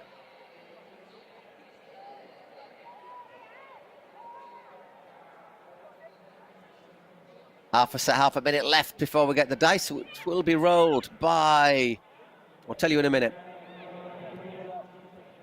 Looking for that once again, looking for Giro, but in quickly. Who is it? Inés Hernán, a periodista. Yeah. Journalist Inés Hernán. And well, she will be hitting the button on that catapult in the next few seconds. Blocked there, the effort there from Marteta. And we get the dice. Paul, so this is the beauty of the Queen's League, is this game needs the dice round right now. They need these dice minutes, because very tight, very cagey. Yeah. And this is just going to break the match open, not just for the next couple of minutes, but for the second half as well.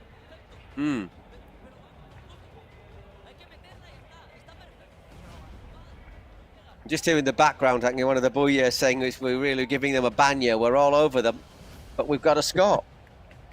Inés, te voy a preguntar, ¿qué quieres que salga en este dado que vas a lanzar? What do you want this dice to be? Un 3 y bueno, 3 would be good. Arriba, todo tuyo. And up for the Mostoles. Yeah, she's got a journalist uniform on, I see. It's good to see. Bravo. She like going out to a gladiatorial combat afterwards, or what? And a 4. Woo. The higher the numbers, the more booze you get around the arena. And, 4v4, it doesn't light the fire in your belly. That's maybe a 1v1. But I think 4x4 is quite good, because it's not like, obviously, a 1-against-1 gunfight at the OK Corral is. It's shootout at the Cooper Arena or Battle of them. But there's still plenty of space available here if you can exploit it. And they've got players such as Giro, Puvi. And here, once again, we've got, well, obviously we've got Esther Stola. Yeah, who do you think's getting this one? for Uzumi Mosteles. It's the number 11 going on a dead-on sprint. She's not going to back away from it. Oh! Whoa! Doesn't pull out of that challenge either, does she?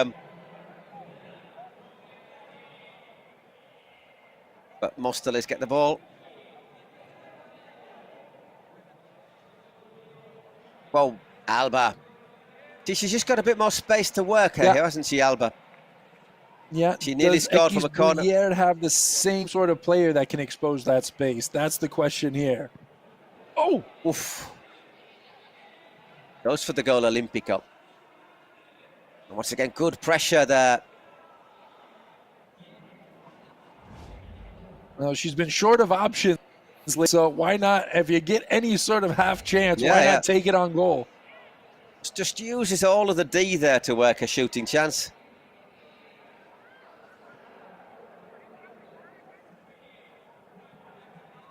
Servi back to Esther. She goes for glory. Once again, takes a little deflection there off Nuria Job. Corner at this side, at this near side. No, they're in no rush, are they? Because they don't like these go down and really try to pull their defensive half. So they've had corners now. Back to Esther. Once again at Servi. We are defending, but without really having to. So they've got fresh legs.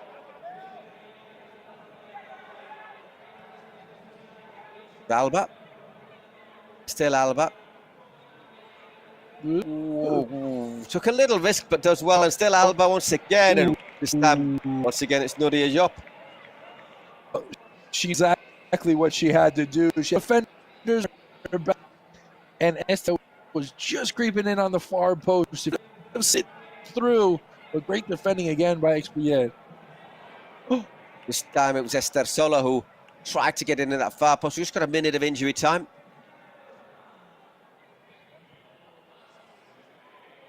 Alex Giro.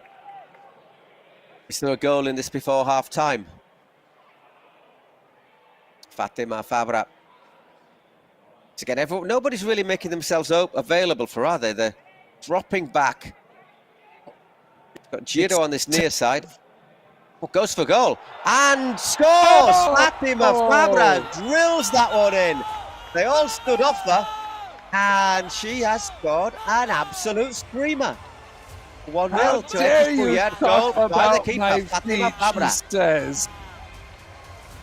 Look at this, they just stand up, but they open up as well, and she puts that in exactly the right place. Brilliant finish, but not great defending, let's be honest.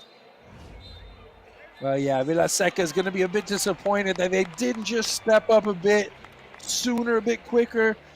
But like you said, we haven't seen it from Fati to really be able to put a ball on goal like she did just there.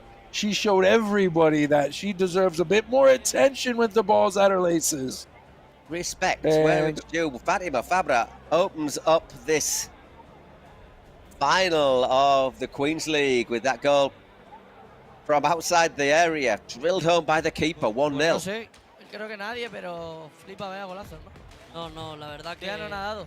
En esta primera parte, a mi parecer, creo que nos merecíamos ir por delante en el marcador. Hemos salido en esta primera con una idea más clara. Ya sabéis cómo es este juego. Arranca la segunda parte. Nadie ha ganado nada. We came out and had some chances, but yeah, the goal from Patti was incredible. Very happy for Toca seguir. Quedan 20 minutos de partido que se van a hacer eternos y confiar que las chicas sigan jugando como están jugando, que es que no tengo nada malo, ninguna queja que decir de ellas. No complaints on my end. I'm loving everything that I've seen. Yeah, you can tell that it's a final, it's a title game. De tiro, ha dado en el palo, podía haber rebotado para afuera, entra para adentro. ¿Qué vamos a hacer? Pero ya sabemos cómo se what a shot it was from Fati, and you know, it could have gone off the post and gone anywhere. Aguantar estos 20 minutos como estábamos y seguir apretando un poco. Now we've got to hold on. Hold on. Let's see if we can push a little forward, moving on, and get this win, get this game, get this title. Yeah, so far it's got to be said that Expoya, apart from the goal, have defended really, really well. Sí, chicos, aquí estoy con A bit of Eva, a Raquel halftime y show. Stephanie porque vamos a hacer un reto Oysho. ¿En qué consiste el reto? Pues como veis, cada una de las participantes Our tiene un sponsors balón Oysho y tendrán que llegar dando challenge. toques, idealmente, a la otra portería. La que llegue más lejos se va a llevar un vale de 500 euros en ropa colección Oysho, y en caso de que haya empates, chicos, pues tendremos en cuenta la distancia, obviamente, y el tiempo. ¿Lo habéis entendido, chicas? Okay, Pues half time. Got to see how fast. Seguro. Venga, pues Eva, arrancas Half time. Keep me uppy down to the other goal. Le hacemos todo el mundo la cuenta atrás, por favor. 3, 2, 1, adelante. What do you got, Eva? What do you got? Okay. Not going to get down pitch too quickly, get it under control. but there you go. That's a long old way to go, isn't it? You get a bunny hop away. There you go. Now she's got a rhythm. Oh, watch the camera. Nah, she's got a rhythm going down. Great stuff. Oh. Well, tell you what, she's done about 20 yards more than I could have done. It's a little tryout for these girls as they are doing this in front of the Queens League presidents. They'll be taking notes. Raquel's turn. Well, the winners of this get 500 Okay. Oh, euro. she's got the touch here. She's got the touch here. Just a question of keeping your nerve, isn't it? Whoa. Keeping it tidy. Very nice. Oh, she could close her eyes and do it.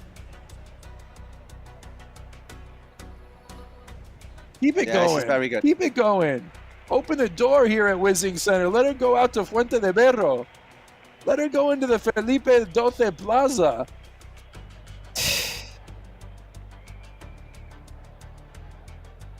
She's going to go all the way down to the Plaza Colón, isn't If she? she's This going is to go very down, good. I hope she smashes it in the goal once she gets there. Oh, you'd want to, wouldn't you? Oh, smash it! Smash it! Smash it! Yes! Yes! Very good, Raquel. Te lo ha puesto complicado, ¿eh? Me estabas diciendo que tenías un poquito de presión. No pressure, Stephanie. Así que si te parece, arrancamos ya, ¿vale? 3, 2, 1, adelante. I think the thing is you need to get that first touch, don't you? To get the control going. Yeah. And then it's... I think Stephanie's just got to not be intimidated by the clock. This isn't a bad idea right here. Oh, just try to take it down off the knees, Stephanie. Hey, Stephanie! She looked so good. I mean, that was great. She was looking very good. Three of those. Sí, que gracias a mis entrenadores del Rayo Vallecano por invitarme. Oh, thanks to my coaches for Rayo. Well, it's good to see Rayo come up on Rayo getting something, because the players at Rayo's women's teams have had a dreadful time by the club. Y que gracias a Eva también por venir conmigo, y que lo habéis hecho muy bien las dos chicas, que muy bien participado.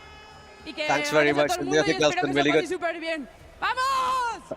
Espera. Gracias también a Oysho, que gracias a ellos tienes Thanks to Oysho. de 500 euros en ropa colección Oysho. Un aplauso, por favor. There you go, 500 euros in close. I wouldn't object to that. Well, I would, because it wouldn't fit me, but you know. But as a present, fantastic, great. I was really impressed by the way she did that as well. Just knew exactly what she was doing, kept the style going. Yeah, never sort of stumbled or looked uneasy or unsettled. Just boom, boom, boom. And of course, I mean, I'm sure she gets a nice turnout for her games, but there's 8,000 people in the WiZink Center. There's pressure, and she looked like she was just used to it. Anyhow, ready to go for second half. Ultimate Hostiles against Expoya. Expoya lead by 1 goal to 0. Let's see that cannon. Unleash the cannon. Unleash the cannon. Thank you very much. well There we done. go. That was remarkably well unleashed as well. Bravo. That was the best cannon shot of the day, I must say. Oh no, apart from the one that went into the other stand. Here's for handball. Remember, we've got secret weapons to go. No president's penalties in this match. I wonder if Esther even rested during halftime. Oh! She's probably irritated she couldn't. Do you think she rested, or did she just keep running laps around the stadium? Nah, I think she's probably just disappointed she couldn't do the keepy-uppy.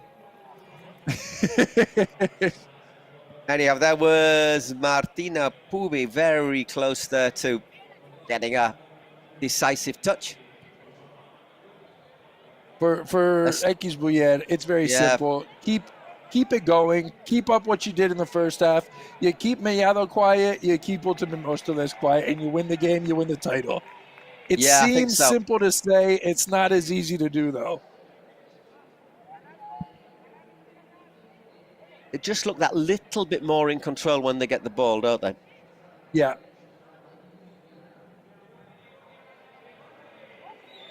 Header on target, but in the end, easy there for Villaseca. Was going to get rid of that quickly. Once again, the well-defended Mellado really being well covered there. This time it was Giro dropping back. That's what they need to do. They just need to get Ekisbuyer out of their defensive positioning, at defensive shape, pressure a little bit up the pitch, and when you get those chances to counter, then you strike when the iron's hot. As Esther pulls that one back, and in the end, Fabri has to send it long.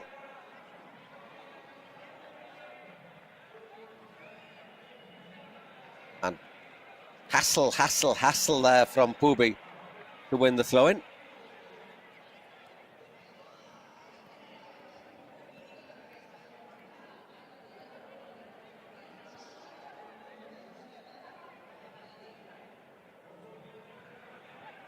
And once again, a last gasp clearance, says Giro again.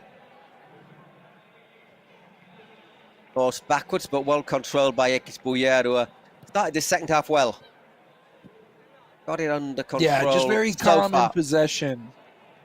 Very calm in possession, very tidy, and that's what they need. The second that they make a mistake, Ultimate Mostoles is going to punish them by getting Mellado with the ball, inner feet, in space, and that's when you get yourself into trouble. Just make sure you don't make that fatal flaw, that fatal error that's going to cost you a goal and potentially the game. Exactly. Here's Ruby on the ball. And this is good. Not finding the angles that they're looking for, are they? And then all of a sudden, out she stepped there, Sandra Carrasco. Like she got shot out of the cannon at midfield. Oh, that's not a bad effort. That is a screamer. Whoa, well, I didn't see that one coming, and neither did Fatima Fabra. Golazo. Absolute golazo. Let me pick my jaw back up off the floor. That was remarkable from RB. Nicole Rubio. A second goal of the split, and what a time to score it. Came from almost nowhere. Just stood off for a little bit much, perhaps, but it looked as if they had them under control, and she's pulled that rabbit out of the hat. Hard to blame Fati right there. She was full extension. She tried everything she could to get a piece of that, but it was just perfect placement. She realized that Fati maybe was a step or two off her line, and just boom, buries it. Top net. I think Fatima was where she had to be. For me, the keeper was where she had to be. It's just a great shot. No, I mean, and all of a sudden, you can do nothing. Yeah. It's Mostoles now. And let's just see how the dynamic of this game changes here. Remember, on Sunday, it was Ultimate Mostoles and Mireia Vera. I hate to keep on bringing this up, but it is worth noting. Didn't use the secret weapon. Yeah. We all thought that was a mistake, and I think it was. It was a mistake. It was a mistake. It ain't going to happen again. Not a bad effort from Lusardo. Villaseca. Maybe not brilliantly positioned there, but got across. A little bit too close to a near post there for me, but...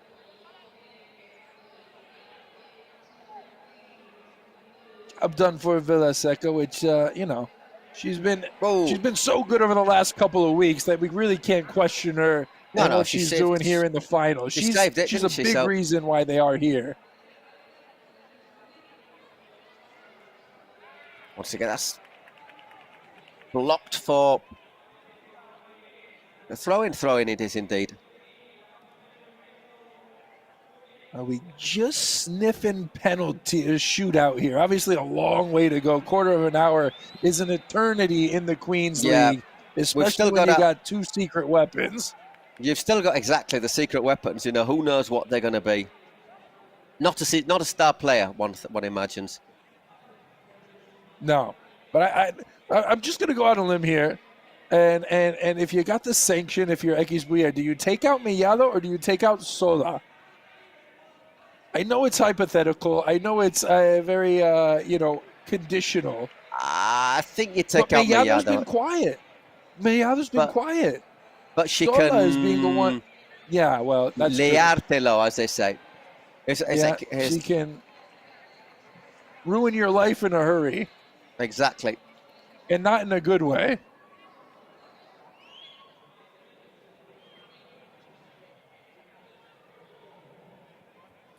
There she's taking the throw in. Nico Ruby, scorer of the equalising goal. There she's again. Looking for the 1-2. That's well defended by Chenia Arroyo.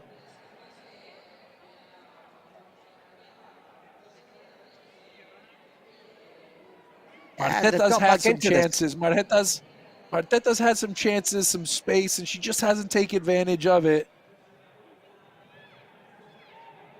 Oof, look at her. She's fighting right there. Just bulldozing her way through there, Luzardo. No free kick. They've just... I said Móstoles have really got, apart from the goal, but the goal has allowed them in terms of play to get right back into it, hasn't it? Right. Yeah. It was what they needed, and it really came kind of out of nowhere. Esther clears under pressure.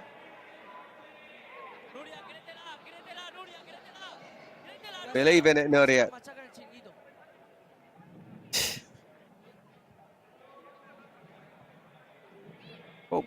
And when might we just see Mellado dropping back like we saw her, I think just once in that first half, where she had to kind of incorporate it. Yeah, she had. She just lost maybe herself from the sight of those back two defenders, and that allowed her finally to get a few touches on. Once again, that throw into the area, looking to make something happen. Oof. That's pulled back. Nobody there to get that ball, though, from Nuria Yop, which was a decent ball into space. Nobody attacking it. Few nerves on the dugouts. An appeal for handball here? Ooh, I tell you what. Ooh. Well, that doesn't rebound off anything, does it? No, and it doesn't seem like there's any interest in taking another look. Or... Oh, for me, it looks like handball. Uh-oh. All right. Yeah, off we go. Play on. We'll just never know, Paul, if there's a concrete definition, black and white. No. Whoa! It took a deflection. Villaseca gets down and make the claim. Well, they get so fortunate right there, ultimate Móstoles. Now Alba bounced up badly for her. Once again, the defence closing her down very quickly. Straight down to the other end. Villaseca. Good long throw, but well cut out. Marteta looks to win that. That's not quite what I don't think she was wanted, but it's fallen, nearly fallen there as Pubi pulled it across. 10 minutes left in this Queen's League final. Finally balanced 1-1 between X Buyer and Ultima Mostoles. If you're Expouillet, you've done exactly what you game plan to do. Get an early goal, defend, make sure you keep your eye or 4 eyes, 6 eyes, however many eyes there are, 14 eyes on Mellado. Oh, right in the gut, Carrasco.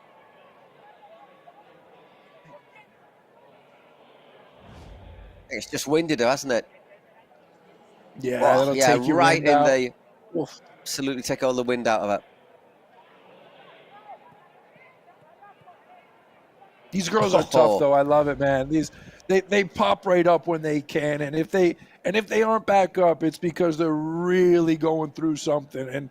And right there, you can see Carrasco, who had. Me pareció, no. ¿Le das la mano dentro del área después de que mi jugadora le dé la cabeza? Here we go. Here we go. We haven't heard from him. Pregunto,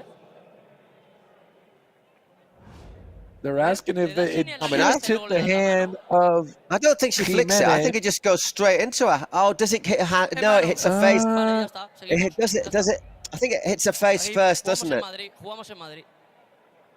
I think it hits her face first and then goes into the hand, doesn't it? I don't think the Madrid-based fan appreciated what he just said, Javi Ruiz or Javi Buyer, after being asked if it was a penalty or not. He said, no, when I see that again, I actually thought it went straight onto her hands, and I just think it's gone off her face onto the hands. And if it's, once again, if it's a rebound, unless it's in San Mamés, it's not a penalty. Oh, so bitter. I am. It was an important game. It was an important game with a lot on the line. I get it. I understand it. And hey, you know what? There's Mellado again. Let's just see how long it's going to take her. Yeah. Can she pop in this free kick though? This is the one. Yeah. There's a chance for her to shoot, isn't it? Similar place to where who was it? Was it Dueñas? Who got the goal for Ultima Mostoles? Fatima. No, sorry. No, RB, Nicole Rubio. Yeah. Leans back, sends it too high.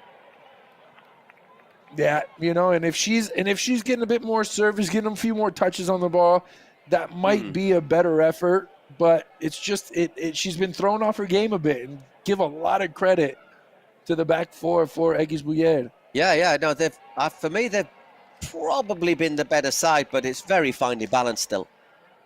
Yeah. No, I mean, you can see that they're defensively a lot better than they are pushing forward. Kind of strapped for options when they get into the attacking third. Alex Giro, obviously, she's a great. Well, no, but Giro is better when on those 1v1s and the dice rounds, stuff like that, when she does have some space. But 7v7. Oh, hang on, that's not a bad effort. Drilled in. Yeah, we've not seen enough of Alex, really, have we? We've seen a lot more of Martina Pubi. Right. But mainly working with her back to goal. That's a very good effort, actually. I mean, is that what it's going to take? Is that what it's going to take to beat this Expouillet back four? Because so far, nothing else is happening around the area. Free kick there, penalised Marteta. It's more of a collision, isn't it? She just puts an arm across her, but I think she does that sort of almost for protection. That is a foul, though. You get that forearm around the neck area. Yeah. And it was... Batty. We haven't seen a yellow card yet either, which has been very refreshing. And obviously that has such a way of changing games because you do go down a player. For 2 minutes. Let's give it away. And that is blazed into the stand. That wasn't a bad chance there to build something. Back it goes to Vilasecas. 5 minutes before we go to double goals. Still not seen any of the secret weapon.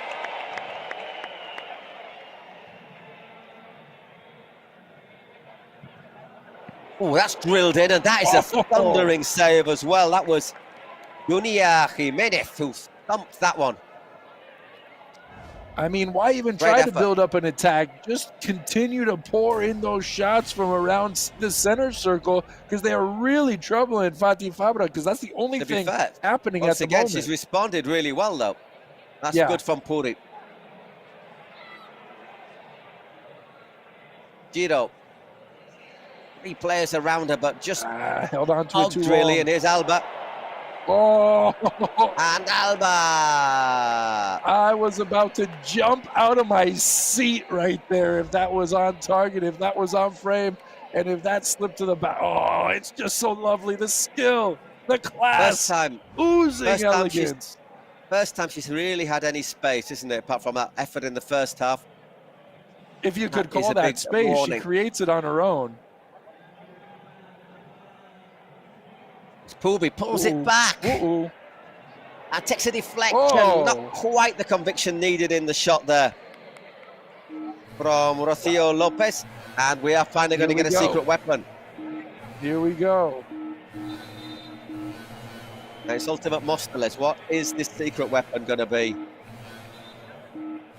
The Alba down. Oh, no.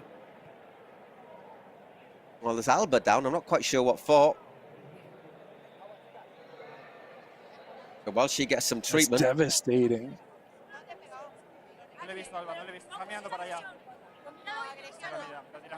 Aggression's just saying someone hit her. Uh-oh. That might just condition the secret weapon as well. If she's saying go to the replay and just have a look. Oh, the gesture there. I tell you, just look at that gesture from Alba. You know, it's a bit like.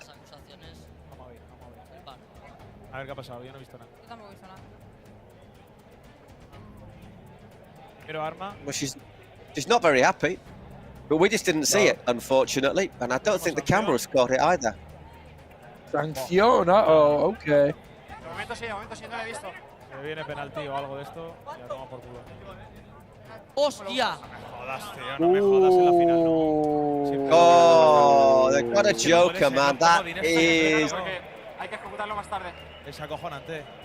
Alex, Sergio, te lo explico rápido, ¿vale? Como lo habéis dado, cuando el balón ya estaba parado, el penalti, has hecho penalti, ¿verdad? Vale, el penalti lo ejecutamos en la siguiente interrupción, ¿vale? Así es el reglamento. Okay, apparently they'll have it in the next break in play. Pero cómo pueden tener comodín, tío. I can understand why Mario's not very happy. That's a real. That's like almost giving a goal, isn't it? Alba Giro. Móstoles have used their card.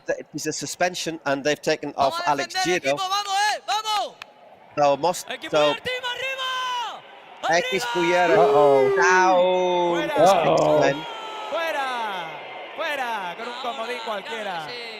Con tus manos. These guys don't have too many friends. Siempre. Si le das sin querer en mano. Que no hay nada desviado, ni lo han visto. So they will take the penalty after.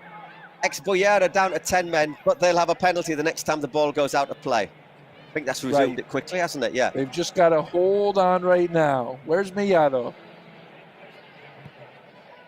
But I did just want to see a replay of what might have happened to Mellado. Yeah. I don't know if they had it, but I think it might have been a little bit of a dust-up with Luzardo, which wouldn't surprise me.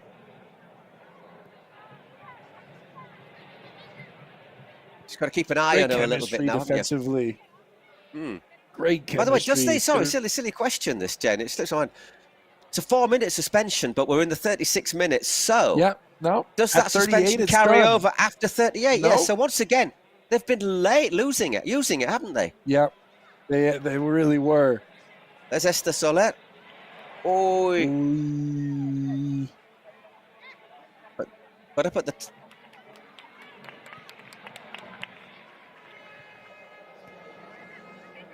This is better. You can tell there's an advantage for Ultimate Móstoles just see that right extra now. that extra person, can't you? Or the extra player. Marteta unmarked at the far post, and Alba stooped to conquer, but just nodded it over. Good cross. Well, Paul, good, you were looking at the same.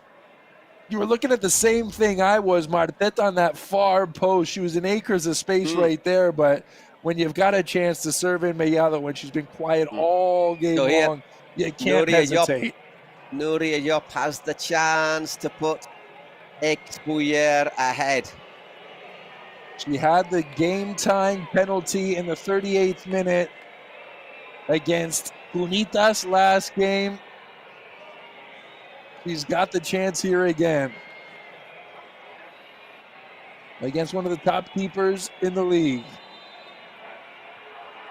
Massive moment. Oh, and a very, very, very good penalty. Drilled in there by Diop. And they've got half a hand on the trophy. It's just a fantastic penalty. Villaseca, she guesses right. There's nothing she could have done. She wasn't getting over there in time. And look at Expouyer. They are sniffing history. Already a Kings League in their mantle. Now they've got a chance 2 minutes away from a Queens League title. So there you go, 2 minutes to go. So yeah, so that sanction is out after just 3 minutes. Not really made the best of their secret weapons, Mosteles, in their last couple of matches. It's not for the first time. I hate to keep on banging the same old drum, but you just saw it. Ultimate Mosteles finally had a bit of possession. We're working the ball, making Expouyer chase the ball. And there are 2.5 minutes left on that secret weapon because they used it poorly. If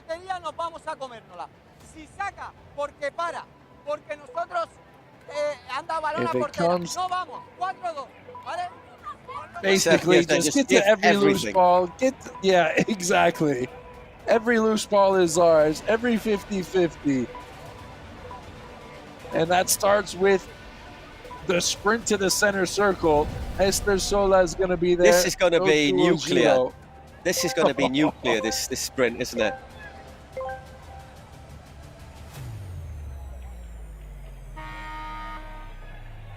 Here we go. Oof. That's really well run by Clara Sanz. And Sandra Luzardo. Played really well for me today, I think. Martina Pubi, the number 9 there, who just controls it, sees the ball out, wins the throw-in. Yeah, she's helped kind of control it in the attacking third, making Expouyer just have the lion's share of possession, really. Yeah, just winning it back again and cannoned in. Again, Alba battling away. Oh, she's won that one. Does well there. Oi! Oh, that's great. It's great, and it was Carrasco who took that big shot earlier right in the, like you said, bread basket, and she has been back. And a game-saving touch right there with Mellado charging in. Once again, it's Marteta, Del Marteta, and wins a throw-in. Last minute. One thing we won't have, Paul, is a shootout. Nope, we haven't had many golden goals either, have we? Wow, once again, I think that's what they've decided to do, Expouyer, is if you're going to go for it and hit it hard. Give Fatih Fabra the MVP. She scored a goal and she saved a couple of brilliant shots. Couple of good saves, yeah. Nuria Yoplo winning the so far. Again, it goes long, straight though to Laura Villaseca. Has this game got one last twist in it? And how much injury time will we have? We should have at least 2 or 3 minutes, I'd have thought, because obviously we had that treatment that Carrasco needed. To get Marteta, that's not a great ball. Giro battling away. 3 minutes of injury time. Right through the middle once again. That's easy to intercept, though. Getting the ball, though, aren't they, Mosteles? Getting the ball, which is what they need. Every time they get the chance, they're just going to clear the lines, Expouyer.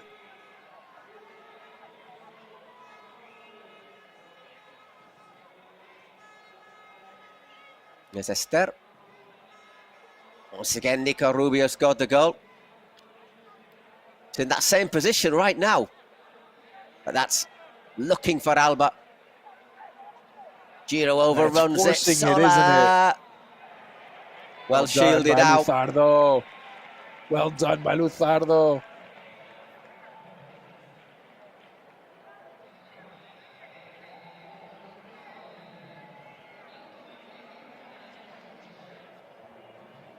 Hey, you can look at that's amazing, the pass completion comparison.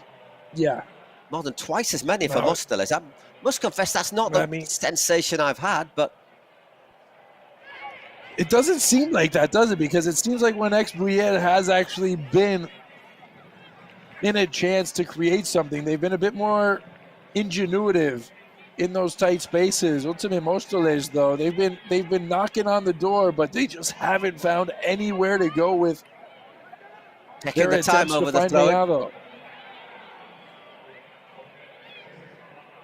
Once again, good clearing, well cleared. And is he going to open up for Marteta again? Well blocked. Absolutely nerve-wracking stuff here. Mario and Noah, you can see them there in the background cheering their players on. The last minute. Oh,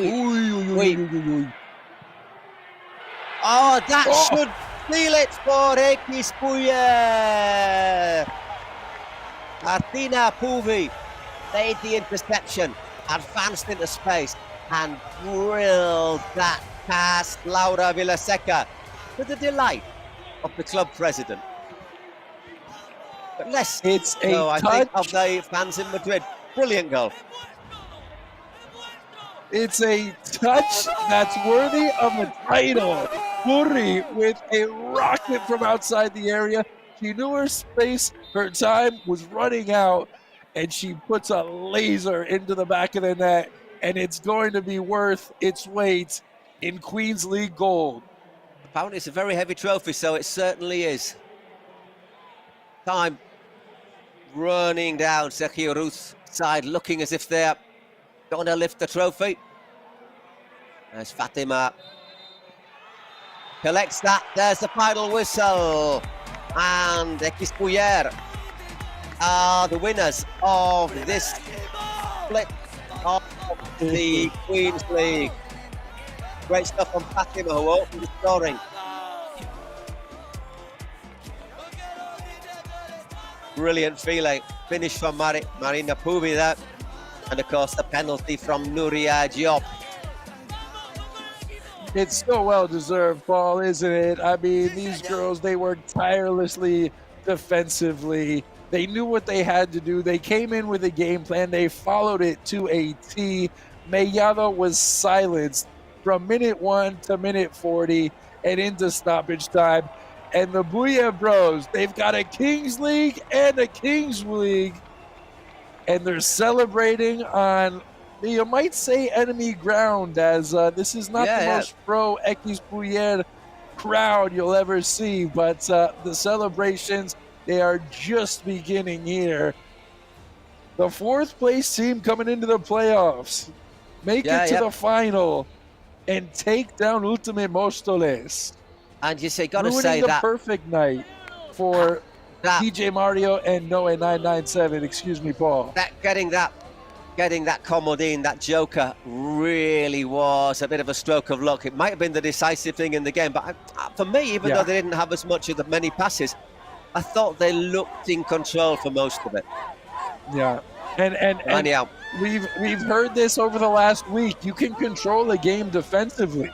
You really can. And even though there's a team that has more touches, more possession, more passes, more everything, it's a tribute to the work they've put in defensively. You know, all week long, there was just one name, one number, one girl that they were looking, one queen, and she was the Pichichi. They had to stop her. How do you keep the top scorer in the league quiet? If you figure it out, you win the trophy. They figured it out. They won the title. Exactly, well deserved. We'll have the prize giving. We'll have a little bit of a celebration. Then we'll go to our concert, and then we'll be back. We'll leave you to enjoy the concert, by the way, and then we'll be back about 20 minutes afterwards for the final. Let's see what the boys have to say. Let's listen into the newly crowned champions. No sé. Tenemos la mística con Madrid. Es venir aquí We've got y saber que van a pasar some cosas sort of buenas. mystery here in Solo puedo Madrid. daros las gracias a todos los que veo por aquí con la camiseta, que no sois pocos. Thank you so much, Voy a haber sido uno más everybody del equipo who are y lo hemos here conseguido. with our shirt. We did it. We made it happen, Primer equipo en and la let's historia de go. ganar Kings y Queens. Que venga First otro team to win Kings and Queens. banderas, las tengo yo. ¡Vamos! Somos muy buenos. ¡Vamos a celebrarlo Both esta flags noche! in the ¡Arriba! rafters. We've got them for Ekis Bouyer. Let's go celebrate. And Paul, let's go take a little time here between matches as we take a break. Listen to Maria Merceda. We'll just watch I think we'll just watch them lift the cup, shall we? Oh, of course. And How then could take a we break. not? The ceremony, obviously. And I'm just wondering who the MVP might be, if that's a thing that they give out here, obviously. I think it was Nadia Yop who won the MVP. It's going to be Job. Mm-hmm. Sí. ¿Me escucháis? All right, Mario. Feel a bit sorry for him, actually. Bueno, after that. enhorabuena, Bouyer. Auténtico equipazo. También merecen ganar este título. Nada, la verdad que el partido, pues siempre en la Kings hay detalles, hay un poquito de esos toques de suerte, ¿no? Y los tres últimos partidos, shot out, comodín en contra, hoy ha sido clave. El último gol, pues bueno, lo hemos intentado, hemos fallado un pase y ya está. La contra pues nos han vuelto a meter. Pero sí, ha sido clave esto, pero igualmente Bouyer ha hecho un gran partido y también se lo merecen. Yeah, it's disappointing, but they do deserve it, and they played a hell of a match, and you can't do anything else but tip your cap to them and give them the congratulations. And the trophy celebration obviously is coming up here very soon. Don't go anywhere. We'll make sure to bring you those live images before we sign off for just a bit during the concerts, and enjoy that from wherever you're watching from around the world. That Ekis Bouyer banner, there will be two of them after tonight's triumph here at the WiZink Center. Yeah, exactly. Quickly building the stage, which will then quickly have to take apart. So, Gerard, there's a new champion. Yeah, I think they deserve it. Done a great final. They're probably one of the best teams in the competition. So, congratulations to the Bouyer team. And wish the very best to Ultima, who los premios y los right to the end. galardones individuales de esta Queens League Oysho, porque hay alguien que se encargó durante todo este split de tapar goles. Se colgaba de la portería en los penaltis, intimidaba a sus rivales. Hoy no va a poder alzar la copa como campeona, pero sí se lleva ese galardón. Un aplauso a todo el WiZink para Laura Vilaseca como mejor guardameta del split de la Queens League Oysho. Laura Vilaseca wins the award as the best keeper of the Laura split. Vilaseca entrega el premio Gerard Piqué como mejor guardameta. Aplausos para Vilaseca, por favor, WiZink. Slightly bitter trophy there. Thank you very much. Yeah. Always hard to celebrate a trophy when you've lost. But y Ultimate Móstoles se vuelve a engalanar en esta entrega de premios individuales y hay que llamar a Alba Mellado como máxima goleadora de la competición de la Queens League Oysho. Alba Mellado, un top scorer. gran torneo que no le acompañó en la final. 23 goals more than anyone has scored. Por la final. Allí tú mira la cámara, saluda, entiendo que obviamente no lo quieras celebrar mucho. Yeah. Once again, aquí not really celebrating. Puede que hoy toque dos trofeos. Hay que llamar a la Prime MVP de la final. MVP of the Lleva brazalete final. de capitana. Se llama Nuria Job. MVP of the final, scoring that penalty, keeping a very cool head. Very good MVP call. de la final de la Queens League Oysho. stepped up, buried the penalty. Ahí está Nuria Buried a penalty, high pressure one in the semifinal last week or on Monday in the 38th minute to send the match to a shootout. And the captain coming in and doing what captains need to do. De la Queens League, Oysho. Adelante. Okay, get all the team on stage. Subiendo una a una. También el staff. La felicitación del presidente de la liga. Enhorabuena, chicas.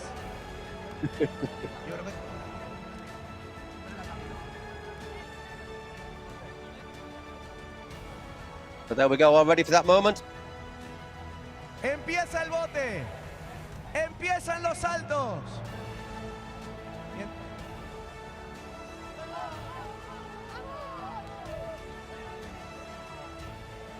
Now, the president's there consoling for the losing team and celebrating for the winning team.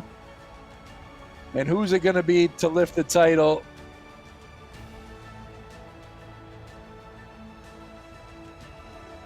Who are they going to give it to? There you go, together. Right. Okay, well, we're going to sign off for a few minutes now. There is going to be a concert to prepare for the final of the Kings League. There will be two artists here performing in the WiZink Centre. You can see how heavy that trophy is. It but does look heavy, doesn't it? By the way, two people we're going to hear are Marina Fletcher and the Academy. So hope you enjoy that. There you go. Their flag will be unfurled. Is just getting started here in Madrid, Paul. Yeah. Okay, Dane, let's take a short break. Let's everyone enjoy the concert. It's going to happen now for the next 20-25 minutes. We'll be back for the preparations for the Kings League final in a very short while.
tus labios son caramelo, ver tus ojos ver el cielo.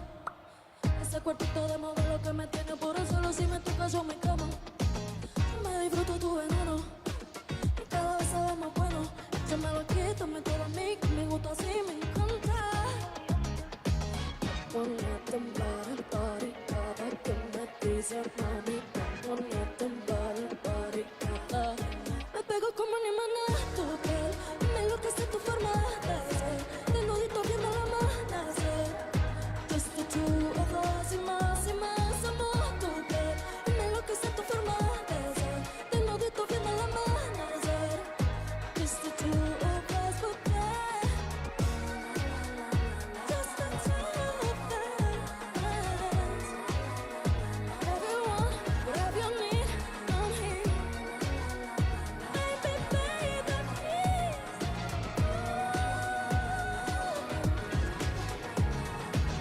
Pone a temblar el body cada que me dice mami.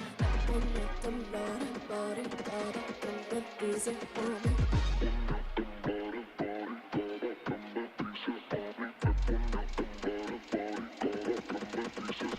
1, 2 shots, margaritas spicy hot, I'm your temptation. Si quieres lo hacemos con passion. Yo sé que te gusta también de latina. I'm a hot in shape argentina, sabrosa como jugo de piña. Si tú me quieres, yeah, me you have to shake like this. You are my perfect fit, come on dance with me. Si tú me quieres, yeah, me you have to shake like this. You are my perfect fit. Margarita, baby, burn my tongue, make me say yeah. Oh, give it to me straight, burn my tongue, make me say. Sorry, sorry, sorry, sorry, I just can't tell. You're the only one I want. You're a spicy margarita, baby, burn my tongue, make me say. Muchísimas gracias por la invitación a la Kings League. Es un honor estar acá. Espero que les esté gustando el show. Muchas gracias. Me dejo tu corazón vacío. Ya le da calor y yo muero de frío. Que luz hacía creer que tú morías mío. Pensé que éramos dos, pero me ha mentido. Éramos tres contigo. Me dejaste tu corazón vacío. Yo quería hablar con vos, pero otra voz me dijo que te ilusiona más con él, porque ya no va a poder cortar el teléfono. Me dejaste el corazón vacío. Ya le da calor y yo muero de frío. Mi luz hacía creer que tú morías mío. Pensé que éramos dos, pero me ha mentido. Éramos dos contigo. Me dejaste el corazón vacío.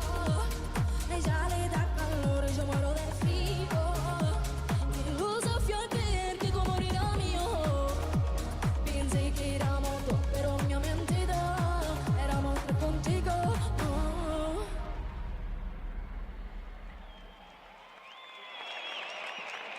Muchas gracias. Muchísimas gracias, María Becerra, por esta fantástica actuación. Gracias también al elenco de bailarines. Gracias por animar las finales de la Queens League Oysho y la Kings League InfoJobs. Y ahora yo me pregunto, ¿cómo está el público del WiZink Center? ¡Ruido! Porque todavía queda, después de esta primera final de Queens League Oysho, después del primer plato fuerte, queda el segundo plato fuerte, queda la final de la Kings League InfoJobs. Y quiero ver cómo están las aficiones. A ver, quiero oír un fuerte ruido. 3, 2, 1, ¡arriba! A ver esas aficiones. Antes he visto que habéis hecho una ola increíble. Vamos a repetirla. Una ola que haga que se caiga el WiZink abajo. Vamos a empezar desde esta grada y vamos en esa dirección. ¿Preparados?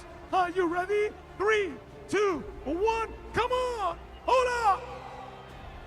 Vamos, vamos, vamos, vamos. Síguela, síguela, síguela, síguela, síguela. Ahí la tienes. Vamos, vamos, vamos. esa ola que recorre el reino del fútbol, el WiZink Center. Vamos, ahí está llegando al final. Grande afición, seguimos, seguimos, seguimos, seguimos. Esto no acaba. Hay que animar como nunca.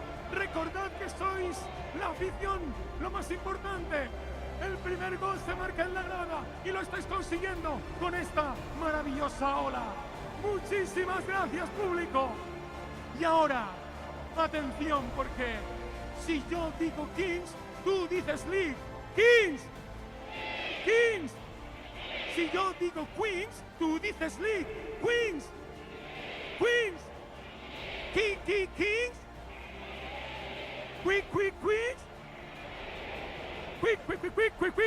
Queens. Ahí está ese público, fuerte ruido para vosotros. Gracias por animar la final de las finales en el reino del fútbol, en el WiZink Center. No te lo pierdas. Ahora va a empezar una siguiente actuación, pero quiero jugar más con el público porque este público se lo merece todo. Ha venido al WiZink Center a vivir un espectáculo inolvidable. Así que, a ver, público, ¿cómo está la afición de Ultimate Móstoles? ¿Y cómo está la afición de Science? Está la cosa muy reñida, no sé quién gana. Vamos a repetir, fuerte ruido para la Mostoleta. Ok, y ahora os dejo con la actuación de Avengers. Fuerte ruido para Avengers.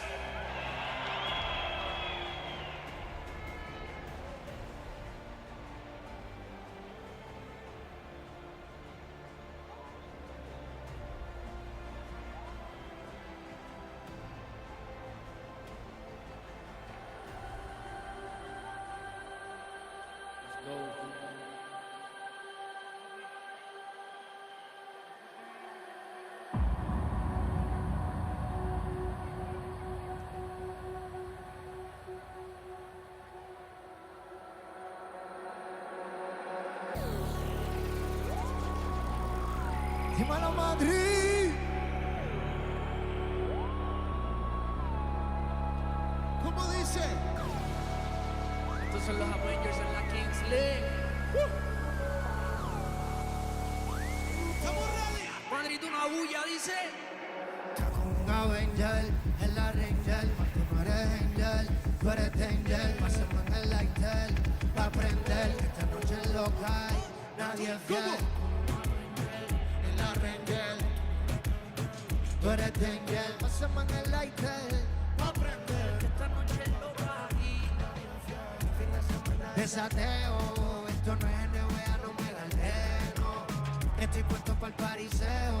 ¿Cómo dice? Es lo que se siente como yo. Quería bicho y se lo traje en la boquita como jarabe. Pa' tu contenido quieres que la grabe. Está como un Avenger, montate en la nave. Está hecho, pero ella no es fuera. White con tallita en la tela. Carita yo no sé, pero sé que fue. Los sentimientos se y la puse. Se monta en el caballo, esto es una reña. Mi bicho pa' ella no es un stranger. Se lo chupa, Jolly Ranger. Le gusta hacer cardio con su trainer. Infragante, la busca en la brecha y se montó sin panty. Totito sudadito pero dulce candy. Me la chica y terminó como Bambi, como Bambi. Está como un Avenger. ¿Cómo dice Madrid? Tú no eres Angel, tú eres Danger. Pasemos en el Lightel pa' aprender que esta noche lo cae. Nadie es fiel, está como un Avenger.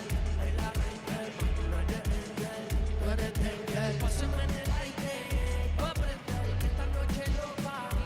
Nadie es fiel. Brillo tanto que ya ni quiero. Deseo.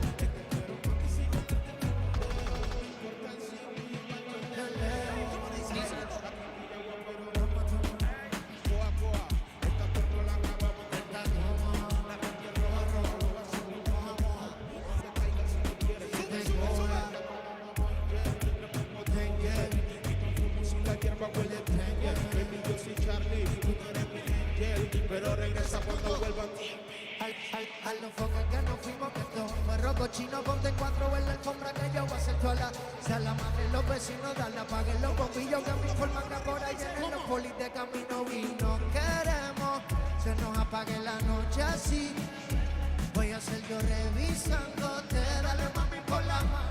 Mano arriba, como dice. Dale, mami, por la mano en la pared. Dale, mami, por la mano en la pared. Dale, mami, por la mano en la pared. Dale, mami, por la mano en la pared. Está con una Bentel, en la Rangel, pa' tú no eres Angel, tú eres Danger, pásame en el aire, que quiero prender esta noche en los pais, nadie es fiel. ¿Cómo?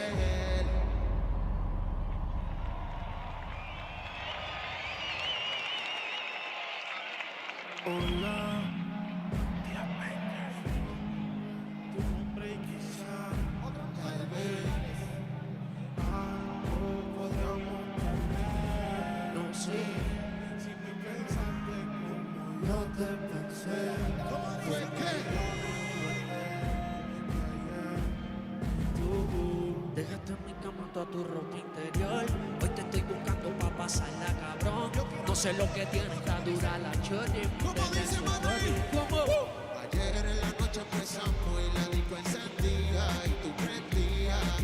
Anoche lo hicimos en el carro y hoy ni me conocía. Qué rico lo hacía. ¿Cómo dice? Ayer en la noche empezamos y la disco encendía y tú prendías. Anoche lo hicimos en el carro y hoy ni me conocía. Dice, nosotros vaciando la trap y los asientos para adelante, pegado al volante. Besándome el cuello me dice que quiere que le ponga reggaetón. ¿Cómo me dice? Triple X, cuando arriba la trepe. Te tienes pensando cómo te azote. Tú me llamas y le llego a tu casa FedEx. Chori, ¿cómo te va? El perfume de tu cuerpo no se me va. Los cristales en baño por la humedad. Y los condones en la gaveta por si se da. Y se dice, puedes a ti tal perreo. Puedo pasar huella. 69 posiciones y nos vemos. Tenemos un vicio que siempre los dos queremos. Ayer en la noche empezamos y la disco encendía y tú prendías. Anoche lo hicimos en el carro y hoy ni me conocía. Qué rico lo hacía, bebé. Y la disco encendía. ¿Cómo dice Madrid? ¿Cómo dice Madrid? Buenas noches, Madrid. Aquí están los Avengers, dímelo Flow Sech, Dalex, Lenny Tavares y los vamos a transportar ahora el 2019. ¿Cuántos están listos? Desde que estábamos en la high, escribía mi nombre en tu Si te la sabes, cántala bien duro. Yo pienso en ti cuando estoy high. Y ahora picheas pa' vernos, vamos a vernos. Después si quieres no te escribo más nada. ¿Para qué? ¿Qué? Quiero hacer una serie que se llame Toda la noche dándote, baby. Dime si andas con ese bobo, anda sola. Yo en el Mercedes y él. Si un día de esto baby a ti te descuida, yo voy a... ¿Cómo dice? Va a comer. Si se te olvidó yo te lo recuerdo. ¿Cómo te va? Y cuando te... Y dime cuándo vamos a vernos, pa' comernos. Si se te olvidó yo te lo recuerdo.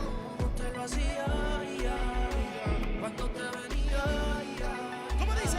cuándo, hora, dónde y pasa. Que le pague a la gente del Waze pa' que borre el location de mi casa.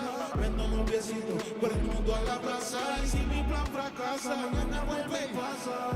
Acuérdate cuando lo hicimos en el carro, en la cocina. Esta serie no termina. Baby, te tenía siempre encima. Piensa en un número, te lo imaginas. Mañana avísame si acaso te demora. enseñarte como una pussy se devora. Una nueva y al revés. Tú sabes cómo es. ¿Cómo dice todo el mundo?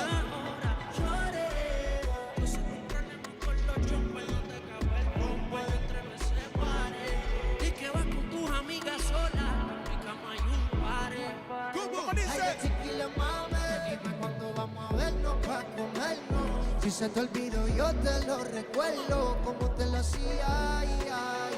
Y como te venía, ay, ay, ay. Vernos pa' comernos. Si se te olvidó yo te lo. Como te lo hacía, ay, ay, ay. ¿Cómo dice todo el mundo? Que fue te dio Alzheimer. Se te olvidó todas las veces que te comí en el driveway. De desayuno, de cena, de bate a la maicena. Y ahora le dice que no estuve en la escena. Para, deja de estar metiendo feca. Si te lo hice hasta dentro en la discoteca. Por FaceTime te ponías en cara y tú te tocabas. Dime cuándo vamos a vernos pa' comernos. Si se te olvidó yo te lo recuerdo. Como te lo hacía, ay, ay, ay. Y cuando te...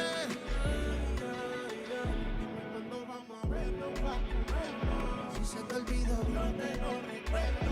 No te lo hacía, ¿qué? Cuando te venía,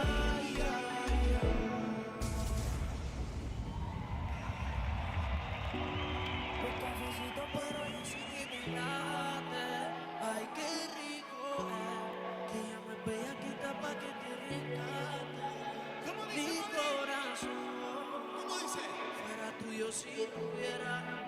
Lo nuestro tiene que ser grande porque el chiquito no se lo dan a cualquiera.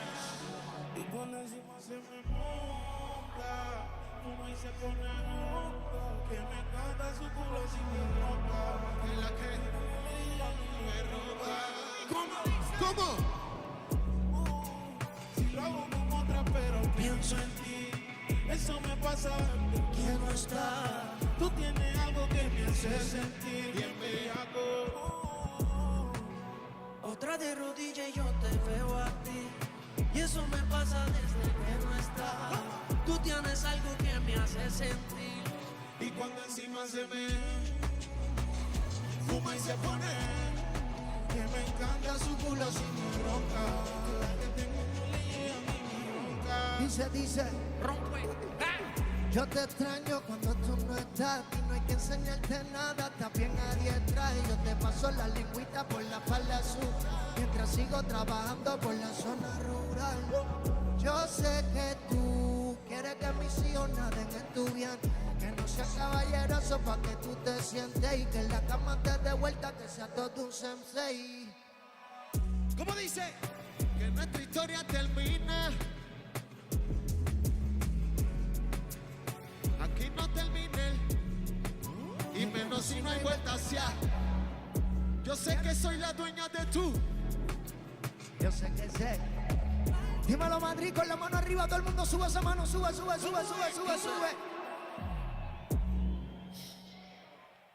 ¿Dónde están esas mujeres solteras esta noche con la mano arriba, Madrid? Madrid, una bulla.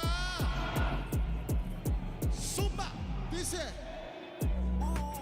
Si lo hago con otra pero pienso en ti, eso me pasa desde que no estás. Tú tienes algo que me hace sentir bien bellaco.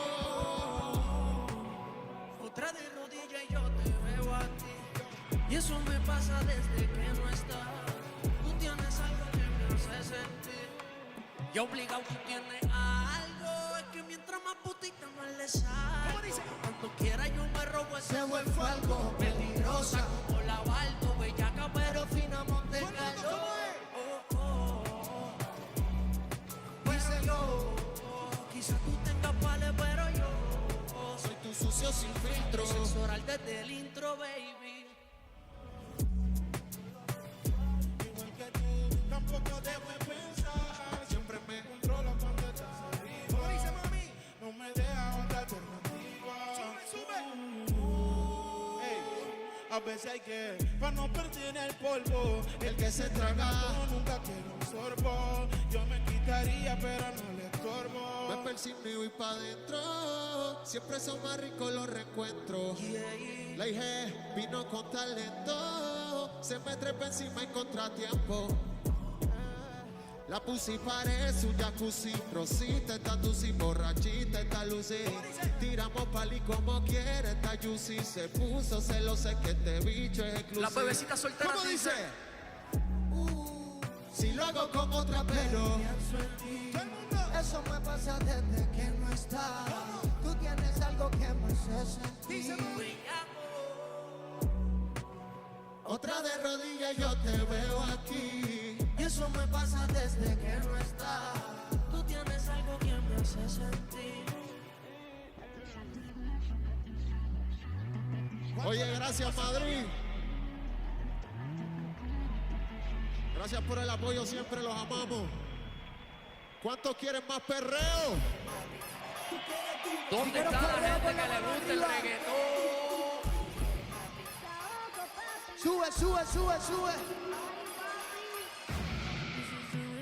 Son las 12, tú me dices si al garete nos vamos. ¿Cómo dice? Tú sabes mejor después que quemamos. Dame una señal y nos quedamos haciendo lo tuyo bien rico. Una onza de creepy, yeah. Contigo la paso happy como hippie. Bebé, si deseas me la pones fácil.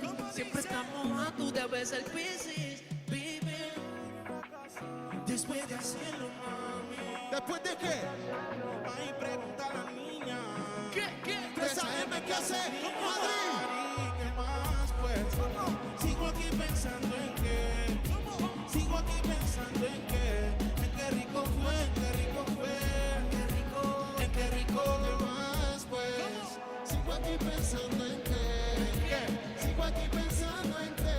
Ay, en qué rico fue, en qué rico fue. ¿Cómo dice? ¿Cómo dice? ¿Cómo dice? En qué rico. ¿Qué más, pues, bebé? Sigo aquí pensando en ti otra vez. Ya me fui de Medellín, pero sé que prontito estoy de vuelta otra vez. Ya que no paro de pensar en qué rico fue. La cama como chocaban con la pared. Yo diciéndote al oído, me trátame como si no hubiera nunca una segunda vez. Baby, en la casa después de hacerlo, mami. Después de hacerlo. Ahí pregunta a la niña. ¿Qué? 3 AM, ¿qué hace? ¿Qué más, pues? Sigo aquí pensando en qué. Sigo aquí pensando en qué. En qué rico fue, en qué rico fue. En qué rico. ¿Qué más, pues? Sigo aquí pensando en qué. Sigo aquí pensando en qué. En qué rico fue, en qué rico fue. En qué rico, en qué rico. ¿Qué más, pues? ¿Dónde están las mujeres solteras de Madrid?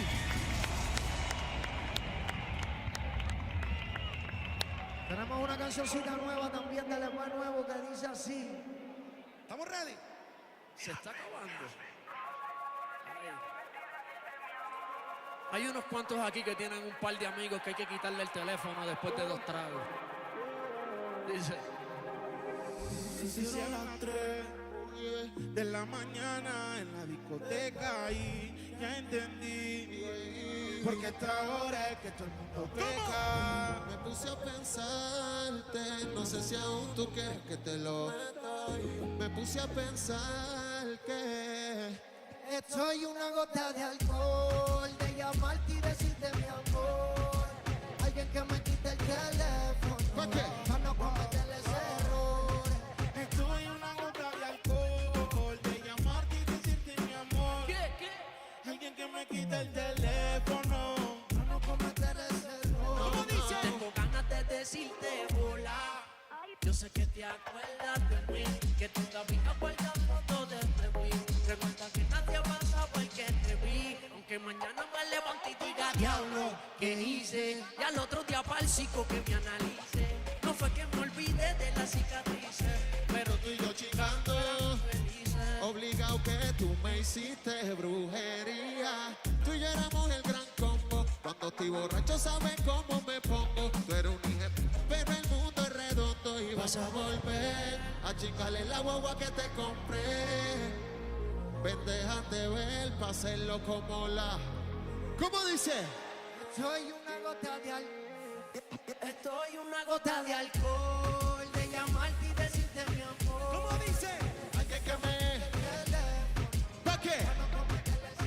Dice, estoy una gota de alcohol, de llamarte y decirte mi amor.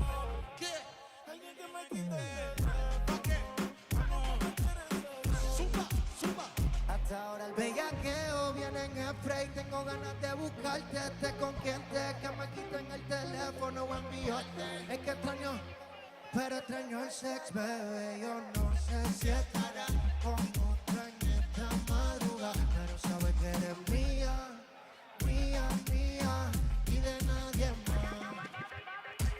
Dímelo, Madrid, sube esa mano arriba. ¿Cómo dice? Que se oiga una bulla.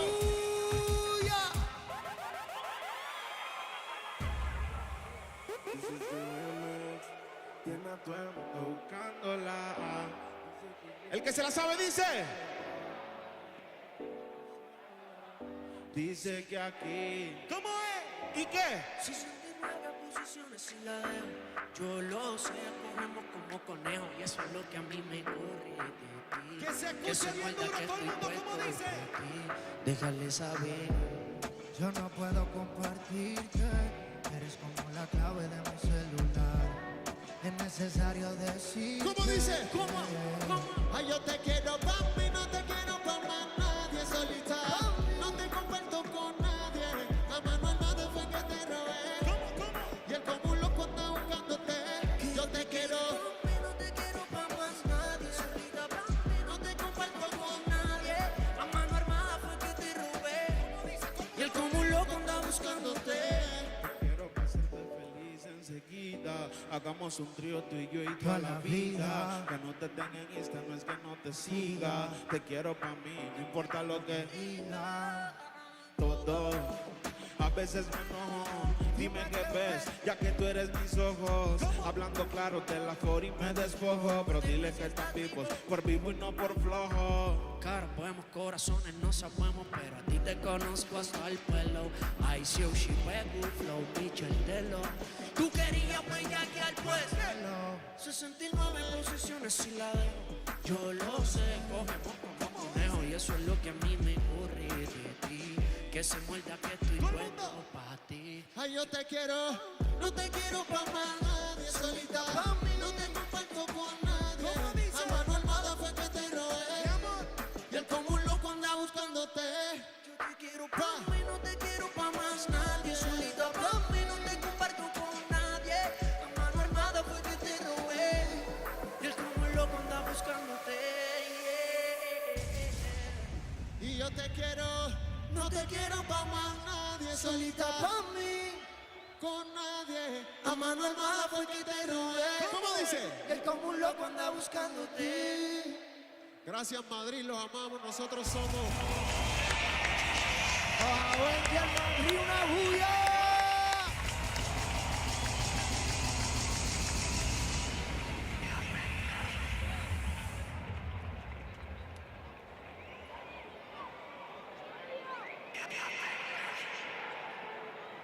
Gracias, Avengers, por llenar de flow de reggaetón las finales de la Kings League Oysho y la Kings League InfoJobs. ¡Muchas gracias!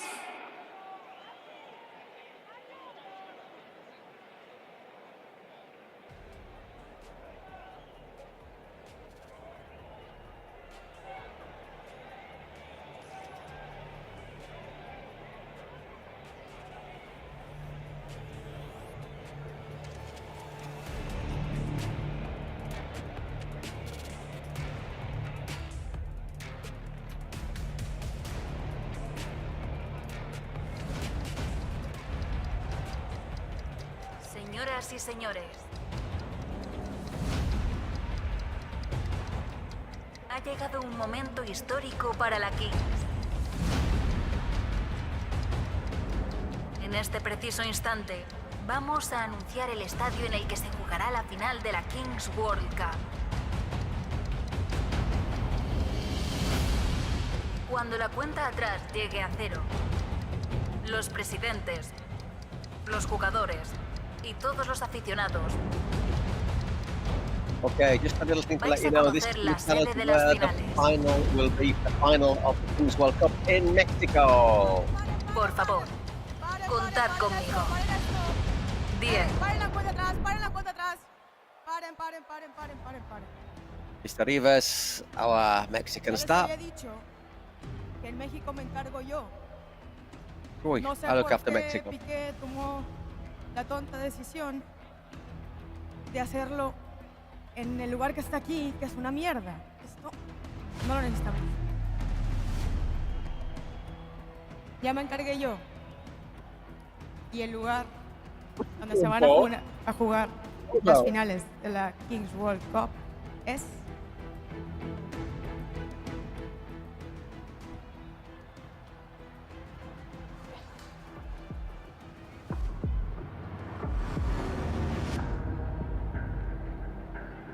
Amigos y amigas de la Kings, una vez más Friends tuve que hacerme of the cargo de la King. situación. I have to look after this. Tuve que encargarme de llevar el Mundial a México.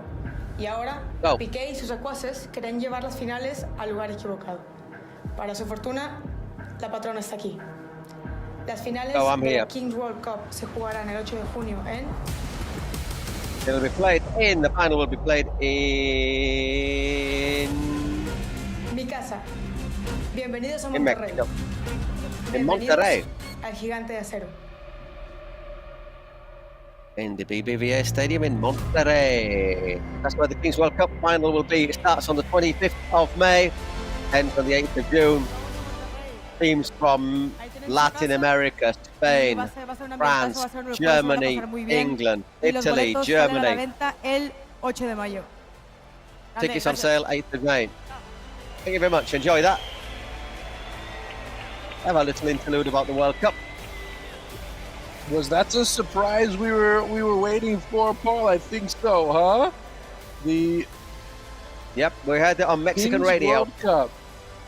Yeah.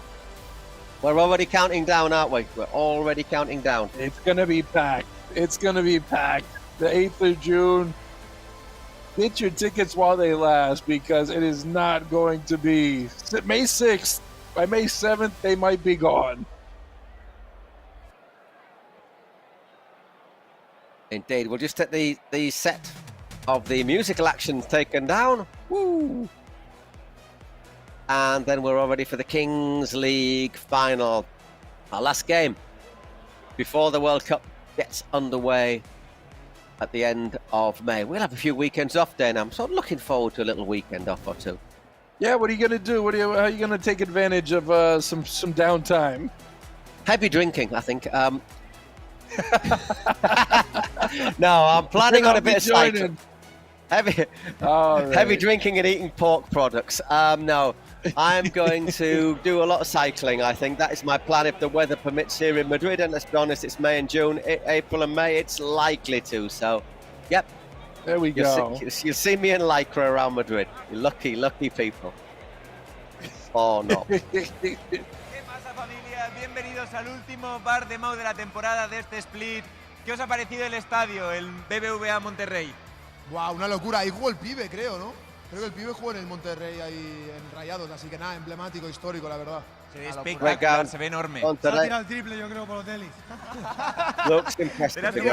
Cuela. José Lete, ¿qué te parece el estadio? Yo creo que el mejor de México, ¿no? Va a ser una locura, seguro. ¿Vas a jugar la final ahí, Selete? Sí. Lo tienes claro, ¿no? Seguro. Bueno, se ven ahora un auténtico partidazo, la gran final. ¿Con quién le vais? A Cacho ni le pregunto ya, a Cacho ya. Yo con el equipo bueno. De verdad, tío, ¿vais a repetir? A ver, yo... Soy capaces de repetir de nuevo. I'm going to go, I'll tell you what, let's saying who goes with what. I'm going to say I quite fancy Móstoles. I'm going to stick with my early prediction science and Móstoles at the final, ultimate Móstoles winning the final. No quieres que él se repita, quieres alguien nuevo, ¿no? Polo. El estadio va con Móstoles y yo iré con la triple S Super Science siempre. Me subo a ese carro, Polo. Voy con Science también. Bueno, vamos a ver. Me vais a dejar solo aquí, ¿no? Ya sabemos con quién va. Antes de terminar, familia, antes de terminar, queríamos dar las gracias a todos aquellos que habéis estado en el chat apoyando el bar de Mau, que jornada tras jornada habéis estado ahí, detrás de cámara, apoyándonos, a los aficionados, a todos aquellos que forman parte de este proyecto. Así que muchísimas gracias a todos y nos vemos en el próximo split. Disfrutad de las finales, familia. Chao. Chao. Os queremos. Chao.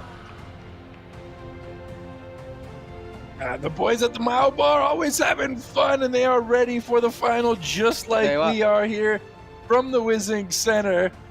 The Kings League final, the semis have been played out, and now it all comes down to this. 40 minutes to glory. Paul Giblin, Danar Lucas here with you from the WiZink Center. It's Ultimate Mostoles and Science. Yeah, we saw Science, who I thought were very impressive against Gigantes. It seems so long ago, Dan. It seems so long ago since the semi-finals. They were impressive. But as we know, Mostoles. A few concerts ago. That was a few concerts. Have you got any of those lads on streaming, by the way? It sounds like your kind of music. I know you're a reggaeton fan, man. Yeah, I know. Well, I love Setch. Setch was out there. I was vibing to it a little bit. So yeah, I'm just mad I can't go hang out with him after this is all over with. I'm sure he's got some. You could cool do. You only live 3 blocks away. Get in there. Yeah, I'm not invited to the party. I know that already. I don't have to be. Black.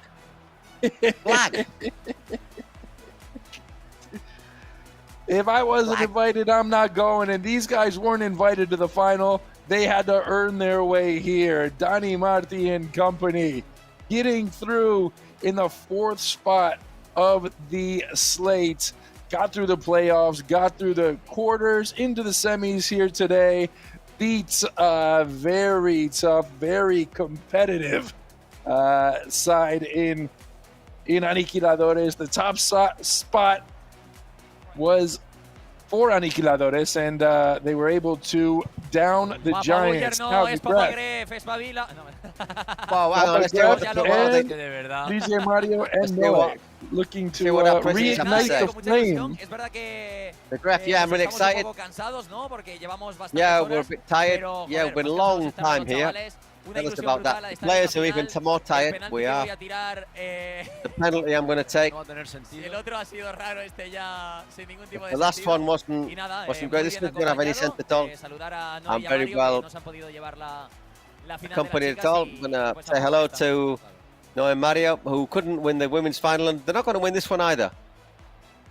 Yeah. Graf, you're too nice of a guy to be talking trash pre-game. Yeah. Buena defensa ahí con Mantovani. Yeah, they got a good defense, good keeper, really intense.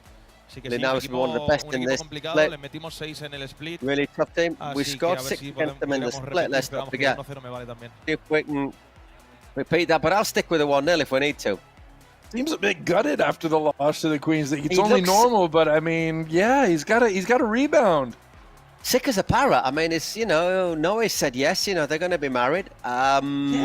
Which is congratulations to them once again.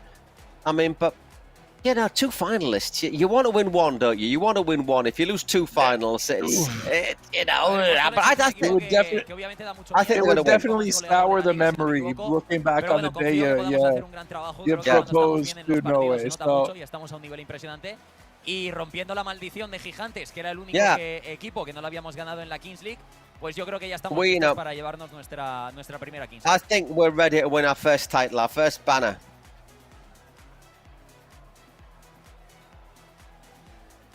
He wants to break the chain.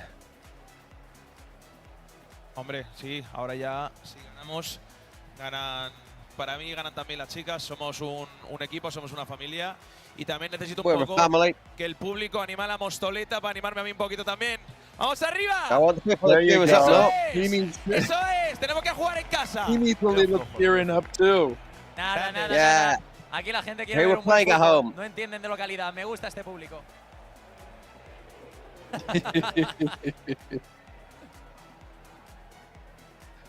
So yeah, just seconds away from this big-time matchup that was played all the way back in what round was it? 1, 2, 3, 4, 5, 6, 7. So long ago, my brain fails me. Yeah, and it was Ultimate Mostoles who bounced back from a loss over Uno KFC to beat Science 6-2. Double goal from Ubon, double goal from De La Bella. Those were late on, and well, here we can expect this one to go down to the wire. We've already seen when these matches, when you got glory, title glory up for grabs, they are always played where on a knife's edge, aren't they? And that is exactly what we can expect here tonight. Without a doubt. without a doubt. I'm expecting this to be... I don't think we'll see a lot of goals in this one. I'm thinking a 2-1, 3-2, but I just fancy Móstoles to edge it. My general feeling, they've been so good in defence that it would take something special to beat them. But, well, who knows? I have been wrong more than once in my life. I'm just hoping that, for at least Ultimate Móstoles' sake, that their team isn't following the direction of their president and in that foul, sour mood right now. I get it. He just lost the Queens League, but he's got to move on. He's got to carry on. And the graphs all smiles. I mean, you look at body language right now, and there's only one presidential box that looks like they've got a chance coming into this match. Yeah, I mean, we'll see. We'll see. I mean, it was always harsh, wasn't it? It was the women's final, the Queen's Cup, you know, they could have won Móstoles. It was the card, wasn't it, that Ex-Bouyer got that Comodín, that penalty that put them ahead, that really killed them, and then the goal, obviously, in the last couple of minutes. Yeah, but I mean, I look at them together now. I mean, I hope they're not aiming for divorce already. They don't look happy bunnies, but I'm sure that in 40 minutes, they might well be smiling again.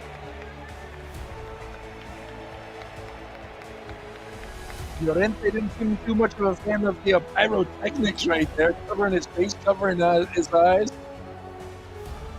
from the artificial fireworks over on the side. And Ultimate Móstoles the first onto the pitch. What I'm interested in, I'm really interested in, Jeff, Dane, I'm really interested in how both teams will perform after playing semi-finals. 4 hours ago? How is that going to affect them? How are their legs going to react to playing twice in a day? It's something that's really unknown to these players, unknown to us. Obviously, we have no idea. Maybe it's the best thing that could happen for them. Maybe there's one team that benefits from it more. Maybe there's one team that really struggles with it. I mean, Ultimate Móstoles, they did a lot of defending. Science had the possession for most of their game, had the control for most of their game against Gigantes. Had Gigantes pacing most of the time. But if you just take a look at it, I mean, this is all going to be about who's the fittest, who's the most physical, who's the most prepared to come into this match. Yeah, exactly. So I think it's going to be who holds the nerve, who's physically there. I mean, will players such as Dani Linares and Jero Martin have that spark in their game? Because I think the spark in the forwards is really, really important in this competition.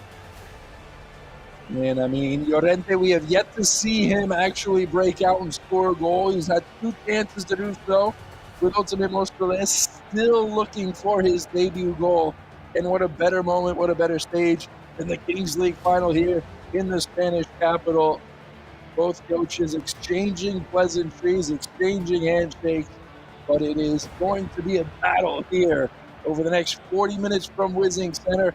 There is not an empty seat in the house. 8,000 seats available, 8,000 seats sold, and it has been sold out for a very long time. We couldn't even get a spot in there because there were so many tickets in the WiZink sold.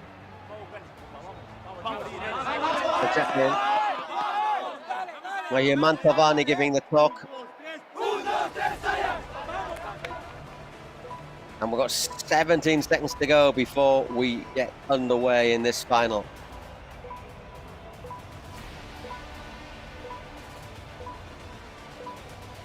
We have already had one title handed out. It went to Ex-Bouyer in the Queens League.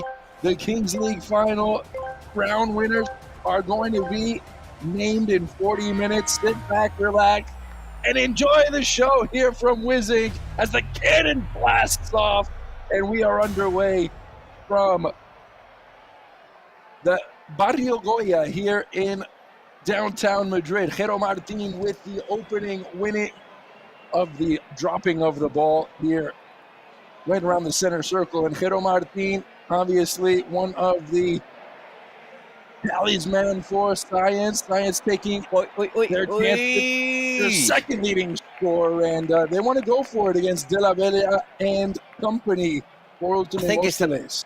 I think it's the best moment to try and do it, isn't it? When there's not many players out on that pitch. De La Bella, we know, is a great player. We know how solid he is. Although maybe not the quickest, but he knows how to defend perfectly, De La Bella. Yeah, he's not going to allow much room for Jero Martin, and Martin is going to try to wiggle his way into any sort of space he can in the attacking third. He left something behind. And so he did a few bicicletas there, but then lost his seat. Whoa! Ooh, well, Víctor Vidal changed his jersey. He was wearing a blue jersey. Now he's wearing a yellow jersey. That was actually a question I had for you, too. They sweated for 40 minutes. Did they have a reserve jersey? I could only assume so. I'm sure they did, especially if you didn't nick one from the press room yesterday. You know, that's exactly why I was keeping my hands in my pockets, yeah, Paul. I mean, yeah. You want the gold version as well, don't you? So you can't see the numbers. Gold version. De La Bella, it is Víctor Vidal off his line and just having a ponder about his shot, more than just a ponder, as a matter of fact, as he just laces that one wide of the target. But I think most teams, to answer your question in a civilized manner, most teams have a spare jersey just in case one gets ripped, one gets pulled off someone's back, something happens. You need a spare, don't you? Quite the battle of the goalkeepers here in this matchup, in this final of the Kings League, as Víctor Vidal going to take his chances from his own area. We've already seen one, and that was overshot. The wind maybe just to his back here at the WiZink Center. We know, but we've seen Vidal score one of those in the semis. We know he's up. He's willing. If he sees the chance, he'll have a go. He had one that went in, didn't he, and one that just went wide. Perez was on his high horse trying to get tracked back and just make sure that was not steering goalward. And Vidal is a fantastic keeper, one of the best in the league, one of the best in the split. But Dani Perez is on the other end. They have both given us their fair share of highlights, their fair share of special moments. And that's what it's going to take here in the final. We've got Anna Loth, who's you know, is obviously the top save maker, but these two, I reckon, are possibly the two quickest keepers in the tournament. Dani Perez has been incredibly agile, and Víctor Vidal as well.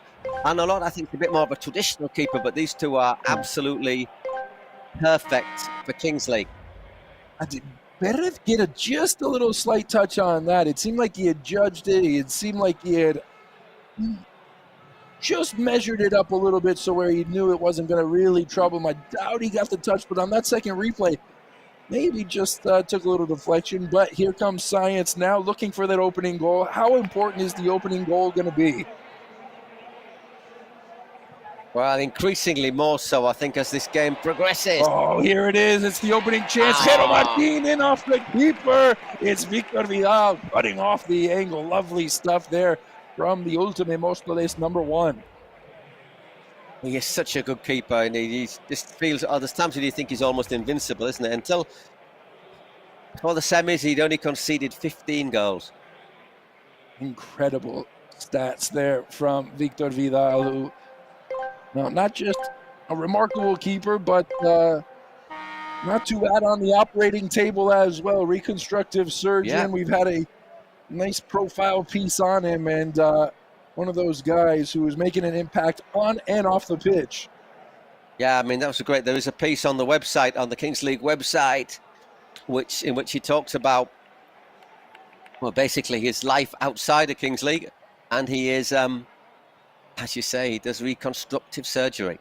Not plastic surgery, reconstructive surgery, for people who've had accidents. So I think we should make a big distinction there. Not just making people's noses smaller or other things bigger.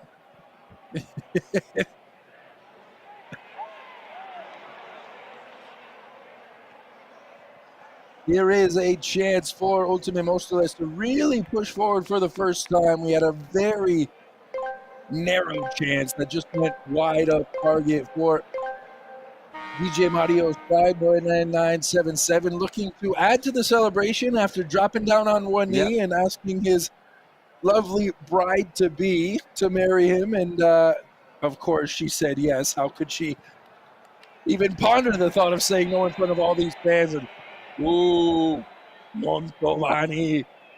You take a risk, though, don't you? I think you have to be pretty sure you're going to know the answer before you pop the question in front of 4,000 or 5,000 people, Yeah, that's a little bit naughty from Mantovani, isn't it? Yeah, did you see the reaction too? Asking me what, pointing at himself, like really? Yeah. It wasn't me. Oh, that's another cynical challenge this time by Oysho Fernandez, but no, Baños was the one that was just suspected of diving and dropping to the floor a bit too easily. Paul Giblin, not sure if he's in agreement with Baños or with Oysho. I thought it might have gone the other way actually, but not much of a protest. But this was the danger man in the opening. It's going to be fair on each side then. He's kept keeping looks as if the referee it was a long way away from that. His linesman was close to it though, but looks as if the referee once again is putting that bar, isn't he, quite high when it comes to giving free kicks. In intense games, it's normally like a good thing, but in tense games, it can kick off, can't it? That's the problem. Pablo Fernandez was brilliant in the opening game for Science against Gigantes. Really dangerous every time he had possession, driving at defenders. Let's see if he can repeat that here against a much more disciplined, much more defensive-minded side in Ultimate Móstoles. I think that's the word, isn't it? Discipline. They're really, everyone knows their job. There's another player down, appealing for an elbow or something, although getting up reasonably fast. Let's have a look. Just catch him, actually. I think it's accidental there from Sergi. Just catch him. Yeah, and you know, just these little bites, just little nibbles are going to start amplifying. They're going to start amplifying a little bit. They get stored in the hard drive, Dane. You know, you think, right, mate, next time I'll... Oh, that's a great ball. It's a chance. And then Ulan! Off the volley, bounced it into the grasp of Dani Perez, and Perez has seen much more difficult efforts over the last 80 minutes. Yeah, definitely.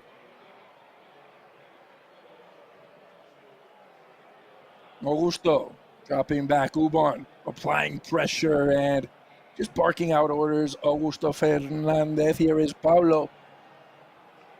Disappointing ball into the box. But there you go. You're just not going to get too much against this Ultimate Móstoles defense. No. Nani Marti had that goal-saving nod off the line in the early parts of the Ultimate Móstoles win over Aniquiladores, and just how important was that really? It was a vital save, absolutely vital, because I think it would have put Aniquiladores ahead, wouldn't it? So, yeah, I think if I remember, just set the tone a little bit, but. And here they are trying to set the tone, Ultimate Móstoles, and if it's a 2-1 scoreline, they won't mind that one bit as long as they're the ones up by a goal at the end of the 40 minutes. Science, they wouldn't mind turning this into a track meet, going back and forth, lighten up the scoreboard, plenty of fireworks, and that's kind of what the neutral fan wants to see, isn't it? But Ultimate Móstoles, they just have a way about them. They did seem to spend more energy, didn't they, Science, in the first match, I thought, than Móstoles, but... Yeah. Drilled and never once again, always rising over the bar. When you've got a game plan in your defensive team, you know how to spare your energy, you know how to conserve it, and I think that's what Ultimate Móstoles did in their game against Aniquiladores. They knew they had the edge, they got the early lead, and then they could just drop back and let Aniquiladores just look for those pockets of space, which never appeared until they got that one goal, and I think it was because one of the defenders went down in the area and just left a wide open goal for Aniquiladores. But fool them once, shame on them. Fool them twice, shame on them even more. That's Fernando Llorente. His former Spain international. Didn't play that much for Spain. Was in the part of the 2000 and... hang on a second. Dangerous mistake. Augusto taken down, appeals to the referee. It will be a goal kick. So Ultimate Móstoles. Well, he was certainly being held back, but there's the referee given an advantage here. A little bit of... You don't often see... He's holding him back, isn't he? Vidal make mistakes like that. couple of bad touches from Victor Vidal, and now Science. They just want a little bit of love, a little bit of acknowledgement from the referee that I don't think they're going to get too much consideration. No, I don't think Danny Romo's that impressed. I mean, I think the referee, suppose the referee is giving an advantage, but is there much of an advantage when you're being pulled back? Obviously, if you score, but if he doesn't score, I think the referee would be justified in saying, okay, free kick. Over the top, not a terrible ball right there. Augusto over the top, and that is easily taken. Sliding in was David Lopez. To be honest, though, we've not seen as much controversy. We've not seen the refs involved as much as we do in a normal weekend, do we? Have we? It's true. Yeah, everybody's kind of been on their best behavior, I think, Ian. That goes for the referees as well. Nice work from Llorente.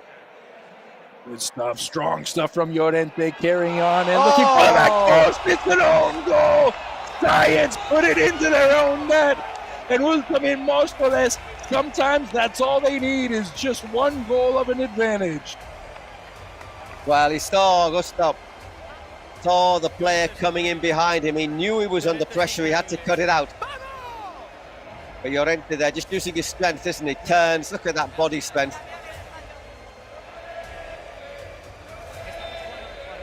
And look at Augusto knows that there's a player coming in behind him. He knows he has to make the interception and he's stretching so hard.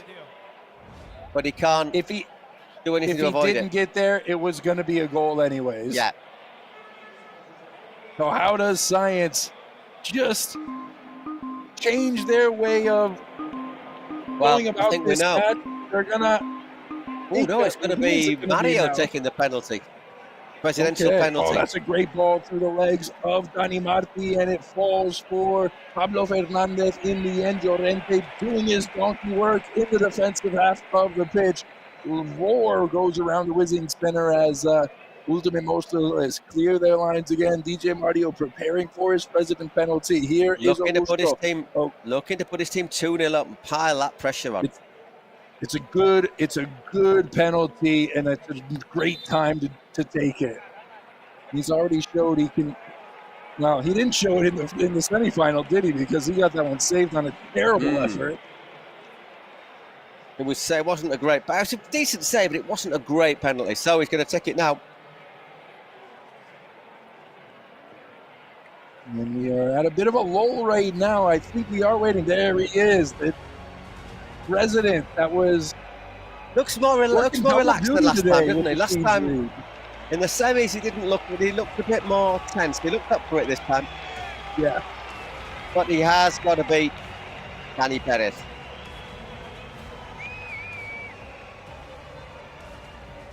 Danny must be thinking this time he's not going to slip it down the centre, is he? He must be thinking that. DJ Mario, quick one up and he buries it! DJ Mario! Viva DJ Mario! Viva Ultimate Móstoles! Viva el amor! Great finish. Tried to outthink him, tried to force him into playing it to his right, doesn't he here, Dani Perez? But good penalty. They're all good if they end up in the net. But that, tell you what that does as well, that absolutely piles the pressure on Gref, doesn't it?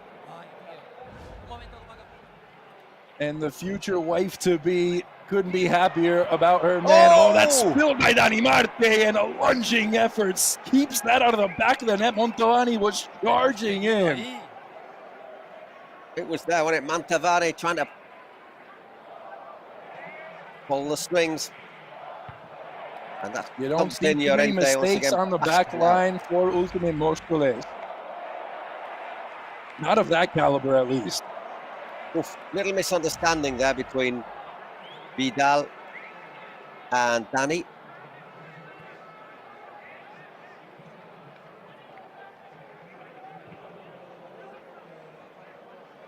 He might have created it on his own, but Dani Marti now has 2 goal line saves that were certain goals had he not been there and made the intervening touch. Here is Llorente. Of course, when you create the danger on your own, can you really take the heroic sort of praise that you've been bestowed upon?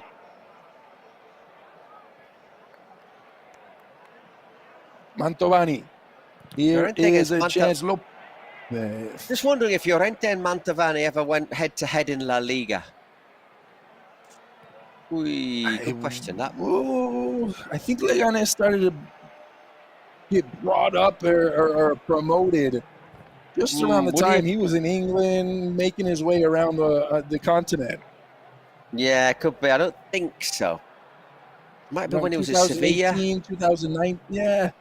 Could be that too. Very well.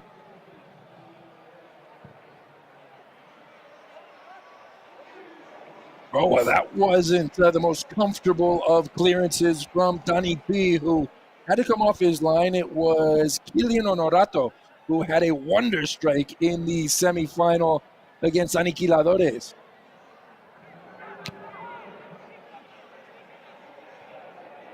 Another long ball. That's half a chance. Nodded on from Dani Marti, and I'm not sure what he's asking the referee about, but the referee seems to not be very interested in his appeals.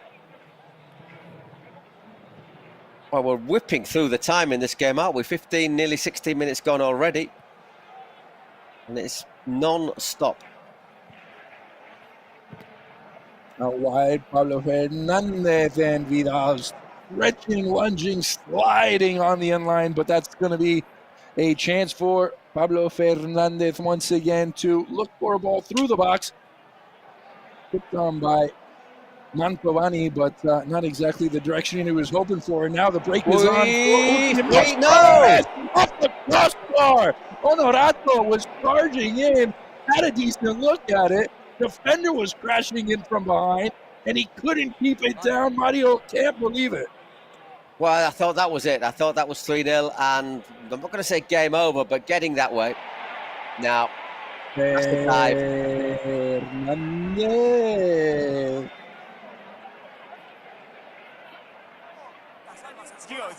Taking up and looks like a dive to me. Right, let's catch him a little bit because he's just outside of the area, though. This is a foul.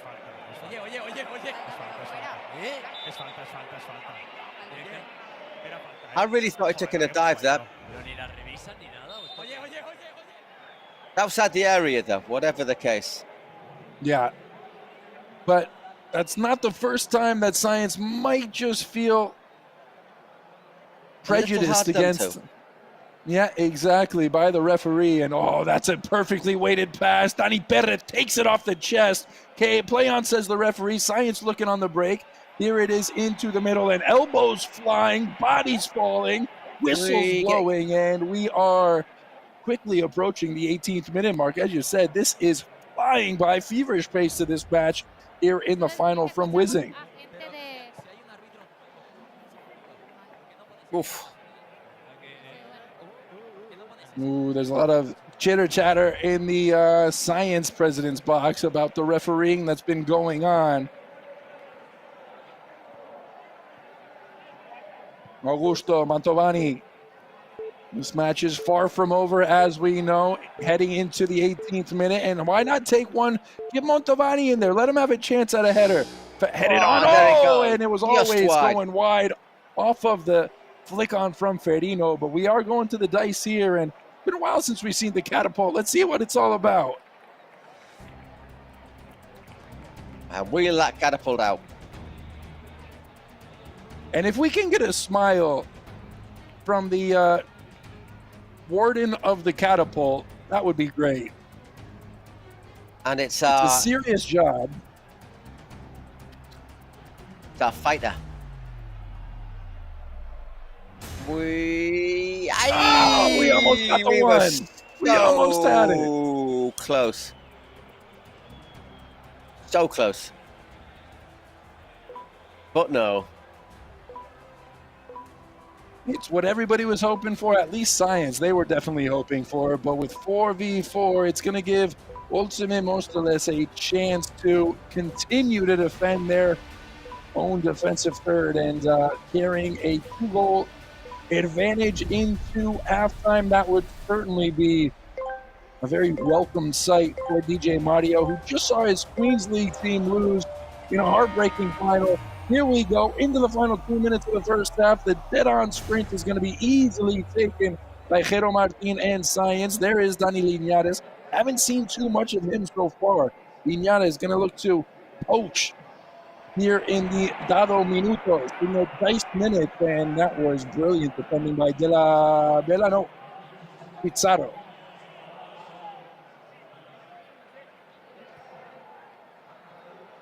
Now, it wouldn't end the match, but Ultimate Mostoles getting a goal here to the good.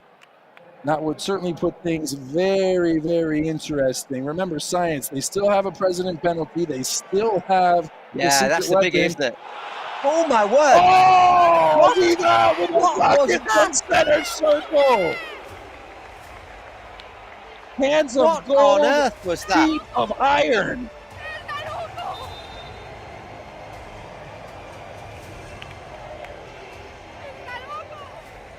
Unbelievable.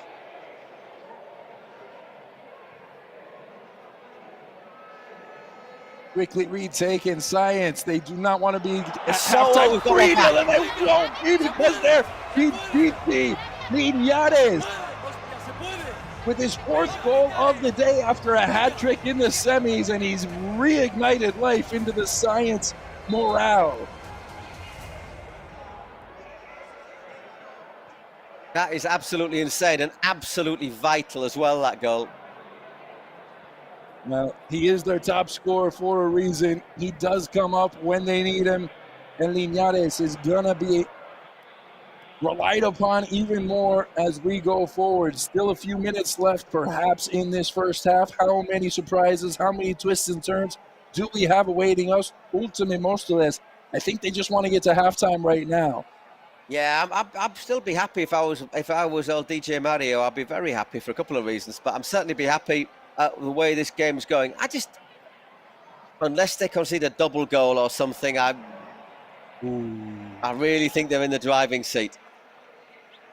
Now, you give Ultimate Mostoles a 2-goal lead. They don't rarely give it up. You give them a 3-goal lead, and you can close the book. Linares takes a touch towards the end line. There's a sprawling hand from Victor Vidal. Cañito, 1v1. It's a chance for Mostoles. Dani Perez, heroic, off his line, and now Linares with numbers. Linares weighing his option. Linares lays it off. There's Jero Martin. He's just running out of gas, isn't he? Oh, he's still got the ball. Martin fighting, though. Fighting! Ooh. Martin, that's wide. Martin what needs a sub, end to this half. What an end to this half we're seeing, Dane. And that is going to give us a chance to take a little breather, too, because I don't think the 14 guys on the pitch are the only ones who need it, Vidal. That was just a banger of a goal right there from Victor Vidal. And how many times have we seen the celebration that Paul Giblin loves so much? Oh, I do. I love it. I love and admire the player who did it as well. Such a humble person. What a great goal, though. Great goal from a keeper. Enjoy your moments. Here, let's have a look at the numbers. Look at that. More shots from Cyan. 6 on target. 8 and only 4 from Mostoles, but the ones that they've had have been so much more effective. And they finally balanced. Cyan are not out of this, but I got to say I do fancy Mostoles. Have done all the way through. Portero bastante bueno. Tengo un Yeah, I've got quite a good keeper. Que sabe también defender, aunque nos guste mucho atacar. Knows how to defend, although we like to attack. Yeah, really happy. Hasta el último minuto no sabía dónde tirarlo. La verdad que tenía dudas. I didn't know where I was going to take the penalty until the closing minute. Antes había tirado un poco por el medio y digo, bueno, pues repito. No ha pasado. And then I thought, well, I'll repeat it. La presión del mundo para Grecia. And now the pressure is for the Gref. Efectivamente, es posible. Nada, es un partido muy duro. Ultimate Mostoles es un equipazo. La verdad que cuando la tienen, la meten. Víctor Vidal, pues bueno, el doctor que te vacuna. Sí que es verdad que no me ha gustado nada el agarrón a Augusto y luego la falta allí a Pablo, que didn't like a couple of fouls. y hay que mencionarlo. Those things could change the game. Confío mucho en los chavales, como dije cuando I have a lot of confidence y creo que lo van a hacer. Así in que the lads. hasta el final. So we have to keep on showing confidence right to the end. Vamos, So DJ Mario looking a little more animated in the president's box than he was in the moment previewing this match. But what is going to happen here for Science? They need to figure out a way to break down this defense for Ultimate Moscoles. How do they do it? That's been the question all season. Once again, we're going to have to see what these secret weapons are.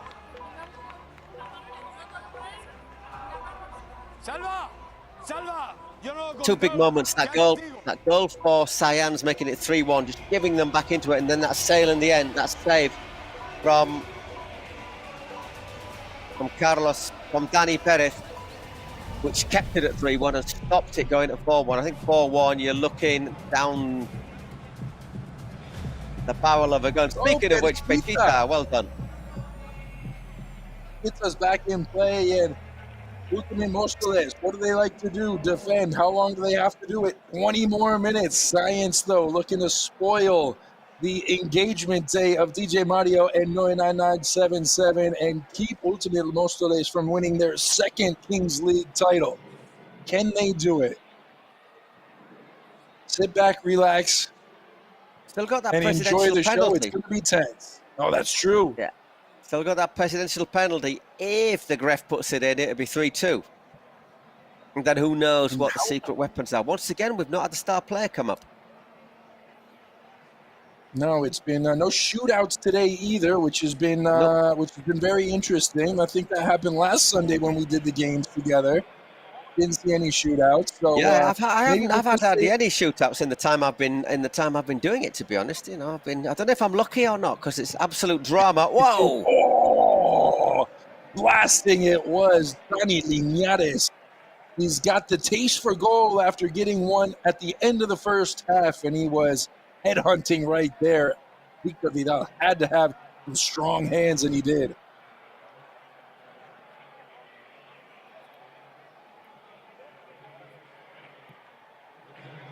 He'll take all the time that Lions want to give him, and finally just gives possession back to boys in orange and blue. Mantovani, how long is it going to take him to maybe start to push up the park? He is so dangerous when he does. Yeah. Oh, if it goes in, it's the goal of the split, the goal of the year, the goal of the century. Wow.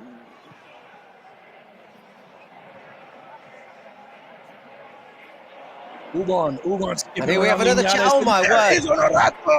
Couldn't get the dynamic right off his thigh, and it pops up and over the goal. That is nice, isn't it? Yeah. Hang on, gonna get my sense of penalty. The ref, I think, is going to have a bit of pressure here. Seen enough. He has seen enough. Scares for now. He wants to get his side back into this match, get some momentum back on their side, and Vidal. Yeah, that wasn't bad, was it? Linares didn't have much of an angle, but made Vidal work as much as he possibly could from that spot on the pitch. And let's have the look again. Oh, it nearly sneaks in. Anyhow, presidential penalty, no pressure. Yeah. The graph coming down. This is one of those moments, too. You're down 1-3. Do you just hand it off and want to shoot out for your guys, or do you take control yourself, take the responsibility on your shoulders as the team lead president, from the front, try to get lead from the back? Lead from the front and put two shoes on correctly. Well done. Should have done that before he came down, I think, really, you know. Yeah. He knows the clock is stopped, so he might just be giving a little rest for his boys right now, because Ultimate Moscoles had a few chances there that just might have tightened the noose a little bit around Science's neck before this. Yep. Ultimate Moscoles chance to save a penalty from the graph. He's going to have to shave the rest of that hair. I was just looking. He's going to have to shave the rest of that hair off, isn't he? You know, it's just. I mean, he's got himself into that predicament. There's no way out. He knows how to milk the crowd. Of years here is this Madrid-based crowd has a word for science. And what does he have in store here? He's talking to the referee. What does he want to do right now? Remember, he took the penalty earlier today, having claimed that he is yet to miss a penalty. Yep. He's got that on his shoulders. He's got a 2-goal disadvantage on his shoulders, and he is going way back. Is this the time for games? Is this the time to go way back? Yeah, we know that Vidal's not an easy keeper to beat. Just run up and hit it. Oh, he has done. Oh, he poked it into the top netting.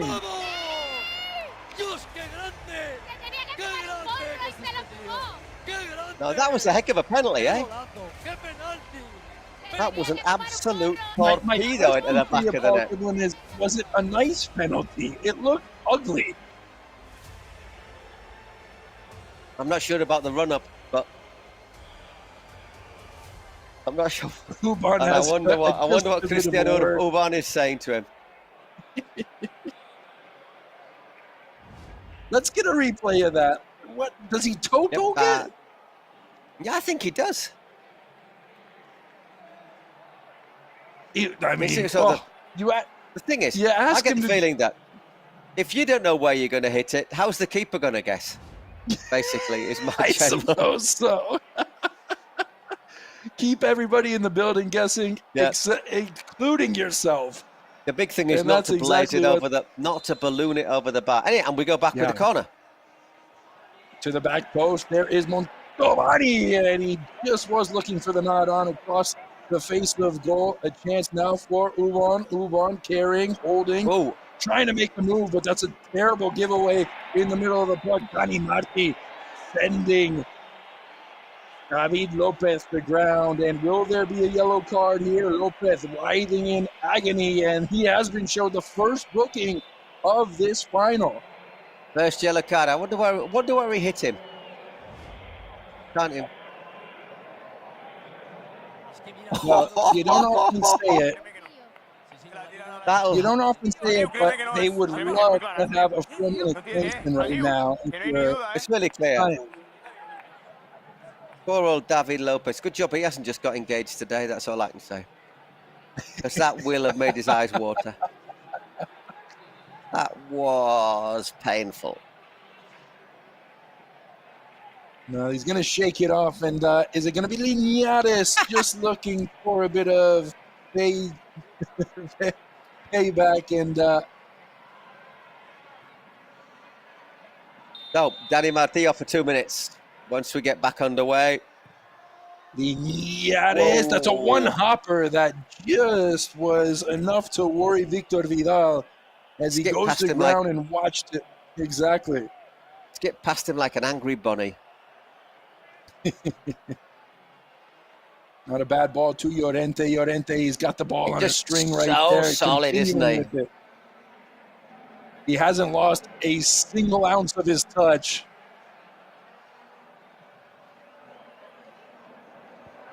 Oh, that's a great ball, and that was not a bad effort. Direct route. It's been the direct route for Ultimate Móstoles. They've been trying it more than once here tonight, and hasn't worked out for him too well. But Vidal, we know he can distribute from the back. Lopez out wide. Pablo Fernandez, always dangerous, and he creates a corner kick. 1 minute left on the man advantage for Science, excuse me.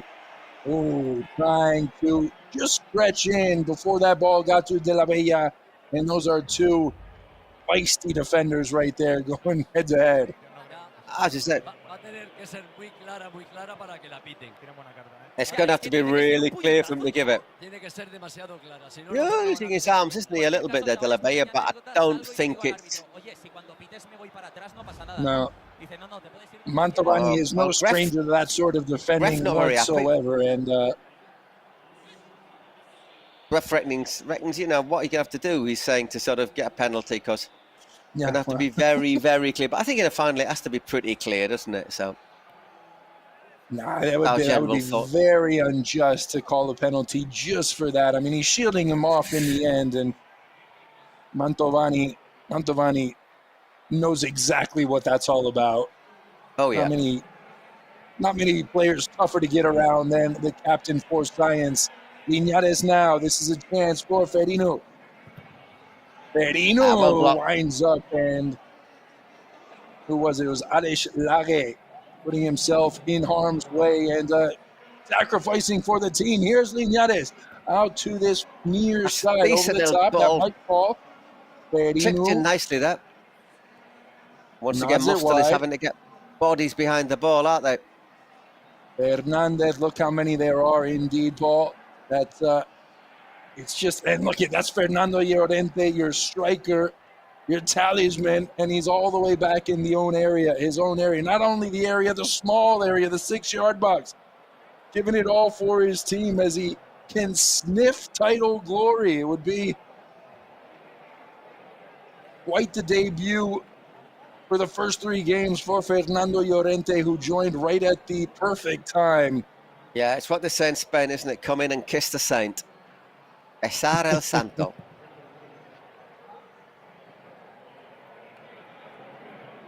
Not doing much, are they, Mosteles? They're just sitting back, trying to soak up the pressure, hoping they can get some long ball to work with Fernando. You just think they're a bit tentative, aren't they, in pushing up, because you can't kind of break out of that defensive shape that has got you to this point. Here now, Ferino to the end line. Cut back across to the penalty spot, and it's tucked away, cleared away, excuse me. And Ferino now going to start the break again. Ferino with a little scissor over the ball. Bicicleta, Linares, looking, hoping, searching. Finally finds Ferino over here on the near side. Fernando Llorente eyeing, stalking his prey. Augusto lays it off. This is Linares with 4 goals on the day, 3 in the semifinal, 1 here late in the first half. This might be a dink over the top. Chasing after it was Augusto. Vidal got there right in time. And I'm wondering how much, although they're pushing, how much would a Science goal, hang on a second, change the context of this game? You know, at the moment, Mostel is defending a lead, but a goal for Science would just totally change what both teams need to do. Oh! And then the referee's given the free kick, but at the end, say if Science, it's an if. But if they do score, my word, how this match might change. Well, you get the feeling 2-3 is not going to be your final scoreline here from the WiZink center, and Augusto trying to change that from long range. Victor Vidal, he has been, for my money, the man of not just the match, but the last 2 matches for Ultimate Mostoles. Man of the playoffs. Man of the playoffs, I think.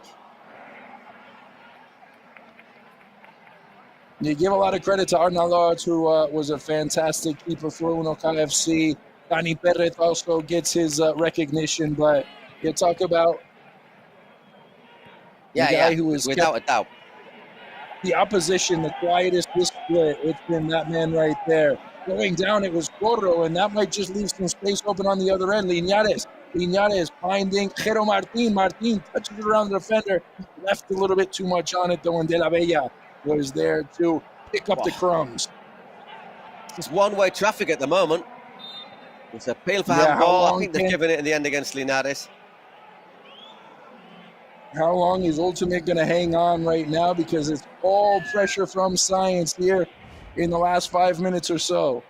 I'm so intrigued to know what the secret weapons are, because if I was Ultimate coach, and for example, if I had a sanction card, a yellow, a player off for 4 minutes, I would use it. Oh my word! I would use it now. I would use it now to put my rivals down to a player less and just take that pressure off. Yeah. Or maybe they're just thinking, maybe hold on a little bit, make them chase this game a little more, and then boom, when it's. But of course, we have no idea what the secret weapons are either. The coach is keeping them in the holsters for the perfect moment, and the longer you wait, the more you kind of get the suspicion that maybe penalty, maybe shootout, maybe a joker. which is basically a penalty. Let's be honest. Exactly. Laid off by Oh Linares. my word, That was another brilliant save. attacking in Ferino. Ferino was stunned by Victor Vidal. Didn't have much time to react to that. Vidal hits the ground. And not much better you can do if you're Ferino right there. Look at the shot count. Look at the shot count, 19 to 11. But I mean, obviously that's not all saves, but that is a lot of shots. Lopez creates a corner here on the near side. Linares could take it quickly. This one is a holy roller right into Ferino, and now the break is on. Here come Ultimate Mostoles. This is Lagueba. Oh, that is beautiful defending again by Augusto.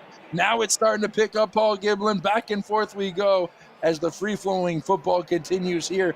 Half hour in. I think it's been well picked up for the last 10 minutes. It's absolutely enthralling stuff.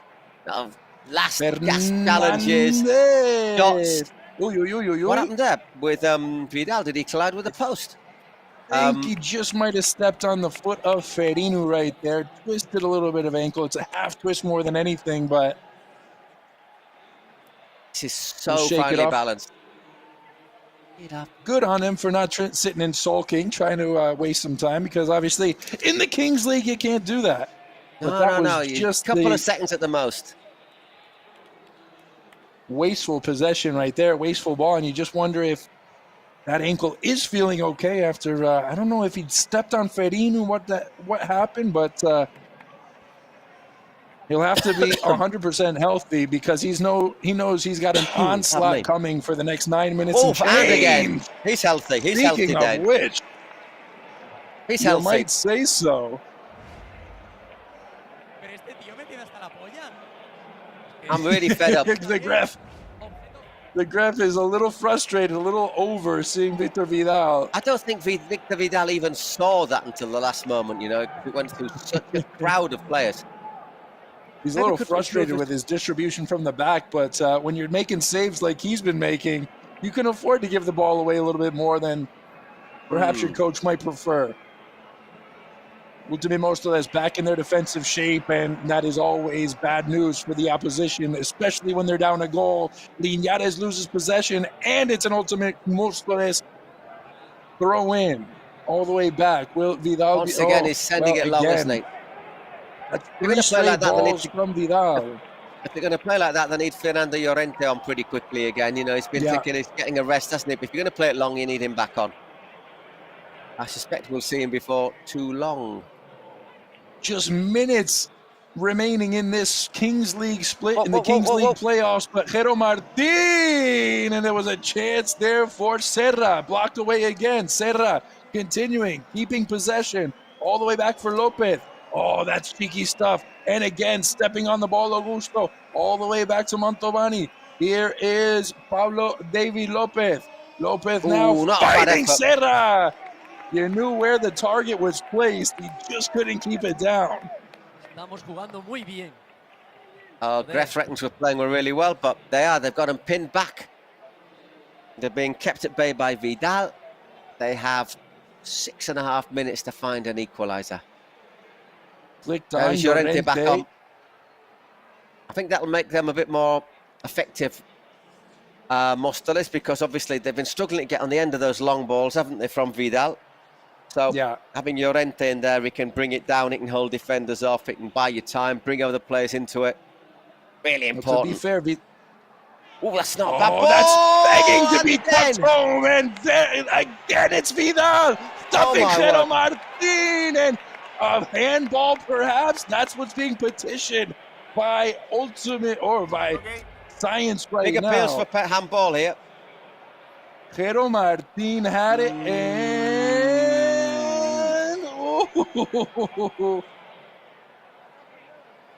well, Dani Marti was caught flat-footed. I think that's chest, don't you? I think that's chest. Let's see it again here. This should be a good angle. That's a great save again. Well, that angle, you'll see it right there. That angle doesn't really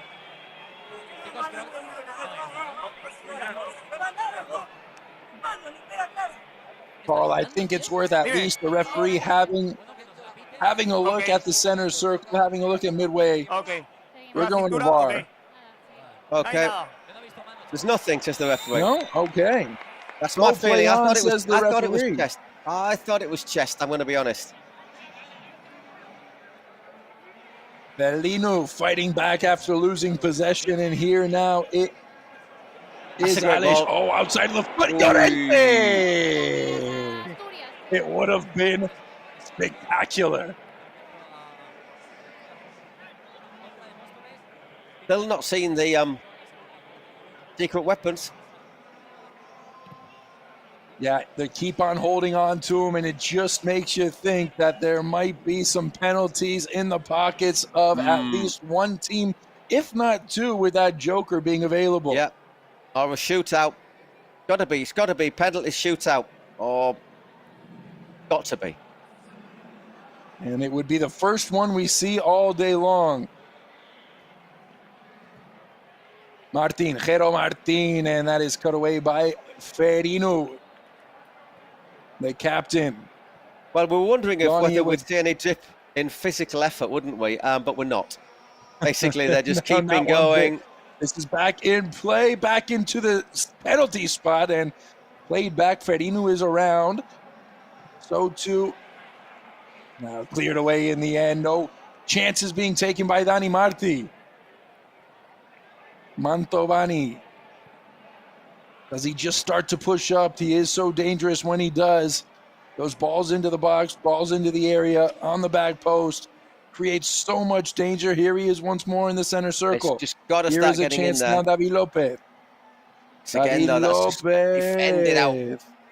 defended out for another throw-in. You can just see what Ultimate Mostoles is thinking, because we haven't seen Christian Uban on the pitch for most of this second half. They are most focused on defending right now. Nobody on the back post right there, as it was nodded away from Masse. So a few tired players out there, I think. That's another good delivery in there.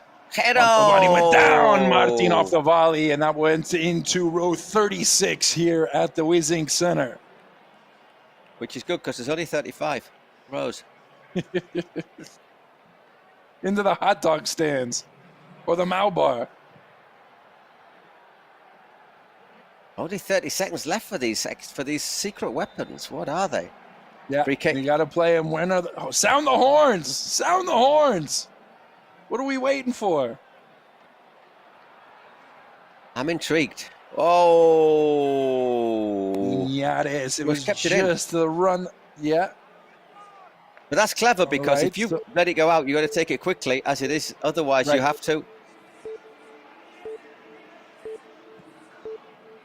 So, ladies and gentlemen, we are headed to the final 2 minutes, but not before we get some secret weapons here from right both at the last moment. This could very well determine the outcome of this game, of this playoffs, of this split here from the WiZink Center. These next two cards are going to be enormous importance. A shootout for Science. They might have preferred a penalty. But it's not, you know. And this is going to be a penalty, isn't it, for Ultima or a Comodin? Penalty shootout para Mostoles. Yeah. Oh, a couple of shootouts now. But once a Who takes it first? I'm assuming it's Science that's going to take it first, since they showed their card. They called it first, didn't they? They called it first. And of course, it's Linares. Wow, you'd fancy Danny, you know, he's someone you would trust. 4 goals on the day. Can he make it 5? Can he draw his side even here in the 38th minute? The whistle's blowing for a very Ultimate Mostoles based crowd here at the WiZink, and Linares, 5 seconds to glory. Linares, we're all scared here going into the final 2 minutes. Ultimate Mostoles for the shootout to come. Can Dani Perez keep the score at 3-3? Brilliant finish, well done. Knew exactly what he was going to do, didn't he, Danny? And that makes it 3-all. big, big, big goal from Daniel Linares. Now then, at the other end.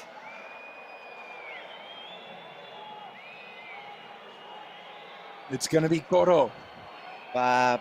Really experienced. 5 goals on the season, 1 of 2 from shootouts.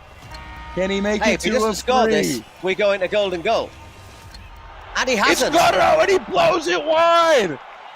We've got a golden goal to decide the winner here in the Kings League final from the WiZink Center. Drama, absolute drama. Yeah, I was unlucky. I mean, I'm pretty sure. Oh, Mario was thinking, well, after we got done by the cards in the last one, wouldn't it have been nice if I could have had a penalty rather than a shootout? 2 minutes plus injury time. Golden goal, if not shootout. Could it be any tighter? Could it be any more dramatic? Probably not. I don't know where you're watching from around the world, but I am sure that you are at your edge of your seat, just as me and Paul Giblin are right now going into these final 2 minutes. Paul, who's got the advantage right now at this 3-3 tie going into the final couple of minutes? Science just got back to level after that Linares goal from the shootout. What an end to the last game of the season. Venga, que se utilice esa máquina. ¿Cómo van las pulsaciones? How's the heart going? Yeah. Check the pulse, check the blood pressure, check the vitals, because we are going to do or die time here. Golden goal and a crunching meeting of the bodies between Science and Ultime Mostoles. Perino into the corner, looking to take possession. It'll stay with Science. Montovani is going to come trailing into the box, and there he is at the top of the area. So dangerous in the air. Yeah. Let's see what they can draw up. Pero Martin, this one in, don't you? This one at the front post, and it was just flicked on, but all in the end, a bit tame of an effort there. Disappointing, as you got to think these guys have to be pretty tired after their second game. 80 minutes of play here as we are approaching for both of these teams. Full on as well. No free kicks, there's the referee. Down at the hands of Montovani, at the feet of Montovani, and no whistle came from the referee. He's been letting him play basically for all 40 minutes, and why change that now at the end of the match? Linares. Oh, he fancied his chances there from long range. Lage put himself into harm's way. Optimistic if you think you're going to beat Vidal from distance. That's a good claim again from Victor Vidal. And Ultime Mostoles, you can just see they don't want to spark the break after that gather from Victor Vidal. And that might just tell you what their thoughts are, what their plans are going forward here in the final couple minutes. Obviously, we've got some stoppage time that we will await to see how much they put on the 40. Honorato. Montovani.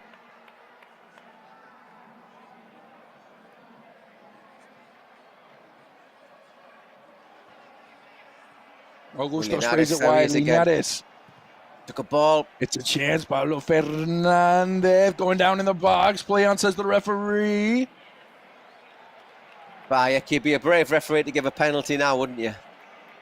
Yeah, it would have to be, like they were saying, a punch to the face or something along those lines, because you can't give the title away. You can't give this game away with something 3 minutes of injury time. 3 minutes of injury time. Or we go to a shootout to decide this year's title, or this split title. You get the sense that Ultime Mostoles is just holding on after giving up that goal late on in the 38th minute. But Science, they want to end it right now. They want it golden goal glory, and that's what they're aiming for. That's what they're going for. That's what they're pressing for. Ultime Mostoles just trying to claw in and make it to the end of these 3 minutes, I think. Over the top, who's there? That falls for Science, and it's a chance. Put it wide. Just wide. Victor Vidal was off his line, and can you believe it? It was Augusto who had the title at his feet. Not scored in this split, Augusto. That would have been a good moment to break your duck. Oh, unbelievable. Catch your breath, bring the heart rate down, because that was absolutely heart-pounding stuff right there. Drama until the very end. Marti, that might win. Wow, I still didn't hit the ceiling. Well done. That tells you how high the WiZink is, doesn't it? Honorato calls for a handball by Ultime Mostoles. Ultime Mostoles now just having a soiree forward, and this will be played by Marti. Marti picked off. Augusto came in and tried to start the break in the middle of the pitch. Llorente. Hurl it forward to Fernando. Hurl it to Fernando. And that's exactly what they're going to do. He takes it off his chest, holding off defenders. Here is Ultime Mostoles. A chance now for Lage. Lage continuing with possession. Sprays it into the middle of the area. That's cut out by Linares and company. Science going down. Linares, and the whistle blows. Yeah, just a little touch from behind. Is there any doubt who this WiZink Center crowd is going for, who they're rooting for, who they're cheering on here in the final of the Kings League? Just knocks him over there, doesn't he, Lager? 30 more seconds in regulation. Will there be a late winner, or are we going to a shootout here from the WiZink Center? Either way, it's going to be dramatic. Mantovani to the near side. Top of the area, Linares back to... There it is! It's over! Science at the death have won the Kings League. Linares laid it off. David Lopez.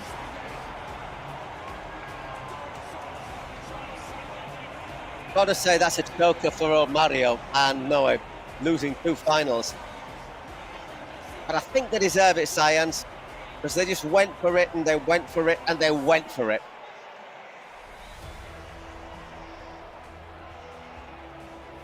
So Science. That started with so much joy for DJ Mario and Noah 9977. They have had their hearts broken not once but twice, and it's a double dose of heartache for the Ultime Mostoles fans here at the WiZink Center, as Science seal the deal in the very last touch of regulation. Whew. What drama! I mean, a game that turned, didn't it? The Gref, got to say, credit to the Gref for his penalty at a key moment. And then the shootout goal from Linares. I've got a question gave them for life, you, Paul. and this is how much more dramatic can you get in a final as a golden goal to win it? Great goal. I've got a question for you, Paul. Did Linares know he was going back to Lopez on that 1-2 feedback? That's one to ask him, not me. I think he did. I reckon he knocked it down. There. And Danny Lopez, what I say, kept calm, didn't he? Just kept it low, got his shot on target. And congratulations to Science. I have to say they're the highest placed team still in it. So maybe you've got to say that over the season they deserved it. But yeah, a massive win for the Gref. And I hope he shaves off the rest of his hair. Yeah, you know, I'm only assuming that at some point or another, the rest of it will be chopped off by those Phillips. Let's hear what he says. Let's hear what he says. We've got the champion at the mic. We're the champions of the Kings League. Science are the champions. Hope everyone in the world knows it. Thank you, all of you supported us and had confidence in us, believed in us. I was saying minutes before that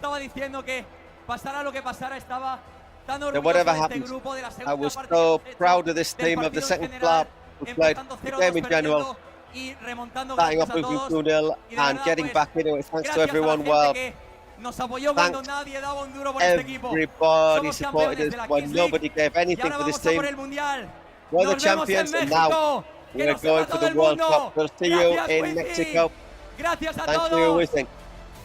Thank you all.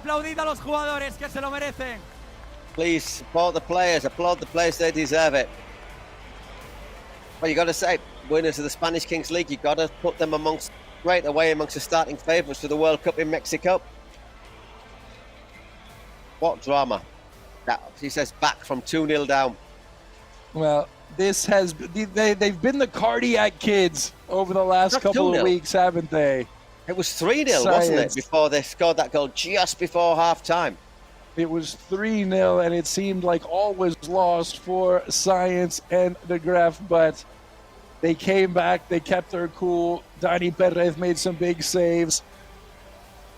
Dani Linares with the assist, the top scorer for Science, and he was the one who laid off the ball, assisted David Lopez, and David Lopez, he knew exactly what to do from there. Yeah, massive goal, massive moment in the whole tournament. Fantastic end. Obviously, really cruel on, you got to say it's really cruel on DJ Mario losing 2 finals. But credit to him and his side.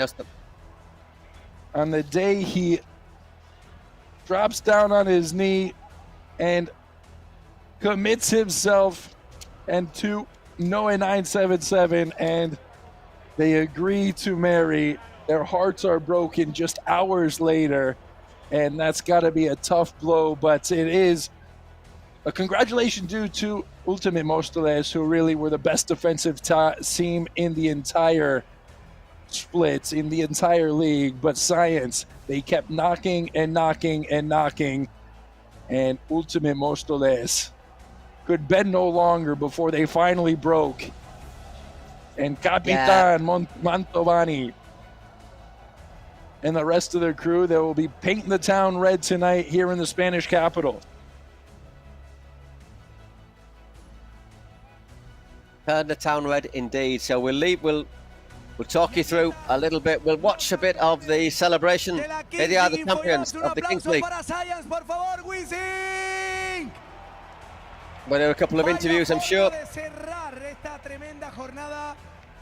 What a way to end the week, or the day, with a golden goal. Couldn't be any other way, could it really? Se celebró en el conjunto naranja y azul, en el conjunto de Gref.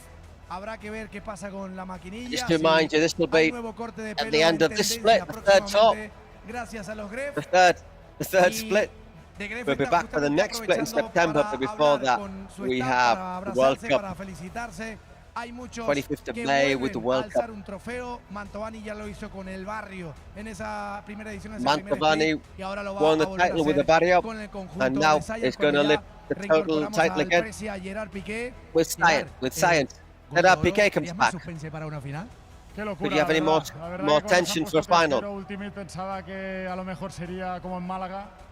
When it was 3-0, I thought it was going to be really hard, but Science competed really well.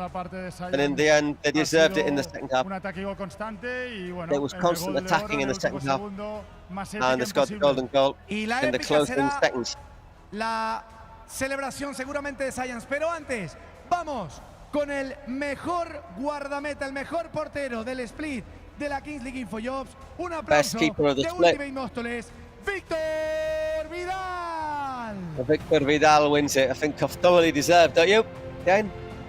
Yeah, no, without question. I mean, it's the second time in as many games as many finals that the award-winning keeper and Victor also wins the MVP.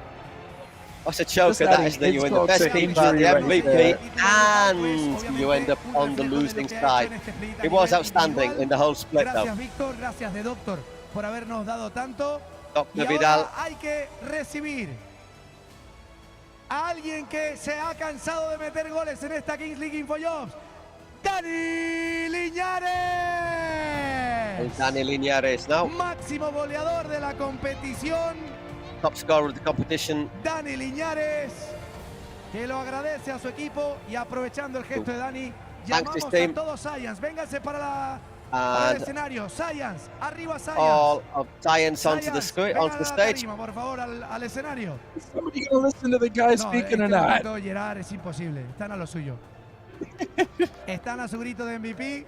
A ver, Science, por favor, al escenario, que tenemos que hacer We have to say, we have to go to the stage. Trofeo pesado. I've got to have my dinner still, you know. We've got on stage, guys, hurry up. Enhorabuena a todo el equipo de Science, el autor del gol de oro. Y se prepara Gref, se prepara Bombiromo, se prepara todo Science. Papa Gref, prepara el pelo, prepara el pelo, que lo que viene ya te cuento. Prepare your hair, prepare your hair, Gareth. Junto a The Gref harán la entrega del trofeo. A ver, lo va a raspar en directo. Atención, it's time to shave the head. Oh, for Papa? Oh, his dad's going to get a haircut as well, is he? Oh, the world that hurts. Papa.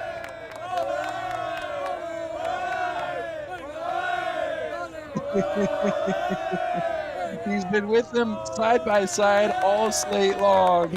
And why not join him? De Gref, hacemos y nos ponemos un poco para atrás para la foto so now we'll have para la historia.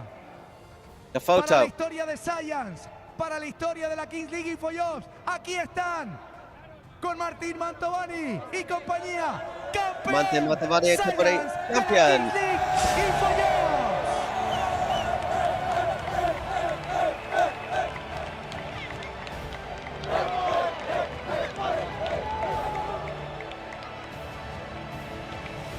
Go on, no, Dane. Science lift the trophy on the third split. I think that's a good moment for us. They deserved it. They came in, they played their best when it mattered the most. Brilliant performance when it Science. seemed like all was lost, when it seemed like they had no chance to come back against an ultimate this team who does nothing better than defend a league. They came back, they won it at the very end in golden goal, dramatic fashion, and they are deserving Kings League champs, as is indicated by the banner up there with the rest of the split champions in this quickly rising, prestigious league that is spreading like rapid fire around the world. It won't be too long before they are hunting for the World Cup, the first ever World Cup of the Kings League. And Paul, you and I will be there. Can't wait for that. Well, indeed. Okay, until the Kings League, until Mexico, we'll say hasta luego, goodbye. It's been a pleasure. We'll be back very soon. Goodbye.